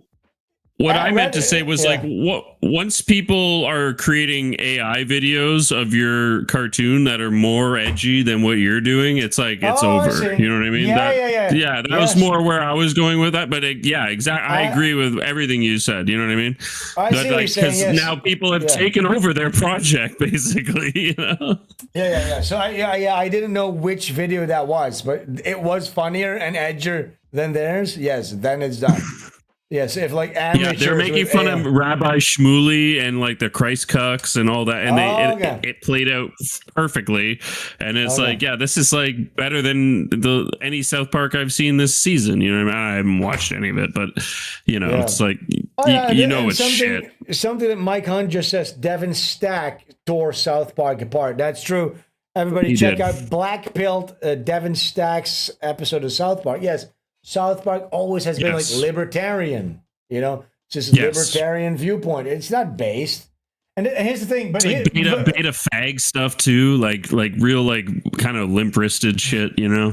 Yeah, but it goes. Here's what you need to understand: there's never, since you've grown up, and I've grown up, and Gen X, and even the boomers, there's never been based media. There's never been based and red pilled. Actual fucking hardcore, funny, goddamn media or cartoons. Maybe not even the Looney Tunes cartoons from the 40s. Those were kind of Jewish. You know what I'm saying? Yeah. Even though they were blowing each other up with guns and stuff like that. But if Hitler showed up, he was being lampooned. You know what I'm saying? So even when that cartoon that I just showed you, the American Man cartoon was Sonic meets Hitler. That's actually revolutionary comedy. If you think about it, it is. Even the It Lucas is. weren't doing that. They weren't doing that. So imagine how No, long nobody it was took. like. Yes. Go ahead. No, I'm just agreeing. I didn't have an interjection on that one. So That's exactly right. So we're just now. It took fucking 80 years to get to this point, and hopefully we can keep it going. Okay, Right. Well, you mean we can't just like do funny things that we thought of? What? They're watching. People always say Murdoch. I missed Murdoch. Sometimes they go, "Oh, Sven is like Murdoch." I don't know what that is. It was good. Like if you were around in the 2015, 16, 17 era, like they had some really cool takes of like but they just kind of quit. And so, you know what I mean? Like if you were around at that time, you'd enjoy their episodes as like a historical. Oh, remember when that was a thing, you know? Okay, but look, we need to talk about something here because it's memes. Right wing is always memes. Even like look, and I love Emily Yukis and what she's doing with AI. It's really good and commendable. But she's doing the Will Stansel show, right? The Will Stansel show is not going to be a staple IP that's being taken seriously. No, it's another man's goddamn name. You know what I'm saying? Like she can't. This is it's a meme. Yeah. American Man is meant to like be. it's over, Emily. It's Like come up with some IP. You're putting all your energy into the Will Stansel show, but you can never sell any of that. It can never grow. Someone tried to reference it in a comment to me, and I was like, "It's already dead, dude. Like, settle down with that. That meme's over already." But she can keep it going. But what I'm talking about with a meme is there's a difference between South Park and Murdoch, which is using like soy jacks as an animated mouth. That's funny. There's a difference between meme and IP, and there's never ever been a right wing IP. It's never existed. It's never ever existed. You understand? It's always been derivative, right? Highly derivative. Never original, its own thing. Yes, it's always derivative, always reacting to the left. You need something new. You need an actual fucking IP. And American that's why Butch is so cool. Like fucking, you know what I mean? Like there's actual projects going on now. You know that people should embrace. Yes. Okay, let's keep watching this bullshit right here. On the Zoom, they're a gas. He's talking about taking his cock out and stuff. Elon's pitch. Yeah, that's silence. Like so, I'm like, like some Indian on the roadside. Is this? Are we muted? Is that mic on? And they're like, we hear you. Yeah, and then okay, so they're just talking about how wacky and crazy they are. For a long silence, like Mike just says the word crickets. Crickets, and they're not laughing. And they're not even a chuckle. I'm like, what's going on And then here? Elon explains the punchline. Yes, which is exactly. So there's more to it. Okay. Yes. It'd be funnier when you explain it. So the funny thing is, they're sitting there talking about how they're in a meeting with a bunch of fuddy-duddy, boring guys, but they don't understand that they themselves are also like I'd be miserable having to work with like an Elon, like guys who think they're very funny, but they're still extremely corporate.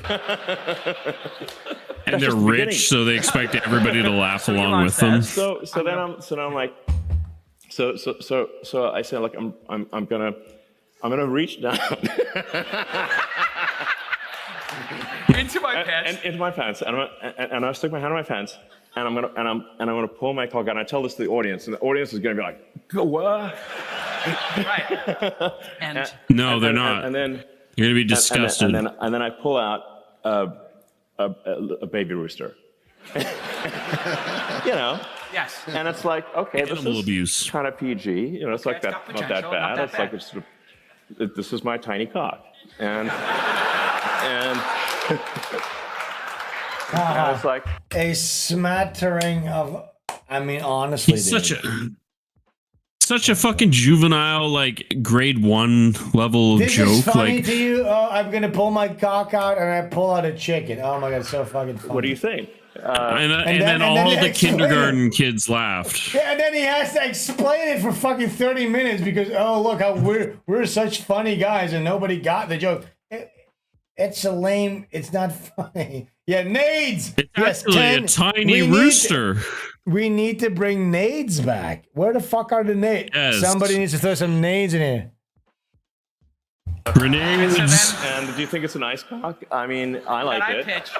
Yeah. I'm like, and then Kate Ugh. McKinnon walks out. Yeah, exactly. And I'm like, oh no, but you haven't heard half of it. So Kate McKinnon comes out. Yeah. And she says, Elon, But she I has a cat. expected you would have a bigger cock.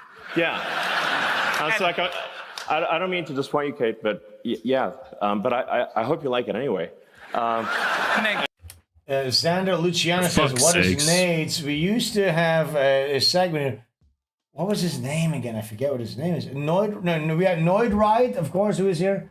What was his name again? I'm sorry, I forget. Fuck, what was his name? Guys, please. Oh, remind me real quick. I'm so zooted I can't remember. Yeah, me too. I'm so drunk. The guy who did the nades edits. Fucking hell. I'm not going to move on until we figure out what his name was again. Somebody in chat. Simpleton X. Simpleton X. Simpleton X. Yes. Simpleton X. Shout his name. We used to have a guy. Is he still around, Simpleton X? What's his name? 'Cause there used to be this video where a guy walked into a room in Russia and he dropped like 3 hand grenades and blew everybody up.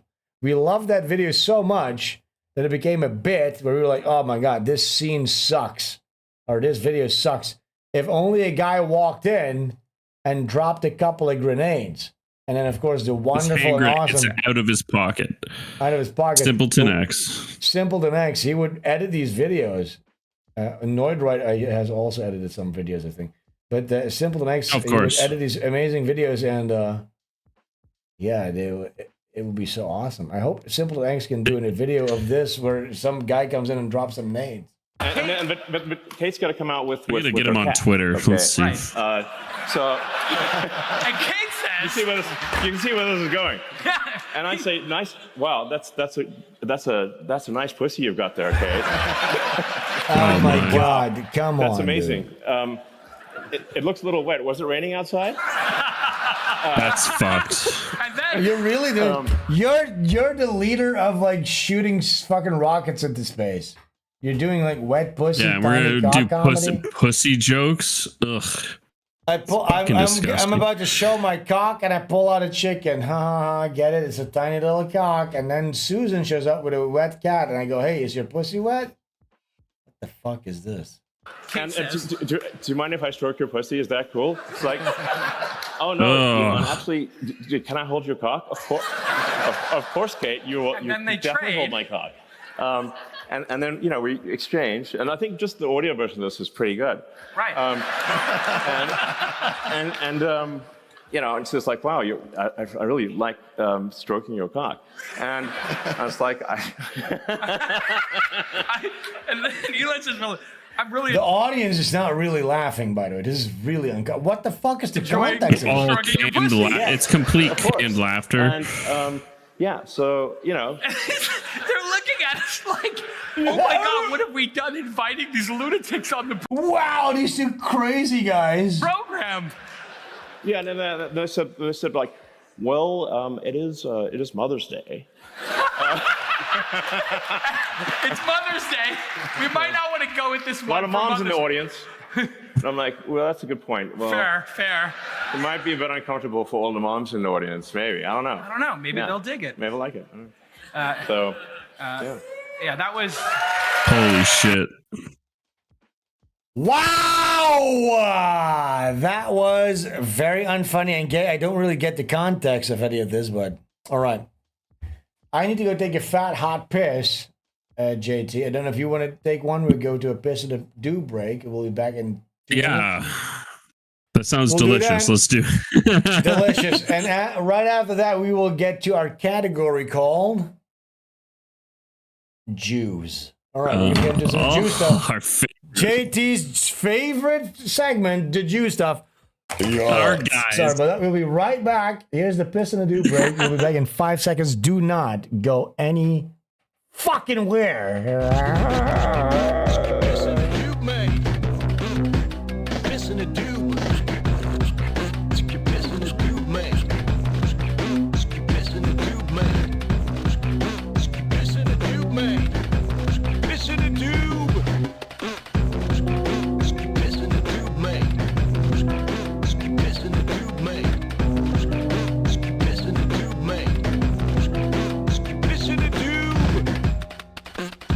Piss in a tube. Piss in a tube, mate. Piss in a tube, mate. Piss in a tube, mate. Piss in a tube.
Fact, coming right on back. Look at this little guy.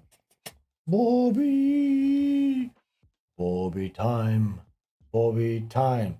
He is a cute cat, and he's mine. Bobby time, Bobby. Mwah, mwah, mwah, mwah. Bobby, now if you embarrass me on stream, I'm gonna have to electrocute you. You understand that? I'm gonna have to fucking electrocute you. Okay, fine. Ugh, I just ate his eye booger. Can you guys hear me? Press 1 if you can hear me. Will be good. Ugh, I got a fucking eye booger in my mouth. Cat eye booger. All right, we are back. Did we lose many viewers? Usually, like 20 viewers drop out when we do this. We go to a little. I think we lost 10. What? Then come back. You guys got to come back because I'm not going to do this without you guys. They're just checking their Twitter. Checking the Twitter. Checking the tweets. Checking the Twitter. Checking the tweets. That beat is so sick. The one you made, it's so catchy, dude. Like I fucking get that stuck in my head all the time at work and shit. Honestly, dude, it's real. Sven is not a musician, but he is, though. He makes pop songs. He doesn't even know. No.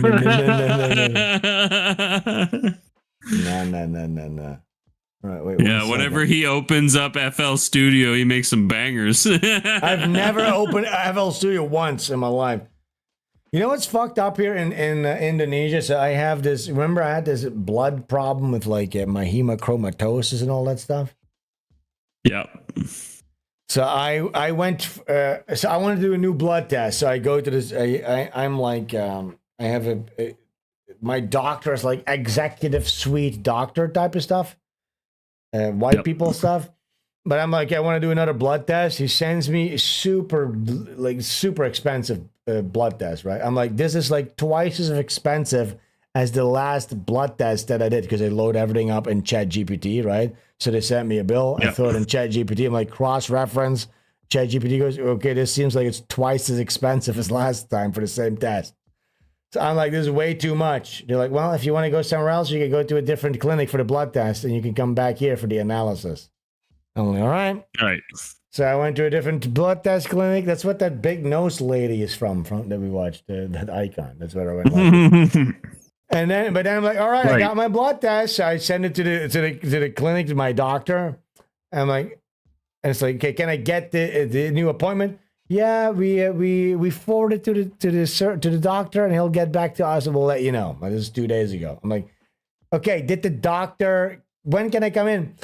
He still has. So basically, it's like you're going on a date. It's like this dynamic. It's like, so he feels disrespect. He feels disrespected that I went to a different clinic for my blood test, but now I do want him to analyze it, right? So he's like, I'll let him wait a little bit. That's what it's like over here. How fucking crazy is that? I mean, tell me when I can come in, you fuckface. Well, you really wanted to go get your blood tested somewhere else? Maybe you'll wait another week. That's what it's like over here. You can save $1 while you can save some time. Exactly. That's exactly what this guy's doing. Fucking assholes. Okay, let's see this. What is this? We have Benjamin Netanyahu who read a book. This was going viral. What is this about, JT? Nice. I know what you're reading now. Oh. What I'm reading? Yeah. It's a book by a historian named Barry Strauss. Barry Strauss. Oh, and he smiles about it. What made you pick it up? Well, we lost that one. I think we have to win the next one. No, yeah. Right, so Benjamin Netanyahu. Benjamin You hear that, Netanyahu. Mediterraneans? Look out, he's coming for you. He got a book that's called, Mediterraneans. Yeah, that's what it's about. He got a book called The Jews versus Rome. And he says, why did you read that one? We lost the battle against Rome. We got to win the next one. So if there's any doubt, maybe you could explain some of this because we all know Adam Green. He's always talking about like Amalek and all that stuff. What is some of the mythology when this guy says the Jews versus Rome? What does it actually mean in a modern day context? JT, take the floor. So it all goes back to the Greco Empire before the Greco-Roman Empire that took over, but they were oppressed. The Jews were constantly being invaded and subjugated and taxed as a small tribe of people. And so under these stressful circumstances, they devised a plan or a concept of an idea of a strong man who will come like a warrior Messiah, the Mashiach ben David, who will come as a warrior and will save all of them from this plight of the being conquered by this greater empire, which is the Greeks at the time. Mm-hmm. And then later on, the Greeks were supplanted by the Romans, and the Jews still have this idea of a savior coming to save them, but they decided, maybe a more peaceful hippie guy could come and save us. So this is now the idea of supplanting Rome, the battle against Rome. All this stuff stems from them living under the heel of our ancestors. So this is like an ancient yes blood the way blood feud, but the way vengeance they have. Yes. But the way I understand it is when he talks about the Jews versus Rome. So Rome back in the day, 1,000 years ago, 2,000 years ago, whatever it was, they took down their temple and all that stuff. They prosecuted them. They exiled them from the land. So he says, back then we lost. Now we must win. Now they view Amalek, I believe it's what they call it, like modern day Rome, the West, right? Rome. Yes. The West is an extension from Rome. So they view the United States and Europe as Rome. So what he's saying here in this video is direct extensions of that old cult that took over eventually. Exactly. Yeah. So what Benjamin Netanyahu, the leader of the Likud party that's ruling Israel right now, committing a genocide in Gaza, occupying the United States government with its donors and the IPOC, and every American politician has a IPOC guy, and they need to answer to their Israel guy. So this guy, he's saying here, he's reading a book about Jews versus Rome. He said, we lost the last battle. We need to win this one. Now, what does he mean by that? He needs to. What does he mean by that? That they need to win this one? Well, now it's the time to take revenge for all these historical crimes that their entire culture has been built up off of these historical memes and crimes over the years.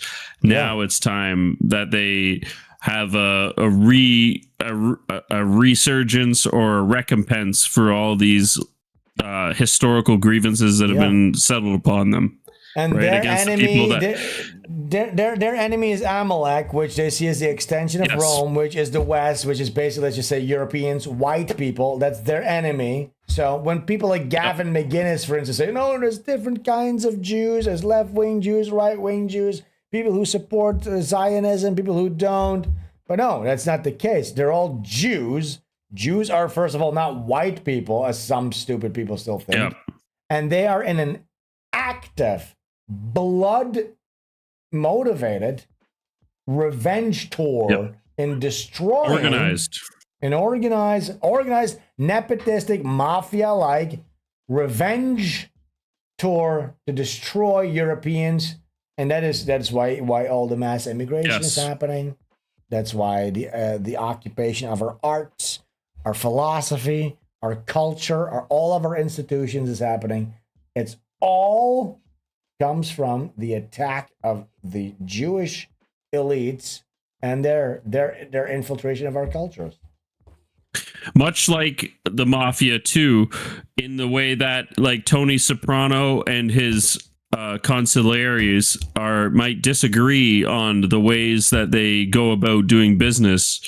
It's like, so the left wing and the right wing Jews, at the end of the day, the right wing Jews hold the keys to power. They're like the ascendant crime family, right? Your Zionist Jews are the ascendant crime family, but the left wing Jews are still subservient. They're part of the mafia at the end of the day, and they don't. Neither can function without each other, and they both understand that. So when they have a disagreement, it's like a disagreement between cousins or something. That, you know what I mean? It's not the same thing. They would have each other's back above above a white guy, above a goyim. 100%. So it's not about it's not about Zionism, it's about Jews. Yes, if you don't take their $150 million, they might find a way that you just your neck explodes, and they say, "Oh, it was a 30-06." Meanwhile, it didn't even come out the backside of your neck. So you just magically die. It could be a remote detonation for all we know. I really think that this is such a mask off moment, but just because nobody knows about Amalek and the Jewish blood feud against white people, this goes under the radar. It does. We don't understand their culture. They understand ours, but we don't understand them on a cultural level. They have eroded our culture and our sense of understanding of and understanding, but they've maintained theirs. Okay, that's about that. Let's see. We have another one here. Another under the category Jews. Ben Shapiro getting schooled. Our boy. There he is. I think that on a sort of public policy level, reparative policies don't tend to be nearly as effective as sounds just like him. Want them to be, historically speaking. They work for Jewish people. Oh, wait, he's talking about reparations for black people don't work because they become stale. And then the black guy goes, but it works for Jewish people. And he goes, wait, what do you mean? What are you talking about? What are you talking about? Look at this. This is so funny. Massive extortion. Wait, listen to this. I think that on a sort of public policy level, reparative policies don't tend to be nearly as effective as people want them to be, historically speaking. Wow. Jewish people? In what way? Jewish people that receive reparations. You mean Holocaust reparations, for example, from Germany? So I think that first of all, that there was like a gigantic fight actually in Israel over whether Holocaust survivors should accept reparations. Oh, there was a fight. Oh, yeah, there was a lot of opposition whether or not they should even receive the reparations from Germany. Reparations from Germany. Wow. Because the idea was that it's allowing them to expiate their sins of the past, and they shouldn't be allowed to expiate those sins. Talk about chutzpah. It's allowing them to sort of buy off the history for $50,000 or whatever it is. But that is not the reason why Israel has become successful economically. Like just on a success level, the reality is that cutting people checks rarely makes them more successful from the government. What usually makes people more successful is a determined attempt to become the things that a clear-cut monopoly. Maybe that makes them any and all aid to Israel. Then let's stop that. If that's your philosophy, then let's just stop any and all aid to Israel. If you guys don't need it ever long scale. Notice how he trails off too, because what really helps the people is a clear-cut monopoly over certain segments of the entire economy, which is what his people have been given, right? Like entire media, law, legal. Like it's like how many sectors of the economy does your people need to be just fucking handed to them like welfare, right? Also the hubris of this fucking cunty Jew. Right, to be lecturing the black guy about how bad it is to ask for reparations. It is, because but here's the thing. No, you need to understand. He's so used to any Jewish critique to be taboo that they're not used to any opposition. So then when the black guy goes, well, what about Israel? Because it used to be a year ago, 2 years ago, God forbid, 5 years ago, if the black guy had said, what about Israel receiving, what about you guys receive representation? We go, oh my God, how dare you? What is this, another show? You're fired. People don't even understand this. It used to be like this. Even 2 years ago, it used to be, you said the word Jew. The word Jew would make people uncomfortable. You were canceled. If I said Jew, okay, I said, oh my God, these fucking Jews, I would get DMs by people I work with. Dude, you shouldn't say Jews, just say something else. This happened 2 years ago. Like, what do you think the Chudcast, those guys, right? The Chudcast, Synthetic Man, they go, oh, the toucans, they have all these funny little words just to refer to a Jew. You understand? So, it used to be, don't forget this, just a year ago, if you said the word Jew, people would get uncomfortable. I would get DMs, don't talk about that. You understand? Yeah, Mike. even earlier this night, I was saying. Yeah. Go ahead. I was calling them Jays. Go ahead, Mike David. Sorry. No, like Chris Costas, like Mike. Yeah, Mike David. Like he turned off the stream to tell me, don't say Jew. Don't talk about Jews.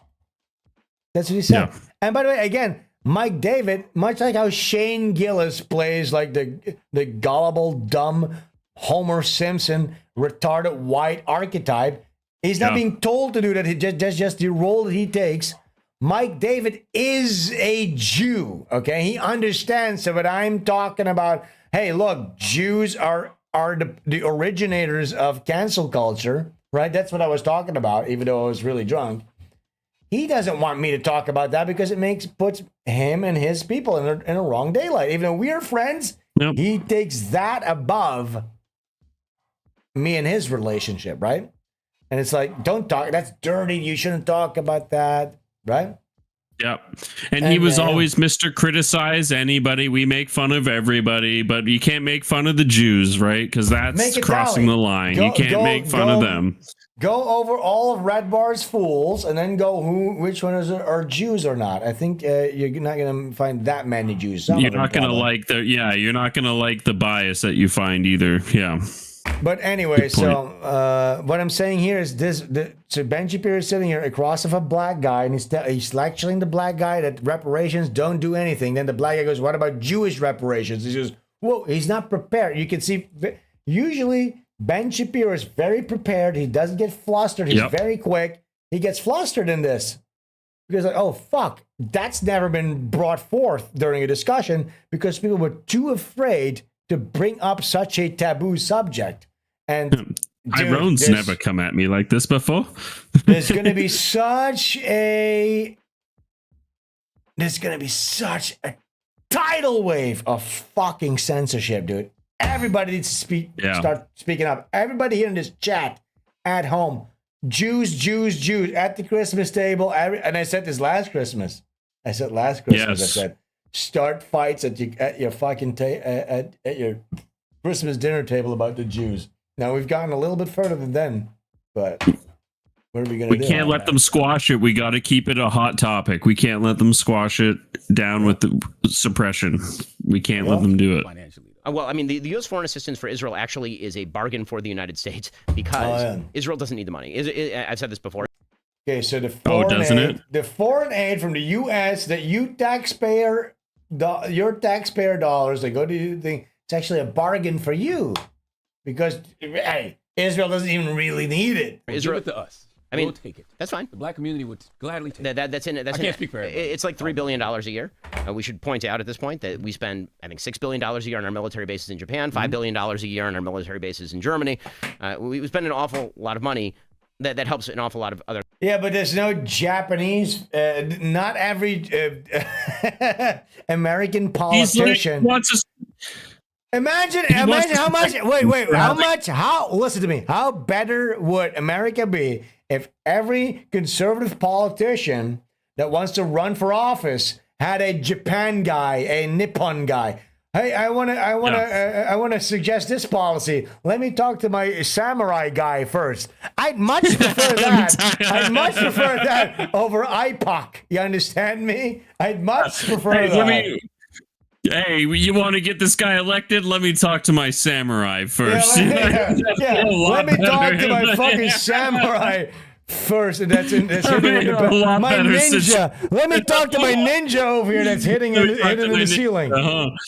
Hey, hold on. We gotta ask Japan what they think first. Let me talk to my ninja. Yeah, that would be much better. That would be so much better. I prefer that so much better. Let me talk to my fucking ninja. Israel has to spend all of the money, by the way, in the United States on military products. So all of the money that we send to it, we actually don't send money to Israel. We send military product to Israel that is made in the United States. And so it actually is a subsidy to the American defense industry. And there is a deal with Israel where Israel does intelligence sharing and also develops its own tech and can't disseminate it to the world. So, for example, the helmets that our F-35 pilots use, those are Israeli developed helmets, like that we can see over the horizon, for example. My God. This is like these are two niggers. Well, we invented peanut butter. Well, we actually we developed the insulation of the pilot helmet. Oh, wow. Whoop-de-fucking-do. I guess we need to spend half our fucking tax money on That's you because guys. Israel developed technological have add-ons. all our So money the idea then, that this is thank sort you. of like a zero sum. Thanks for the money goes helmet. out, you get nothing back. That's actually not true. Okay, so he really fucking floundered there. He fucked up. Hey, look at this. Sven Streams, DILLIGAF shirt. I want to know this. How many of you in the chat have gotten your DILLIGAF shirts? I want to see ones in the chat if you got your DILLIGAF shirt. If you did not get your DILLIGAF shirt yet, well, let's be honest. You got to go get it right now because it's only available for one more week and then it's going to be gone forever. Forever, Steen. Let's watch the trailer. You'll never be able to look like you give a fuck again. Let's watch this one more time. Can I up this audio? Crafted from cotton, harvested by people who may or may not care either. Hand illustrated by visionary Sven Stoffels. Mike Ings has not gotten his shirt. Mike Ings, get your shirt. Leon, go get your shirt. Do I look like I give a fuck? Yeah, Helgi, get your shirt. How dare you? Indifference. Oversized. You don't get it for free. Sublimation. Lord Matthew Luke, you need to order 3 Industrial to get back in my good grace. graces. Textile ascension. Too many blog posts. Too many blog posts, brother. Store.svenstreams.com. Yeah, Lord Matthew, too many paragraphs, dude. What the fuck's wrong with you? Are you like, look, what I do think this, and I have sympathy with this. A lot of guys get drunk, they're lonely, they want to have some interaction, that's fine, but you can't. 100%. You can't post paragraphs. It's too much, because I'm like, it's affecting me at this point, because I'm like going into our Discord, I want to look at the crypto channel, you talk about, oh fuck, BTC is up, blah, blah. I'm like scrolling, I have to scroll past like 4 Matthew Luke paragraphs about some cryptic schizo garbage. I'm trying to share like actual like analysis from Kyle Chesney and shit. Yeah, you gotta and stop. It's like flooded. You can't be posting paragraphs. Now, Liz, I will say, Liz, please post a link again to our Discord because we want everybody to join the Discord server. But you got to behave in there. Yeah. And I think we do a really good job. We have a really we really do have the greatest community. There's no like gay shit, no weirdos, no lefties. You know, we're all like pretty cool, chill guys and gals over there, but you gotta fucking not be too fucking crazy. And we like, listen, Matthew. I love Matthew. He's been around for a long time, but no paragraphs. You can't be doing that many paragraphs. Anyways, most people, I saw a lot of ones. You got a bunch of 3s. You got to go get your DILLIGAF shirt. Go get it right now. It's only going to be available for 1 more week, and then it's going to be gone forever. And then I have to figure out the next design. But I'm loving designing like merchandise or like shirts and stuff like that. I'm really having a fun time with this. It's like one of these. Like yeah, go ahead. You did a really good job on all the Red Bar merch that you did. So it's like, why? Yeah. Yeah, exactly. And back then I wasn't even really. I didn't see a dime off of that. Right now, No. when I do something like this, I look at, again, I always, and if you're an artist, this is the most important phrase. The medium is the message. So I look at, okay, what is merch? What is merch? What is podcast merch? What's that about? What are the trends? What are we doing? And then really, I make it like a priority. It becomes like a thing in my life. And by the way, I didn't need becoming a fashion designer in my life, but now I am. Now I'm into that. Now that's another obsession of me. So now I'm into fashion design. So that's another thing that we're doing. Yeah, there's a like, it's really, I just love designing things. And by the way, I'm getting into website design too. I'm designing a website too for American Man right now, which is getting crazy. Man, we're doing the comics. I'm trying to do. I'm like learning like animation pipelines for American Man stuff. And Butch Killigan #3 almost completely thumbnailed, and I have to launch that next year, beginning of next year. I need to skedaddle. When I get back, I need to finish Butch Killigan 3. That needs to be like, I'm so busy, it's crazy. But anyways, let's watch our next little thing. What do we got? What do we got? Oof. What do we got on the list? All right. Okay. We're actually approaching the end of the stream here. Oh, shit. There's a couple of things here. There's 2 long form things that we can do. Now we can ask the chat to vote on this, because I don't think we can do both. Now, number 1, JT. Now you tell me which one you would like to see most. We have so this has been suggested in the Discord server as a fan Indiana Jones film, which is really cringe, apparently. That's pretty good. But there's also not bad. A year ago, Bold and Bankrupt, capitalizing on the anti-India sentiment. Bold and Bankrupt, which is a guy that I follow for a long time, is a travel vlogger. He went to India, and now we can watch that too. What do you think? I kind of like that. Right? I knew you'd like that. I think we're not even gonna ask the chat. We're gonna watch Bold and Bankrupt, and maybe next week I'll watch the Indiana Jones thing with Ashley. We also have Ethno Guesser though. No, maybe. Oh shit! Look, I just want to sit back, relax. Maybe after this we'll do some Ethno Guesser. But look, dude, we've already been at this for like 3.5 hours. We're gonna watch this, and then probably gonna wrap it up. So guys, sit back, relax. We're gonna watch some RT. I get it. You can keep saying Jazza. I have no Jazza pulled up. There's no new Jazza. Okay, quiet down. There's no Jazza. There's no Jazza. Like, what do you want me to do? Go to his channel and watch a random video? He needs to post something first. Okay, let's watch this. Here we go. I visited India, and after seeing the state of it, I said I'd never bloody come back ever again. By the way, have you seen him? Have you seen this guy before? He posted this 5 days ago. So this nigga, he saw that viral potential from that previous guy, and he was just, okay, fuck, I need to go to India real quick. Yeah, I'll be right there. Yeah. Oh, fuck. I haven't seen him, but I love the idea of him just rushing there as fast as possible. He did that. That's what I think. Yeah, like Nick Rochford, he's like, we gotta get rugs down there. They're gonna go up in value. This is the rug rush. Yeah, let's check it out. Let's see what he does. Good. I love it. I've been watching this guy for like 3 or 4 years. This guy rules. Again. Well, for some reason. Oh shit. What have I said? Well, for some reason. I know, guys. I unplugged the speaker for a second. Okay. Holy shit. Relax. Well, for some reason I did. Hello, Calcutta. I'm here again to give Hindustan one last chance. See if India can impress me. We're going to travel to the mysterious, bloody hell, to the mysterious northeast of this vast. Look, you can tell this guy is an experienced traveler because he doesn't give a fucking shit. You know what I'm saying?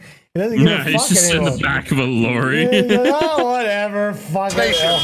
Let's go on a journey together to a land of mountains and probably lots of litter, lots of noise.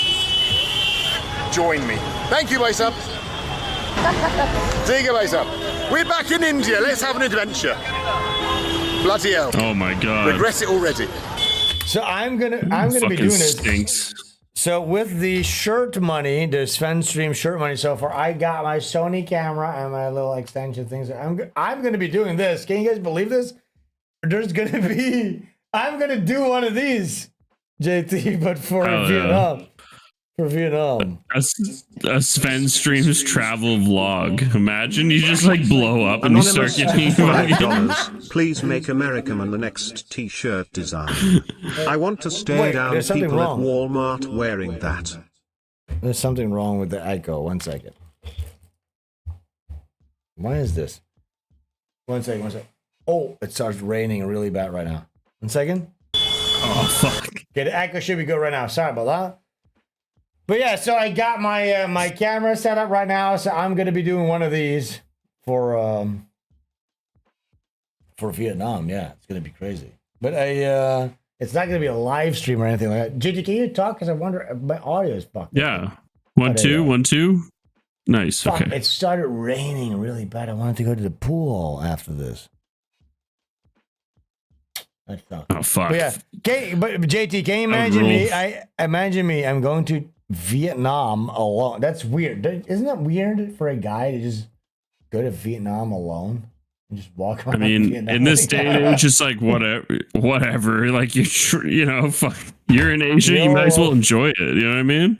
Yeah, I know, but it's just around. Scary. It's weird. It's scary to go to a place alone, to a country where you don't know anybody or the language or nothing. For sure. Fucking good luck. You'd film it. Film it and stream it. Yeah. So yeah, that's what I'm doing. I bought the camera. We're gonna film it. We're gonna make something out of it, I guess. Yeah. Sex? Oh yeah. No sex. You've been there once before. That guy in the purple just approached me and said, "Do you want to have sex?" What? Does he not realise I'm a heterosexual? Hello. What the fuck? There was a guy that came up to him and said, "Do you want to have sex?" If that happened to me, if I landed anywhere, I'd immediately go to my hotel room, lock myself in there, and leave when the time ran out. Hey, how you doing? Yeah, what is it? Curl up What is into it? a ball. 50? Oh my god, 50 so much. Baby. But baby, give it to the baby. Right, I'm going here. Where am I going? Nice to meet you. Oh my god, get me out of here. It's too much. Oh, don't I regret stick my around, decision dude. to come back That's already. weird. Wow. Right, What is this, I'm going to do Lennon? my intro again in case you didn't hear it. Is that fucking Lennon? So hectic. Because I just discovered also a Lenin statue in the middle of Calcutta Yeah, it randomly. is. Listen, I'm back in India. Wow. Despite saying I'd never do it again, we're going to go north to the mountains, to the jungles of Assam and... Why is there Lenin statues in fucking Calcutta? Calm down. So fucked. I realized actually I'm a big fan of yours. Oh, I've been watching your videos for a long time. Oh, that's crazy. We've met someone here in Calcutta who recognises me. Unbelievable. That's crazy. Thank you. Wow. I charge 100 rupees. I found the Lenin statue. Yeah. I can't believe it because Calcutta, Bengal was a communist. It was a communist. That's right. Bengal used to be a communist state, basically run by a communist party, and so they have a big Lenin statue here in the very centre of the city. Yes, exactly. Wow. We're going to follow the old tram track. Yes. Hello, sir. Tram track. So I think if you want to be a vlogger, because imagine me walking around, right?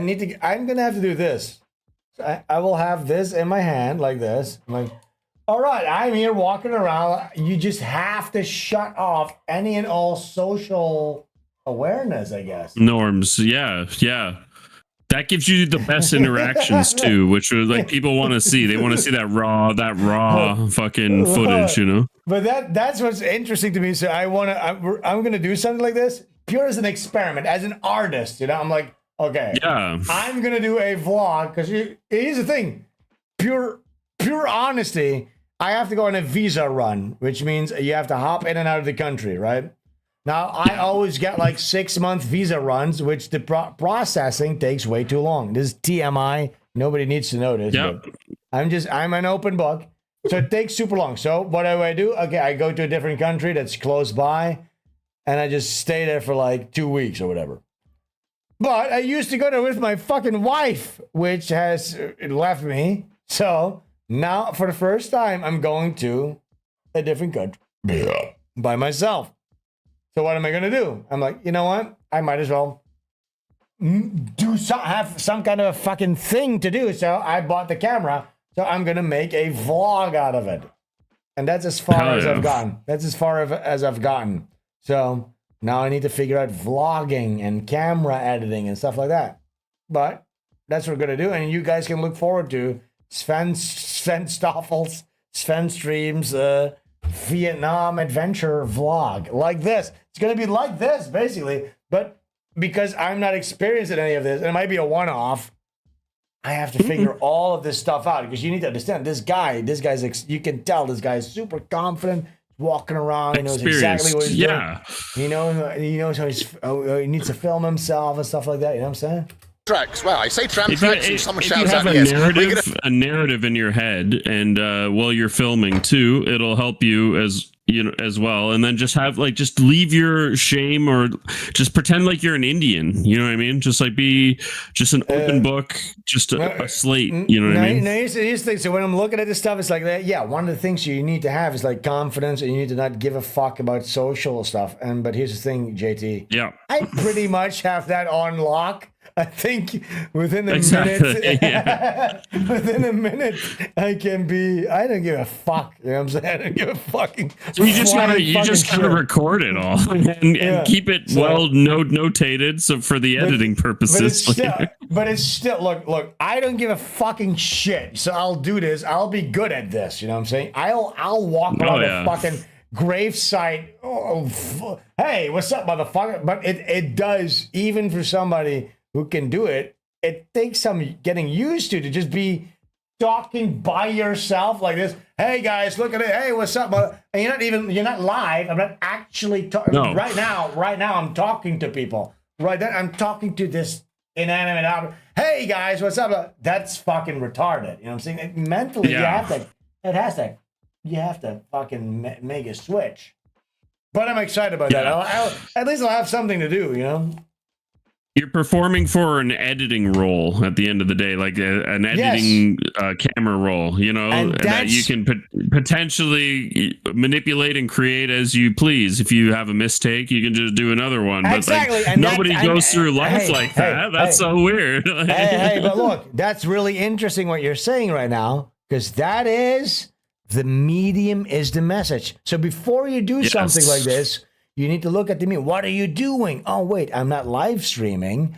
I'm filming myself walking. So I'm shooting more of a movie, basically. I'm not live streaming. I'm shooting a film. So it's actually not a vlog. It's a documentary. I'm making a documentary. So then what am I doing? I'm not actually I'm not interacting with my audience like I'm doing right now. I'm doing something different, right? So that's like, and that's what's interesting to me, because that's when it becomes art. Now I can make something. You're far more in control too. You're far more in control of this medium than in a traditional live stream. So it gives you a lot of availability. Yes. So now, so what I'm gonna do? So now now I can look at a vlog. What would you call this? Travel vlog. Let's call it travel vlog. Travel vlog. So I've done paintings, I've done illustrations, I've done animations. And I'm gonna do a travel vlog, different medium. I'm just gonna see what I can do with that. And how I can do a travel vlog, and how I can make that. It's gonna be so sick. So it's gonna be pretty cool, I think. We're gonna follow the old tram tracks. It's gonna be sick. Indians are mental. We're gonna follow the old tram tracks to Howrah Station, and we're gonna find a train north through this divided land of Bengal. Muslims on that side of the border, Hindus on this side of the border. Struggles. Hardships for the people on both sides of the border. Let's head to the railway station and head north. What advice up? Excuse me. Yes, my friend. You my subscriber? Wait there. Let me see. That's crazy. This guy's huge. That says Harold Balder. Wow. Oh yeah, what the fuck? This guy has almost 5 million subscribers. This guy. Wow. Holy fuck. We're saying there are struggles on both sides of the getting divide. recognized in India, brother. That's crazy. If you get recognized in a back alley in India, like, yes, at that point, of course you're going to be confident. It's just like, even if he gets stabbed, he ends up in a hospital. Like somebody's going to recognize him properly. You know what I'm saying? Yeah, he's like friggin'. He's like a celebrity. Yeah. Like a global Like this chap down celebrity. here. Namaskar, bhai. Look at this. Kyawa? Oh, the fuck, your foot's rotten. There you Kyawa? Your foot's rotten. You messed your bloody foot up. Oh, you can't walk. Tiga. Aapko kahan se? Bihar se? Bihari. Acha. Tiga. Well, we've given that guy a quid. We've given him a quid for his bad leg. And that guy there is a Bihari. And Bengal, this side of Bengal, has been flooded with Bihari migrants who have come to look for a better life in the big city. Surrounded. Look, so even shitholes in India are being flooded. Like this, the theme of this decade has been migration, it seems. By all this former British architecture. Look at it, this beautiful British architecture. Yeah, look at that. This is like old Roman style British architecture. It's so beautiful. There was once a culture that made this, that now it's being supplanted by a feces. Yeah. I mean, this kind of looks like relatively. Oh, it's like it's upkept pretty okay. Like the airport is close to this city center. I don't know where this is, but this looks okay, don't you think? Yeah, I'm sure that building was a pride and joy when it was built. You know? But dude, if you know our geo dropping and we go to India, like this looks like a proper paradise compared to anything we've seen. Yeah. Oh, absolutely. Yeah. This looks like a real city. The old British built post office here in Calcutta. Parcels and letters would have been sent from here all the way back to London. Wow, look at it. What magnificent buildings we left the Indians. And look how they treated them. Basically places to squat. Oh my God, dude. Yeah. But once upon a time, Calcutta was a magnificent place to be. Do you know what else is magnificent in this video? Today's sponsors, the magnificent. This guy is such a. Look at his shirt and his. Is he having a laugh? Is this nigga having a laugh? These glasses and that shirt is so.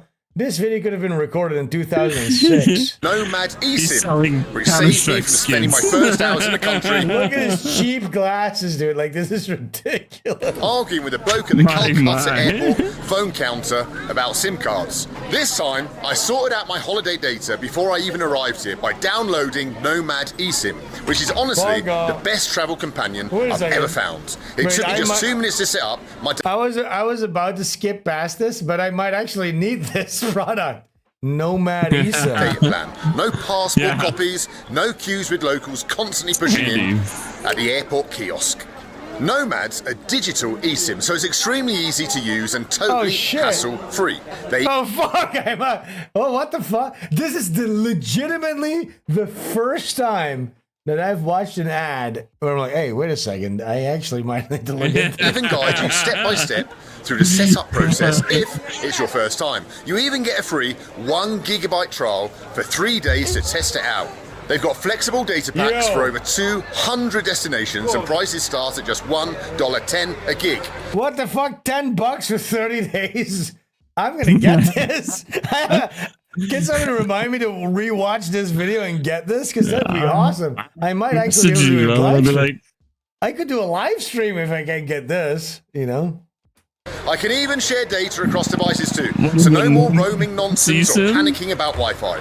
The network was so reliable, in fact, that I was able to use it to upload this very video without any hiccups. They've got over 500,000 users and a solid 4.8 star rating on Apple Store. So it's not just me saying it's the best eSIM out there. If you're tired of airport scams and SIM card chaos, download Nomad eSIM and use the code BaldenBank. You know what I did to circumvent this? He's like, oh, no, fucking, I just got a separate phone. I got a separate phone with an Indonesian SIM card, Southeast Asian SIM card.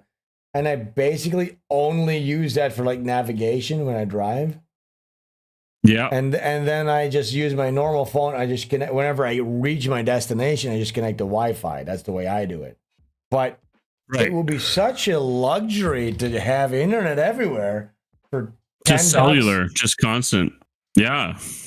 That would be really nice. I'd like to do that. That'd be pretty cool. That's how I feel when I was trying, like when I was in the States, it was like always Wi-Fi or connecting to your phone or Chris's phone. It's like, this sucks. Like, I know. I mean, but here's the thing, there's such an anxiety, because here's the thing. If you turn on your regular data, because I still have a Dutch SIM, right, with a Dutch provider, and then you pay international. If you forget to turn that off or something, imagine you forget to turn off your fucking data. You can pay like $500 or something for, like for a month. Like $1,000 even, they'll try to charge you with a straight face, and you just be like, really? I had to do it. Like I was like watching like movies and stuff in a hotel room on my phone, thinking I was connected to the hotel room Wi-Fi, and then that month I was like, what the fuck? I had to pay $350 for data. Oh my god. Yeah, so it's a major anxiety. So you don't want to do that. So that's why you gotta. That's why I got like I just bought a separate phone. Like I'm not gonna fuck with my settings. I just have a separate phone for my and what you do with it is just and look. And I don't know if that's like a tactic people do. That's what I did. It was time for an upgrade anyway. Oh no, this phone is a piece of shit. I hate it. I'm gonna throw it against a goddamn wall, but it's so slow. You press one button. Anyways, what's this? Corrupt to get a mega 22% off all data plans. Trust me, it's the only connection in India. Are you guys excited for me doing this, but in Vietnam? Sven Vietnam vlog. Down there is the early morning flower market. Flowers like this are a very. So I need to look at this guy's vlog. So I need to walk around and just kind of like give like facts about like. The environment. Holy shit! What if I just walk around and it's just fake nonsense? I'm just lying. Well, this actually that's what I'm gonna do. Yes, I'm just gonna lie. Lie about Vietnam and the war. Yeah, what they're here doing? They're doing the annual pigeon veneration festival where they pluck the pigeons. Yeah, and it's just a nonsense. It's not real. I'm just making it up as I go along. They actually pamper them a lot. I'm gonna walk around making up stuff. I'm gonna make up facts like this building's been here since the 67th war of something or another. It's not even. Yeah, misinformation vlogs. That I like that idea. It's gonna be a misinformation nonsense vlog. Important parts of Hindu rituals, Hindu ceremonies, and so people buy these to garland upon gods. Yeah, I mean, sure. His shirts are atrocious. It's almost to the point where this guy is so with it and funny and witty. Like, does he not understand that this shirt that he's wearing is very cheap and like looks ridiculous? The river is offerings to the gods. We can see your so tits, down there is a flower market, but we're here I can literally see his on nipples. Howrah Bridge, a massive cantilever bridge built by the British, of course. Of course. And someone's bedroom also. Bridge. Everything's built by the British. Every proper infrastructure. And bedroom together. Bridge, bedroom. Oh yeah, I have to walk around and call everything Dutch. Yeah, which you can do in Indonesia. Where you're in Indonesia, where I'm at right now, which much to the chagrin of the girls that I date, I'm like, hey, that's Dutch. Like, okay, we got it, dude. One time, I was like, hey, by the way, have you seen this? And she's like, okay, let me guess, it's Dutch. I'm like, no, there's a misspelling here. They spelled cheese with one E and two S. But okay. But I'm like, okay, I guess I say these things are Dutch too much. You fucking bitch. I was like, oh, the cheese section says chess. So I was like, hey, look at this. She's like, oh, let me guess, it's Dutch. I'm like, what? Oh, okay. Yeah, is it? Yeah. I'm like, no, it's misspelled, but you've revealed one of my flaws, I guess. Yeah, thanks for being intellectually flawed and unable to carry on with me. Thank you, bitch. A good ship traveling down the Hooghly River. Fucking asshole. To the ocean. And in the past, ships would have been flowing up and down this river. Sorry, my ancestors conquered yours. Here to Calcutta, the capital of the empire. Imagine that. What a journey that was. And the You're British dating people, me because of that Englishmen, reason. Scottishmen, Irishmen, Welsh, stepping off on the banks of the Hooghly here in Calcutta for the first time, taking in the sights, the sounds, the smells, Fucking barbed wire. the That's noises crazy. of India. Yeah, well, No diving. If you live in this in the land of poo cells, yeah, you're gonna have to. Yeah. There's no prevent them from- wakeboarding in that river. Yeah. I'm just saying, yeah, there's no wakeboarding, and a lot of them would be, taking their own lives. Wow. Oh yeah. Oh, of course. Not Yes. many places in the They'd be world surfing have the on same logs of history, poo as well. The same intoxicating history as Calcutta and Bengal. Shit logs. Yeah.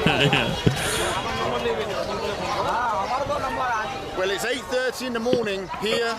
Man, I'd love to see one of them belly flop off. That'd be hilarious. Before there have been trains going all over the colony. And we're now looking for a train north to the town of Siliguri. Yeah, so he's trying to capitalize on the shit flinging festival. We need to see more visceral stuff, you know what I'm saying? You need to show us more of the dirt, the shit, the scams, you know? But look at this. Yeah, the homeless people with the rotten legs and stuff. That was good. Siliguri. Today at 3 o'clock. Possible? Oh my God, this gives me such anxiety. Imagine having to go up to an Indian counter of any kind and explaining to them anything. Like, dude, guys, I went to the United States. I attended the with JT right here, the wonderful JT, and Chris, who was in the chat. we went to the Comic-Con, and then when I traveled back, remember that, JT? Yeah, on the road back, it was rough. Remember, it was 36 hours or something like. No, 36 hours from Texas back to my house here was 75 hours. Oh my gosh. 75. So when you traveled, you were back in your nice bed at home after like 10 hours or whatever, 8 hours.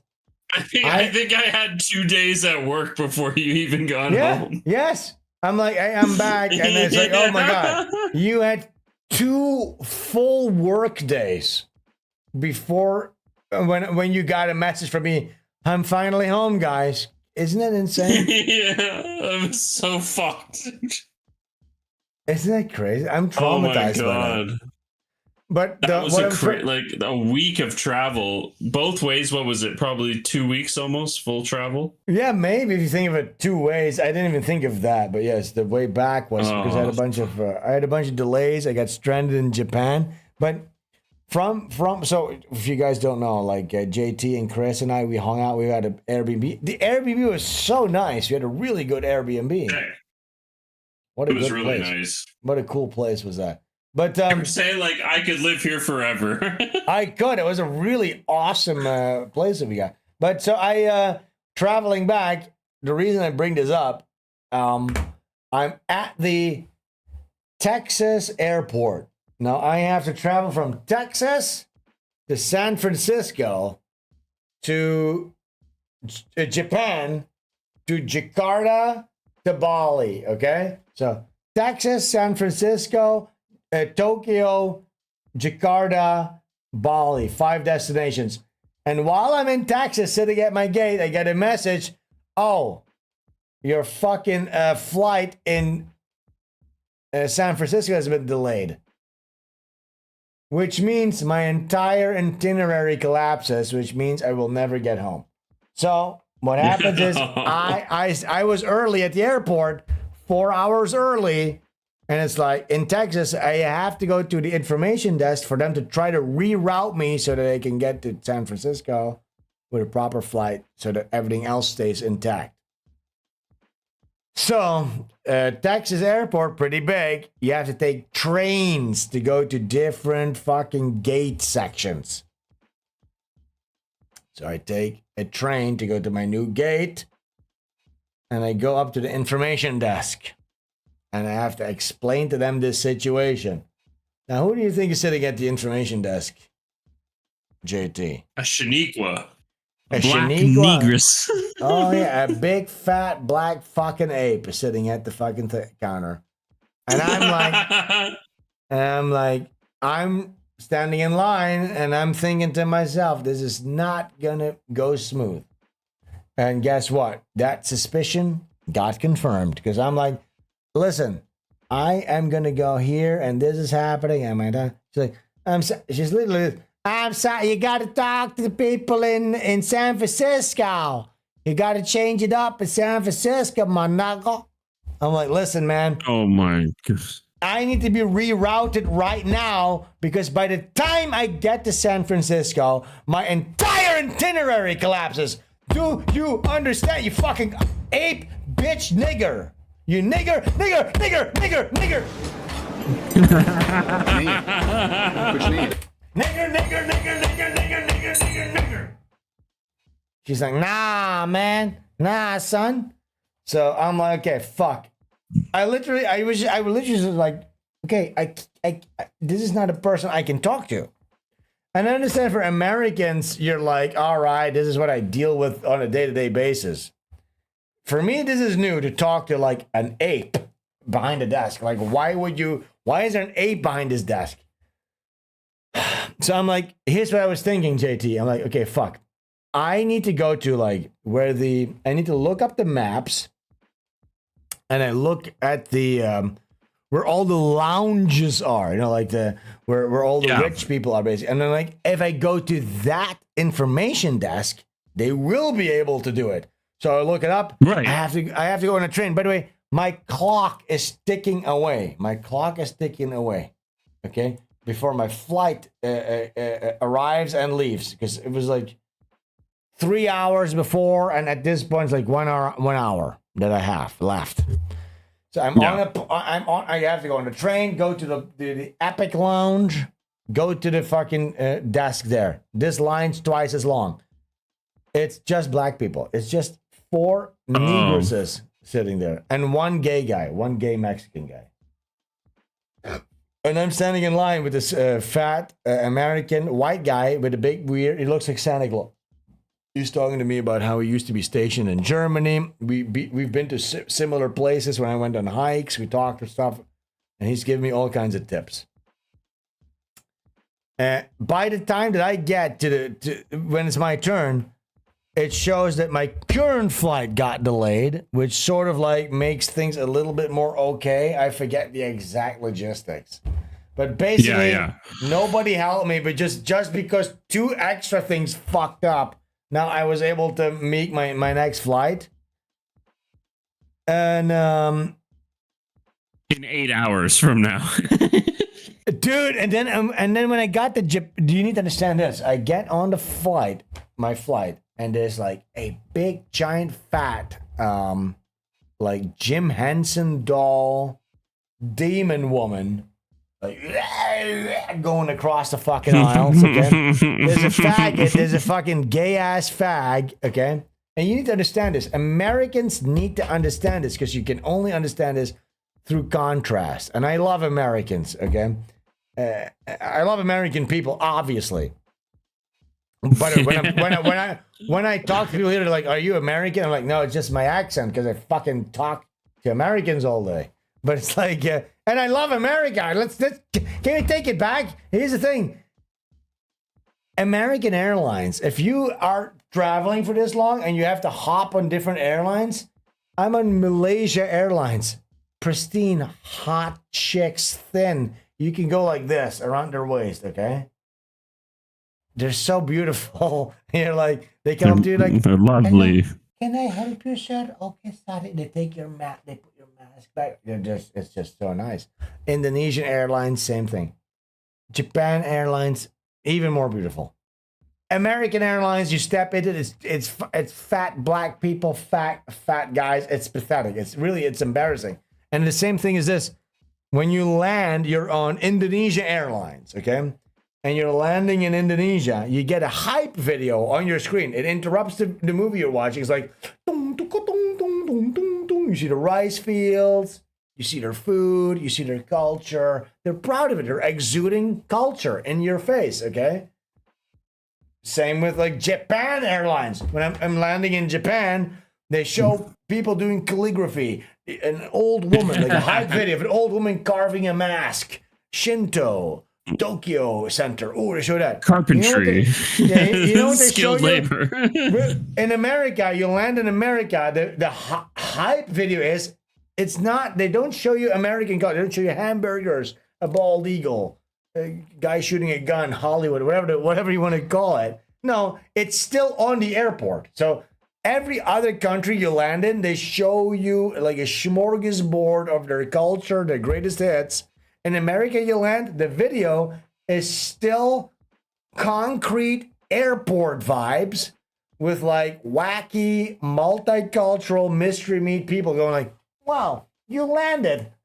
Thank you so much. Hey, when you land here, don't forget to take advantage of your something coupon. And then it's just all these shots of a concrete airport with a bunch of niggers and a bunch of Mexicans. You don't feel like, yeah, I'm in America. Like many people, like if you're a Japanese tourist that's landing in America, you're like, okay, you need to be hyped the fuck up. And I bet that's what it used to be. Now it's just like, all right, this corporate, extremely corporate, gay, gray, mystery meat, multiculturalism as Star Wars cantina. People always say Star Wars cantina. I'd rather live in a Star Wars cantina because that has more colorful, wacky diversity than that airport ever could dream of having. Anyways, yeah, this Star Wars cantina meme is like so tired, but it's actually become true. As bad as it is, it's like we live in worse now. You know what I mean? It's not even the bare minimum. We're making a American Man comic about the Star Wars cantina. So. But by the way, so here's the thing. I didn't finish it even. So I finally land in Japan. And then they go, your flight's been delayed and we lost your luggage. Can you believe No. That? Yeah. No. So I've traveled like 20 hours at this point, even if not more, 24, 30 hours. And I get that. But I will say this. When I got to Japan, dude, now, a contrast to America, and I'm saying this not to shit on America, but you need to understand this, man. Dude, it's like because you're like, oh, wait, a stewardess, that's somebody who needs to take care of you. Oh, that's what that is, right? So you actually understand when you're not dealing with America, all of a sudden you understand, oh, wait, that's what a stewardess is supposed to be. They're taking care of you. Because, like, I get to Japan, I have to fill out, like, immigration forms and stuff like that. And I'm like, and it's like, this was a guy, he's like, just give me your passport. I give him, I'm exhausted. I'm like, I give him a passport, like, he's filling out the forms for me. I'm like, what the fuck? This guy's filling out the forms for me. Then he pushes me basically to a woman who's like, you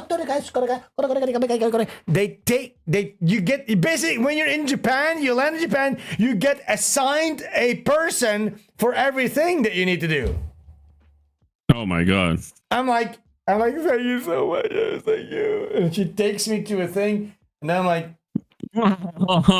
she's like, your luggage is over there, please. And then another woman takes me to lunch. She stands there with me. I'm like, it's not here. She's like, are you sure? I'm like, yeah, it's not here. She's like, oh my god. And then they're actually upset. They're like, oh no, we failed him. Oh my god. And they're like, sorry, just sit down. They're looking. Oh no, his luggage. Oh, they're actually upset. They're actually worried that my luggage gone. Wow. Like and they're like worried about it. Like they're like, oh my god, we're so sorry, your luggage hasn't arrived yet. It might be routed to Indonesia. I'm like, oh my god, so I have to stay here for a whole day with nothing but the clothes on my fucking body. I stink. And you know what they did? They gave me a whole wash up packet. They gave me a bottle of like air freshener that I can like clean my clothes with in my hotel room and stuff. Oh my god. And by the way, I'll tell you this. After I slept in the hotel and I left, the staff the girls and the staff, they come out, they bring me into the bus, and I'm sitting in this bus like this, like jet lag, like fuck. And like, right? And then they walk out, and then the girls, they're like this.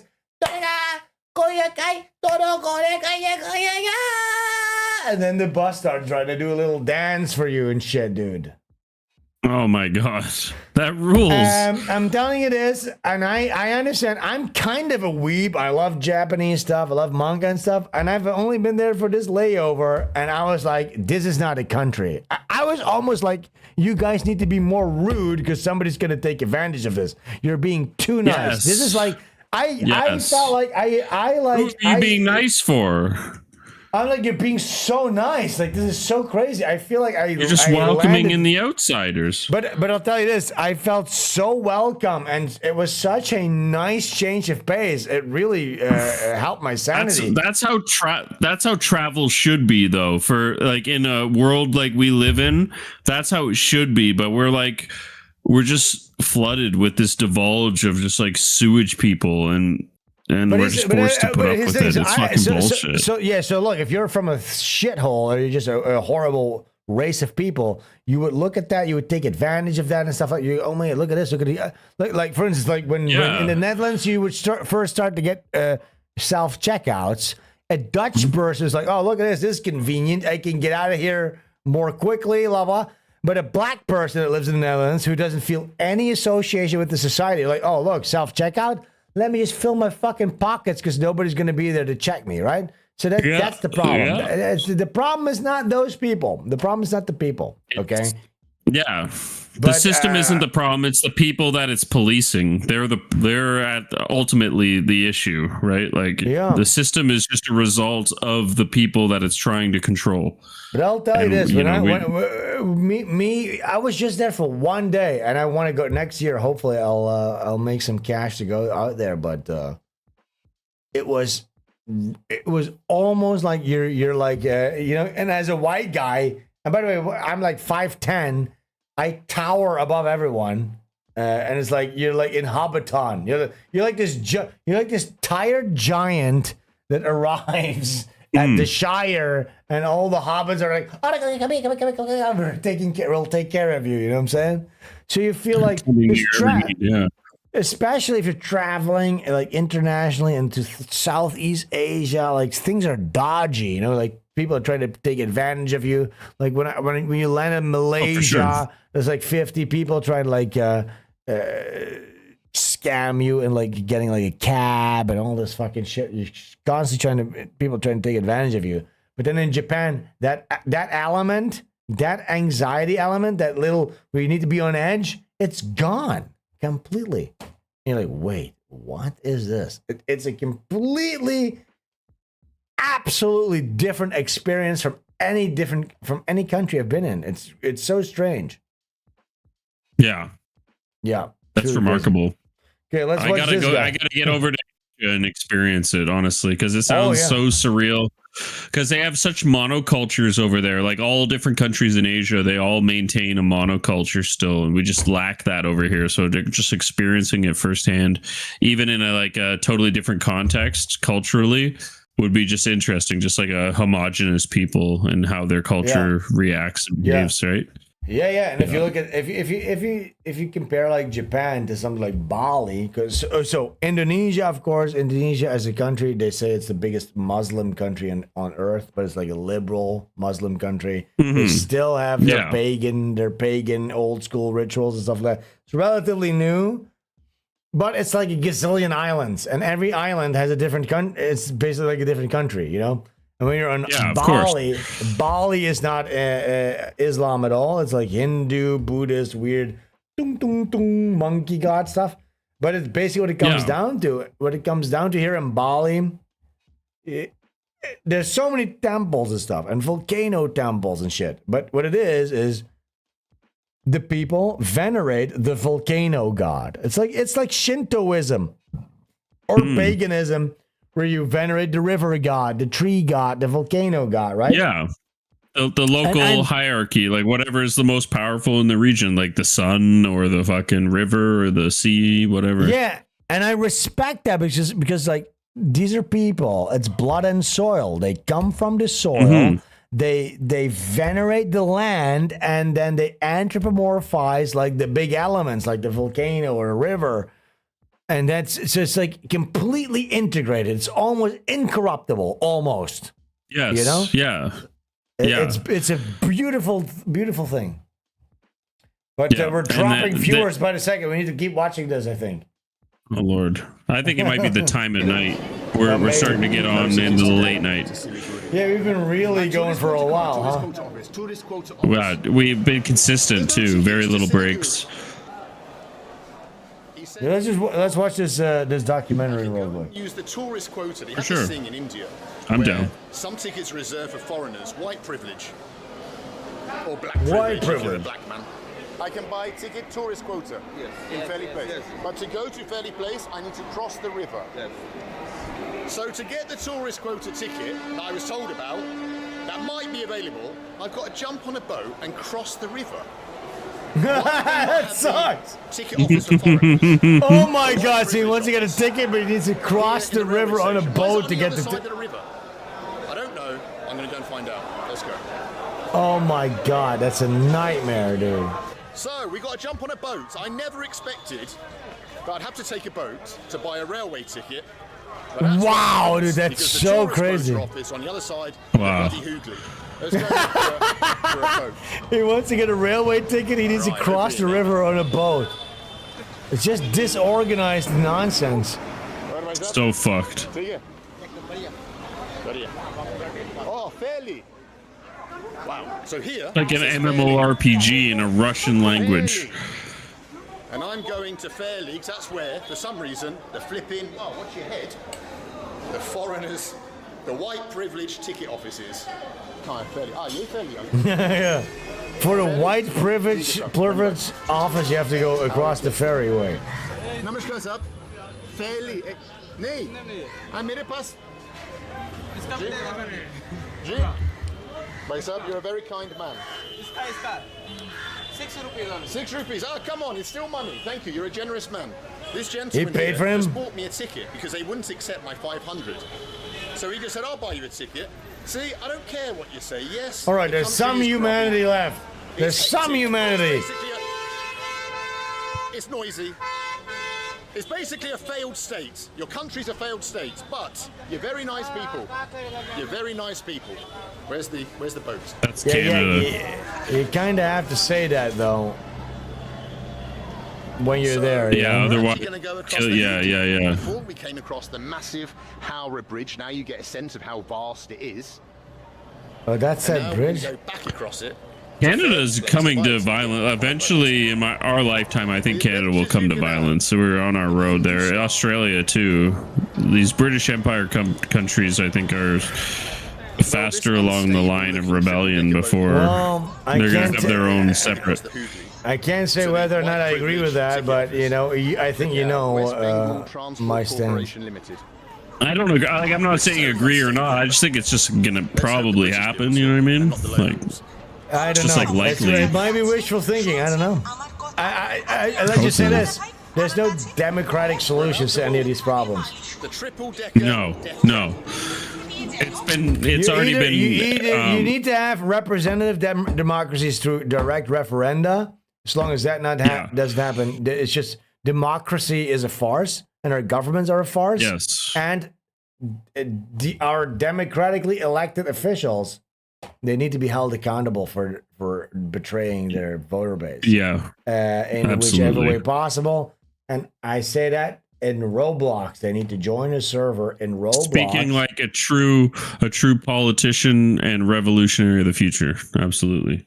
And I just wonder why the fuck there's no laws. Let's say in the US, there should be a law where if you run on a platform or you run on certain things, then by law, you need to execute those things. Like, why is that not possible? Yeah. I'm sure there's a reason. Or even why. like in a democracy, you shouldn't be able to be pro-immigration. Like, that's just crazy. Like, that obviously undermines, like, I'm just going to bring in new voters to vote for me because I it can't should get be elected. So yeah, that should be baseline. But what I'm talking about even is like a guy runs as an elected official who's supposed to represent the voice of the people, and he says all kinds of things that sound very appealing. I'm going to do this, that, and the other thing. I'm going to do A, B, C. All right, we'll vote for you. Now he's in office, and then he does Z, X, Y. Like, that doesn't make any sense. He just gives it all to Israel and sucks Bill Clinton's dick. Yeah, he sucks Bill Clinton's cock, and then he gives everything to Israel. So it's like, there needs to be a law where you need to be, your head gets chopped off. Your head gets chopped off if you don't do the things that you ran on. That needs to be a law. Like, what the fuck are we doing? It has to be some kind of a honor bound or blood bound declaration. Like you can't just state that shit on your honor and then not have it come true. Like you gotta be bound to it. Prefers this sort of very calm, peaceful. Correct. But if you want to see the Ganges, the Indians really all look kind of the same. I'm just, I guess it's like the worker class. it is fantastic. I personally Yeah. No. Exactly. You called it the Ganges, but I've been saying it's the Hooghly. The major portion of it is going through the Hooghly district of this place, so it has been named as Hooghly. Hello, my name is Alvinda Singh. I'm here to take your job as a doctor. I'm a doctor. Don't you think, like, where does a guy, like, where did he live? Like, they look like sort of like well kempt, but you're like in this dystopian horror. Like, I just wonder, what is his home situation like? They have like they maintain appearances, right? Like it's an Asian culture. So they live in a shitty little hovel, but they have the ability to maintain a clean outward appearance. That's all they have. You know? All the way down from Rishikesh, from God knows where in the Himalayas. And here it is, the filthy Ganga. Wow. Beautiful. Over here, the filthy Ganga. Cranes used in the past for loading and unloading ships that came all the way from England to collect raw materials and take it back to the UK. Look, now abandoned. That land used to be blue. That water used to be blue. 200 years ago, this was the capital of world industry, Calcutta, the most important industrial city in the entirety of our planet. Right here on There used to be fish in that water, you know? That's crazy. We live in such a degenerated state. It's like difficult to comprehend because sometimes it feels like we express these things where it's like, oh my God, things have gotten so much worse, but it's just like, it's just almost incomprehensible how we are in such a downward spiral, man. Even from like the 90s. Yeah, man. That water is like I've worked septic. I've done septic pumping and stuff. That water is like akin to a septic tank. Like, you know what I mean? There's no difference. That's like mud. That's shit. Well, that's shit water. There's no world where you can drink that water for like 100 years. You can boil that water as much as you want. You're not gonna make it. That's not gonna be clean drinking water. Oh yeah. You know. I know. But I'm even just talking about like just a general state of things, man. It's just like, I guess it's just so kind of hitting. fucked. I guess it's just kind of hitting me like how bad things really are. Like it's actually really bad. Like things are actually really, really bad. Really, really, really bad. Oh and my like God. on a reproductive level, like it's only getting worse. Like the problems are just reproducing at a rate that let's just say this. unsubstantiated. They're Like, trying to make us think that the woke right is evil and we're bad people for being like what do they call it again? What's the fucking stupid buzzword again? Identity politics. Yeah, if you engage in identity politics, you're bad. We just need to stop all the pretense. Identity politics is good. We should not allow people. We should have like a SWAT of skin colors before you enter a country. yes, if you're darker than a paper bag, you can't come in. Like, you know what I mean? Like the old days. Again, like I'm good with Asians and stuff like that. They're good people and they're like productive. Yes. But even that, like, we need to mass deport every single person that's like a certain shade of brown and below. And they all need to go back en masse. immediately. I think even if the human race comes to that conclusion, like there's certain groups that just are not compatible, and moving forward, if we were just like to reduce the amount of those people to us, like you don't have to eliminate them, like just put them down to like a zoological level or something where they're like insignificant, that would be fine. Like, you know, but even as things stand, like Asia, with the production that Asia accomplishes, it's like we're struggling to manage the pollution as it is, let alone with India. It's like just this unproductive nation that's been given global finance to try to compete with Asia. It's just like, and really, it's still just a poo cake. It's just a big cake of poo. It's never going to compete with Asia. That's a fantasy. This is never gonna compete with Asia, and we need to just stop. Can we just stop? Like this? Yeah, we can't pretend like that's a real thing. It's never gonna happen. Not a single Indian person, and I want to even protect like Asia. There should not be, because when I see it here, I see them coming in. They're stealing the furniture out of like hotel rooms. Like just like. Don't let Indian people come in here, because this happened like a couple of months ago. For the first time ever, there was direct flights from India to Bali, and they're just fucking everything up, man. It's just like, please don't come, please don't come. And whoever is like infusing the Indian economy to the point where they can like afford flights. It needs to be stopped. Like this is a real big problem. Forget about blacks, dude. Like Indians. It's really. the boomers. The boomers are inflating their portfolios through like the tech and stuff like this. So they're bringing in this cheap labor, and they see it as like endless growth, right? So, but for their lifetime only, because in the next 30 years, this whole system's going to collapse under its own weight. And like, we can all see it, but the boomers don't care. They're going to leave us holding this bag, brother. They're going to leave us holding this fucking bag of shit, and they don't give a fuck. And unless we do something to like about it, it's going to be even bigger. You know what I mean? That is it. That's the boomers' whole modus operandi. Look, we're halfway through this documentary, or 1/3. I'm done, dude. I'm so fucking drunk. I've had like 1, 2, 3, 4. I'm almost done. My 5th half liter. I think we did a pretty good stream today. What do you think? We're gonna cap it off. We might continue this next time. You and I, JT, we have to do that cuck simulator game at some point. Yeah, and we got to do a brainstorm as well. We're due for a couple. That's private stuff. Don't talk about that online. By the way, guys, if you haven't yet, go get your DILLIGAF SVENSTREAMS over here. What are you doing? You're just like, oh yeah, by the way, we need to do that. Let me talk about privately.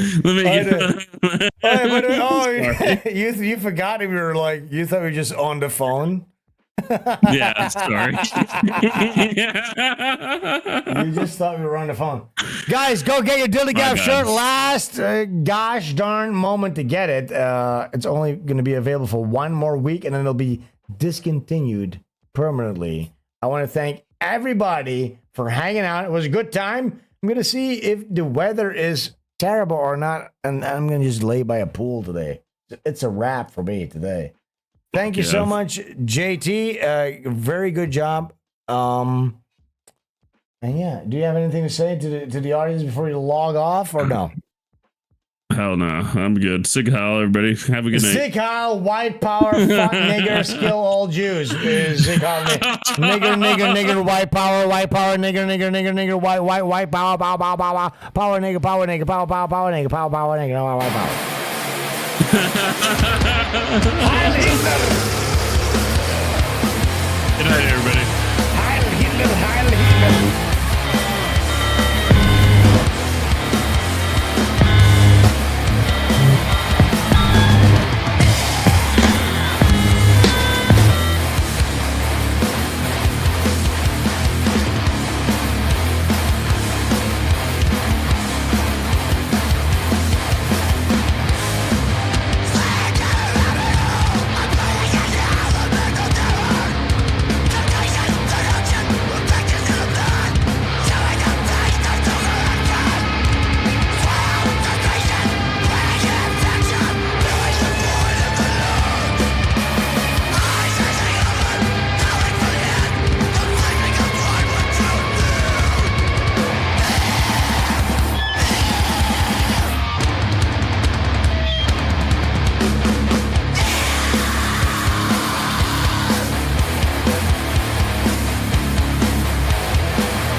y'all.